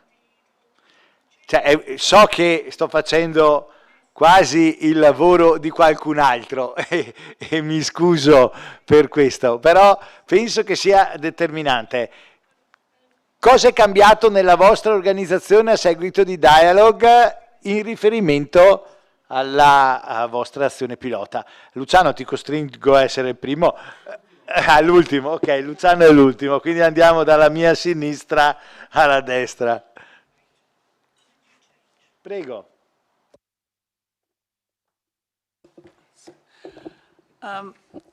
Well, I think for us it was already very important to work in partnerships, but I think that all the different steps, like when are you going to inform or collaborate or whatever with stakeholders, I mean, it's interesting to see these as different steps and to take them in your mind, but also we are very strongly focusing also on the quality that we want to introduce with the partnerships. And I think the knowledge that we received thanks to the Dialog project helped us also to improve this quality that we want to introduce in the partnerships we are going to work with. And also, what for us, and I agree also with Maya, is that you're all working in different contexts, but nevertheless you always find some interesting angles that you say like, this is maybe also something good that we can try, and that's always makes it a transnational cooperation so rich that you always get something extra from it. So, but this was a project which came really at the right time for us, so that was very helpful. I think that's what I wanted to say. Thank you. Ma, a livello del mio lavoro personale, sono cambiate tante cose. A livello dell'organizzazione in cui lavoro, che ha partecipato a Dialog, anche sono cambiate molte cose, soprattutto nella partecipazione da parte dei dipendenti. Quindi questi tavoli di lavoro che abbiamo introdotto proprio col processo Dialog sono diventati adesso una cultura aziendale che hanno effettivamente cambiato molto. C'è molta più delega da parte della direzione su progetti portati avanti dai singoli capi sottoarea, chiamiamoli, e anche le collaborazioni con altri uffici governativi sono aumentate tanto. Grazie. Maya? So, what we have formed. Let's start with the COVID situation. We have all of us technical issues, which we upgrade. So this was the first milestone, but after that we continue in very good cooperation. And about the chamber, during the project implementation, we had learned a lot from other partners from the good practices. And because of that, we decided to apply for the pilot action for social day, about which we explained in the first part of the today's event. But also, during the implementation, during the development of these participatory methods, we upgrade our knowledge, and we realize and we include these stakeholders not only to inform them, not only to consult, but also to collaborate. And one of steps which were proposed by Caroline was the empowerment. So we represent this to our stakeholders, and I think that this was the main important thing that not only Chamber, the team of Chamber, but also our stakeholders learned during the project implementation. Thank you. Okay, to our organization, I would say that it was intuitive, done the design of this kind of processes, but now with the dialogue tools, with the dialogue method, this can be done in a more specific and concrete form, and also introduces the, let's say, the possibility to self-assessment in the whole phases of a participatory process to evaluate the level of participation of the different stakeholders. I think that was an important contribution that we thank to the project. And also I would say that to our stakeholders, I think they now are aware of the possibility of using these methods not only in the first moment in the designing of a participatory process in the first steps, but during the whole process. The whole process is possible to contribute to increase the level of participation, to find solutions during the implementation and even during the assessment process. Grazie. Da ultimo, quando abbiamo lanciato la proposta di lavorare sul dialogo sociale, avevamo piena consapevolezza dell'importanza di questo principio, quello del partenariato, a livello europeo, ma eravamo convinti che si trattasse di un concetto di forte ispirazione ideologica, anche perché l'esperienza che ci stava attorno, stiamo ragionando di 5 anni fa, era quella che il dialogo sociale e la partecipazione erano sostanzialmente delle piccole bandierine che venivano sventolate, ma che in realtà poi non concretizzavano nulla. Abbiamo verificato invece, grazie al progetto, primo, che esistono delle pratiche e sono delle pratiche efficaci, che danno luogo a delle risposte economicamente efficienti e che si giustificano anche in termini di ricaduta concreta sulle azioni progettuali che poi vengono accompagnate. Grazie Luciano. Ci sono altre, cioè dopo io ho sempre la domanda di noi teorici della partecipazione che cioè, l'ho vista confermata dai loro interventi, nel senso che noi probabilmente non sapremo codificare i loro processi in modo chiaro in nessuna categoria e in nessun metodo, no? Poi alla fine torniamo lì, in realtà sono processi che si costruiscono sull'aspetto fattuale, no? su quello che serve e sulle relazioni, sì. Ma dopo ne parliamo magari in sede di conclusione. Sempre con i nostri colleghi che stanno operando sul campo. Avete altre domande magari dal segretariato? Ah, ok, prego.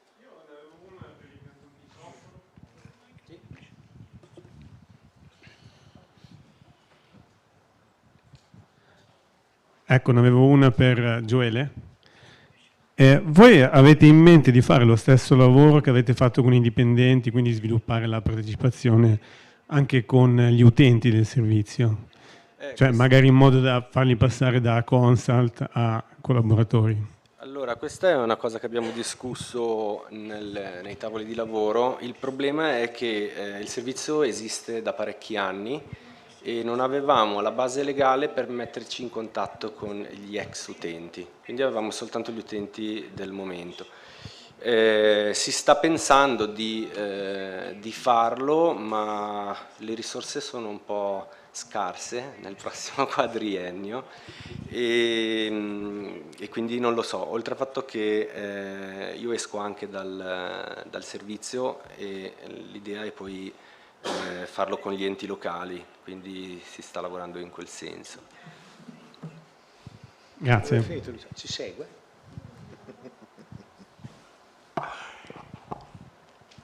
Fiandre, giovani, nel senso che questo è un problema perché mi sembra molto interessante questa attenzione che voi avete sul mondo dei giovani, perché hanno probabilmente modelli anche di partecipazione diversi e quindi anche strumenti che forse non si adeguano e non sono rappresentati nei modelli di partecipazione di cui stiamo raccontando l'importanza e l'efficacia.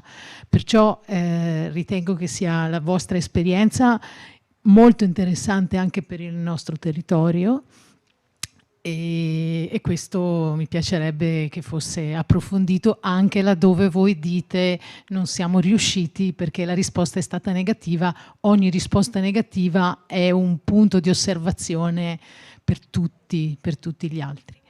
E la seconda domanda invece riguarda, non saprei a chi identificarla, però forse riguarda l'impatto. Outcome e impatto sono due concetti un po' differenti. La valutazione dell'impatto dei singoli progetti dell'impatto implica una serie di considerazioni che sicuramente sono a lunga scadenza, ma che sono fondamentali per poter sostenere l'importanza dei processi di partecipazione pubblica, perché laddove si possa verificare che danno vita agli elementi virtuosi, le cui ricadute sono sul settore pubblico, laddove parliamo di aspetti diciamo economici, ma sul settore privato, sul settore sociale, che comunque ha ricadute anche dal punto di vista economico, è molto interessante riuscire a capire se si riescono a mettere in piedi modelli, oppure semplicemente io non so, ma esistono, modelli per una valutazione puntuale dell'impatto economico e sociale o sociale in entrambi i casi.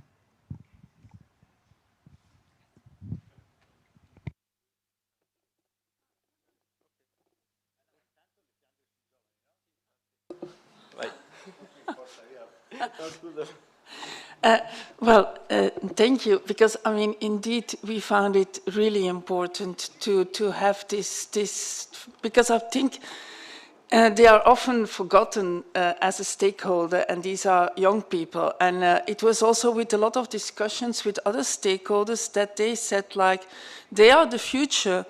And sometimes they think in a complete different way because, I mean, they have another mindset than we as, and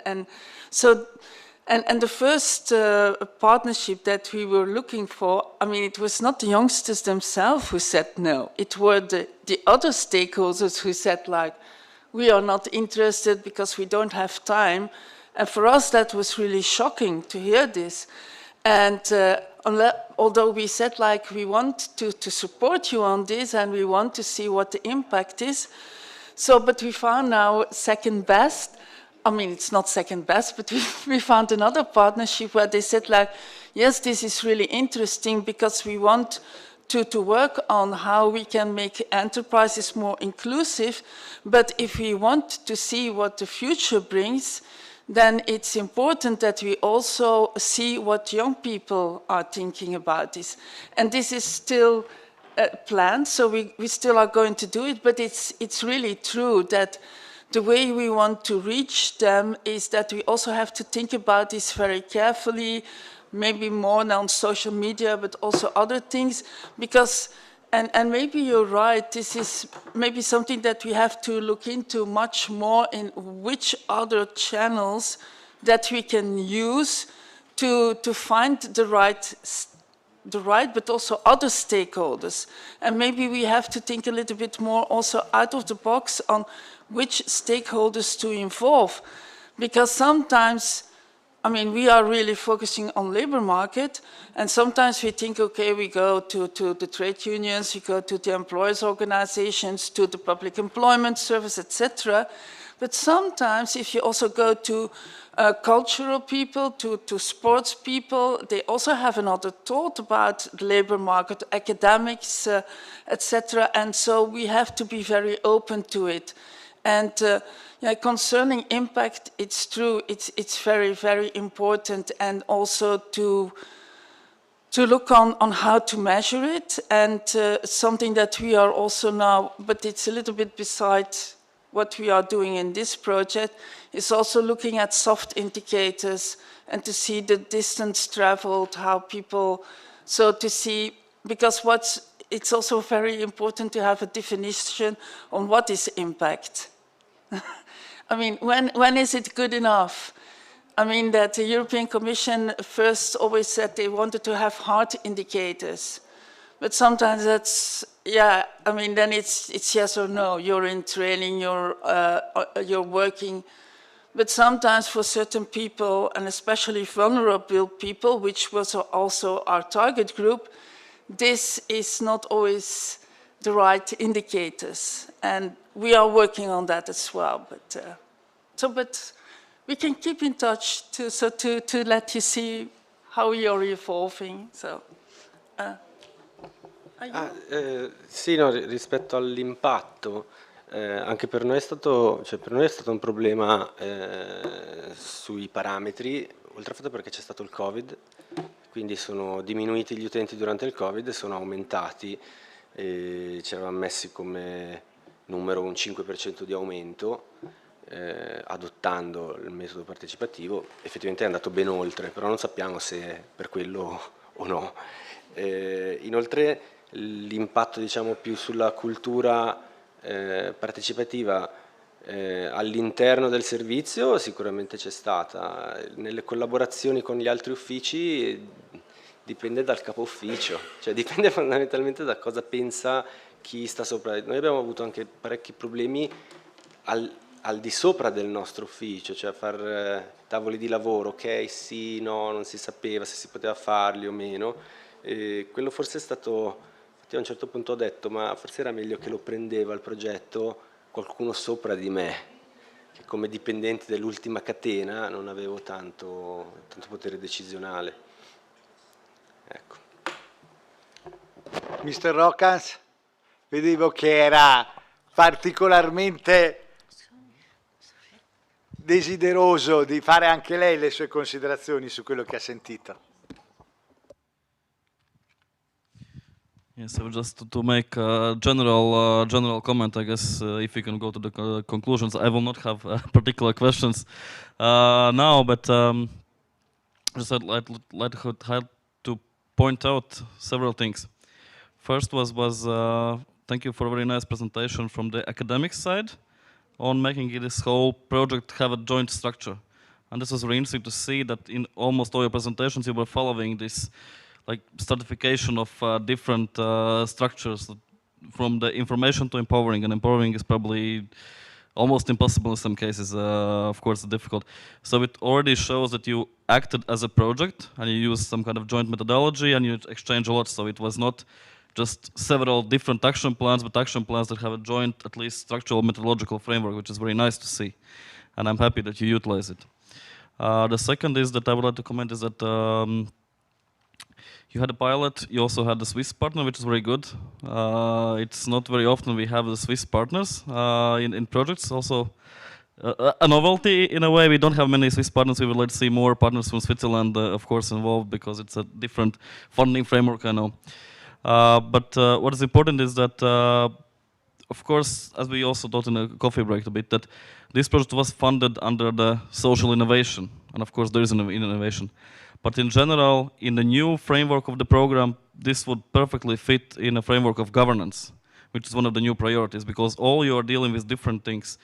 Companies, let's say socially marginalized groups, health, etc. So participatory governance, it doesn't apply to one particular topic. It's not just for innovation, it's just not just for social, it's for everything. So this would be, I would say, in a new current program, it would be the perfect example of project on governance. And I presume we're going to have many more of those tackling also participatory governance, since there's a lot of things to improve in Europe in general, definitely. Just to conclude, as of today, we have officially 145 applications submitted on a second call. I don't have the breakdown yet, how many on innovation, how many on what, but there's a big competition. I presume some of you submitted as well. I'm sure that there's going to be projects dealing with social, there's going to be projects dealing with innovation, there's probably going to be projects dealing with participatory governance, but if not, I of course encourage you to also think about maybe potentially future calls to develop this even further, because you already did a lot of methodology, you had real impacts. Probably you can go even deeper. And something that I didn't mention in my presentation is that in a new program we don't ask for action plans anymore. Action plans are something extraordinary unless you achieve policy changes in 3 years. So we are more demanding. We want you to have policy change in 3 years, and only then, if you don't do it, then action plan.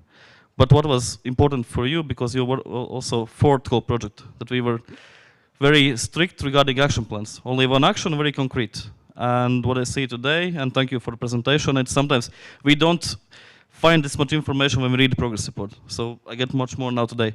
It was the right approach that we were demanding and ask you to be very concrete with one particular action, so you really had to concentrate and utilize your learnings, and now we can see really some real practical results, and I'm happy to see that. And thank you, of course, for your participation, and as you know, there's much more opportunities ahead funded by the program. So, thank you. Grazie a lei.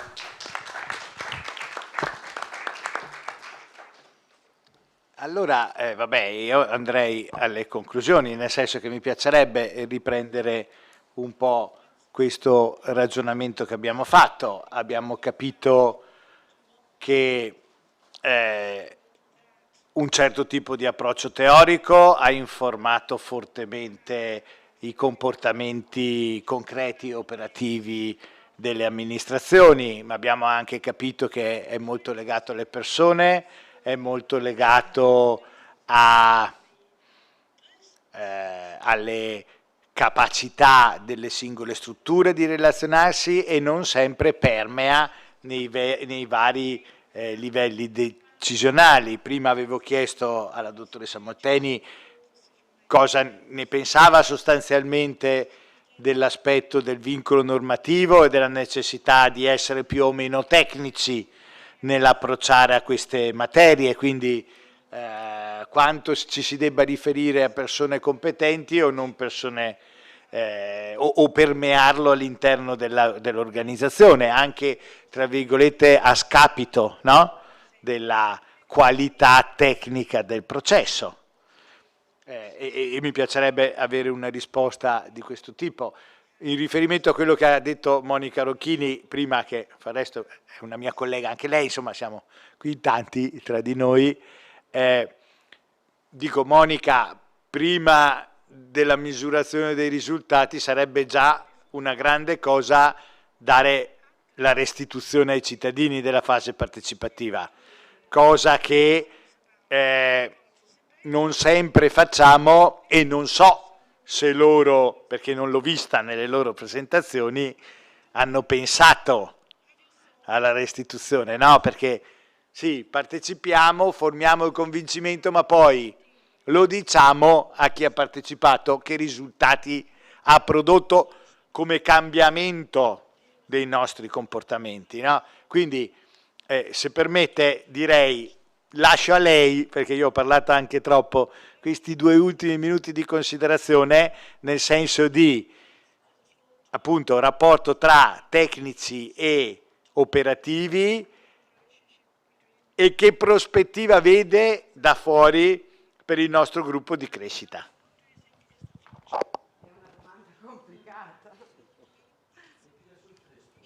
Sì, no, parlo da qua, è meglio. È una domanda particolarmente complicata, però mi viene in mente che anche proprio qui in casa abbiamo un'esperienza che ha saputo unire il sapere tecnico con quello delle persone comuni, con la creazione della cartella clinica informatizzata, che tra l'altro è anche un'esperienza che abbiamo avuto modo di analizzare, e che è un'esperienza che dimostra inequivocabilmente che c'è la possibilità di far quantomeno dialogare le due parti, e anche per i tecnici riuscire a, come dire, a interpretare il sapere esperienziale, le difficoltà che gli utenti nell'utilizzo della cartella clinica informatizzata possono avere, è già secondo me un buon livello di dialogo. Quindi dimostra comunque che è possibile far dialogare i due aspetti. Dopodiché credo, perché io sono comunque una persona pragmatica, al di là del percorso universitario, accademico, eccetera, credo che sia altamente necessario valorizzare quella che è l'esperienza e la pratica, e molto spesso noi non siamo neanche in grado di valorizzarla abbastanza, perché probabilmente ci perdiamo anche nelle teorie dei massimi sistemi. Quando ne parlavo prima con il nostro comunicatore Andrea Cagol, che ha partecipato attivamente alla parte di comunicazione, quello che si è perso negli ultimi decenni, parliamo tanto di partecipazione, ma quello che si è perso è proprio la dimensione della partecipazione come relazione, quindi il fatto di ascoltare le persone nei luoghi di vita, al bar, dal parrucchiere, per la strada. Questa dimensione si è persa molto, quindi forse, come dire, per riuscire a riavvicinare i due saperi, il sapere tecnico e esperto e quello non esperto, forse bisogna anche partire da pratiche un po' più calate al livello più basso, senza perdersi nelle teorie. Dopodiché, ovviamente, l'approccio teorico, tutte queste riflessioni, eccetera, ovviamente servono anche a guidare la pratica. Non metto in discussione questo, anche perché dovrei cambiare lavoro altrimenti. Però, per ritornare alla questione dell'autoreferenzialità, è un tema che, le assicuro, negli ultimi anni, soprattutto, ho seguito un centinaio di progetti in tutta la mia carriera, dal 2000 ad adesso, e mi sono posta il problema dell'autoreferenzialità e soprattutto della scarsa spendibilità e sostenibilità di tutti i progetti che ho seguito. Quindi sfonda una porta aperta, per adesso non ho la risposta e spero di avercela prima o poi. Grazie. Grazie, vuol dire che noi che operiamo, diciamo, in questo mondo abbiamo tutti le stesse crisi di identità, e quindi ogni tanto ci chiediamo perché promuoviamo così fortemente questo tipo di modalità operativa, e poi vabbè, invece quando torniamo di fronte ai problemi della incapacità di altri modelli di perseguire determinate decisioni efficaci, economiche e eque, allora torniamo nel convincimento del nostro metodo. Beh, allora io vi ringrazio tutti per la splendida giornata, ringrazio tutti i partner per questo importante progetto, ho già ringraziato i miei collaboratori e mi auguro anch'io che sia foriero di ulteriori collaborazioni insieme o magari anche con composizioni parzialmente modificate, se fosse possibile aprire anche ad altri soggetti e magari, come diceva il collega del Ticino, ancora più vicino al territorio e ancora più vicino alla governance, quindi occupandosi anche di processi decisionali operativi ancora più vicini ai cittadini, che sono quelli ad esempio legati alle amministrazioni comunali, che è magari in questo momento un settore, almeno in Trentino, in sofferenza al pari di altri settori, quali ad esempio quelli dedicati all'innovazione sociale. Quindi grazie ancora e buona serata a tutti e buon ritorno a casa per gli ospiti stranieri. Buona serata a tutti.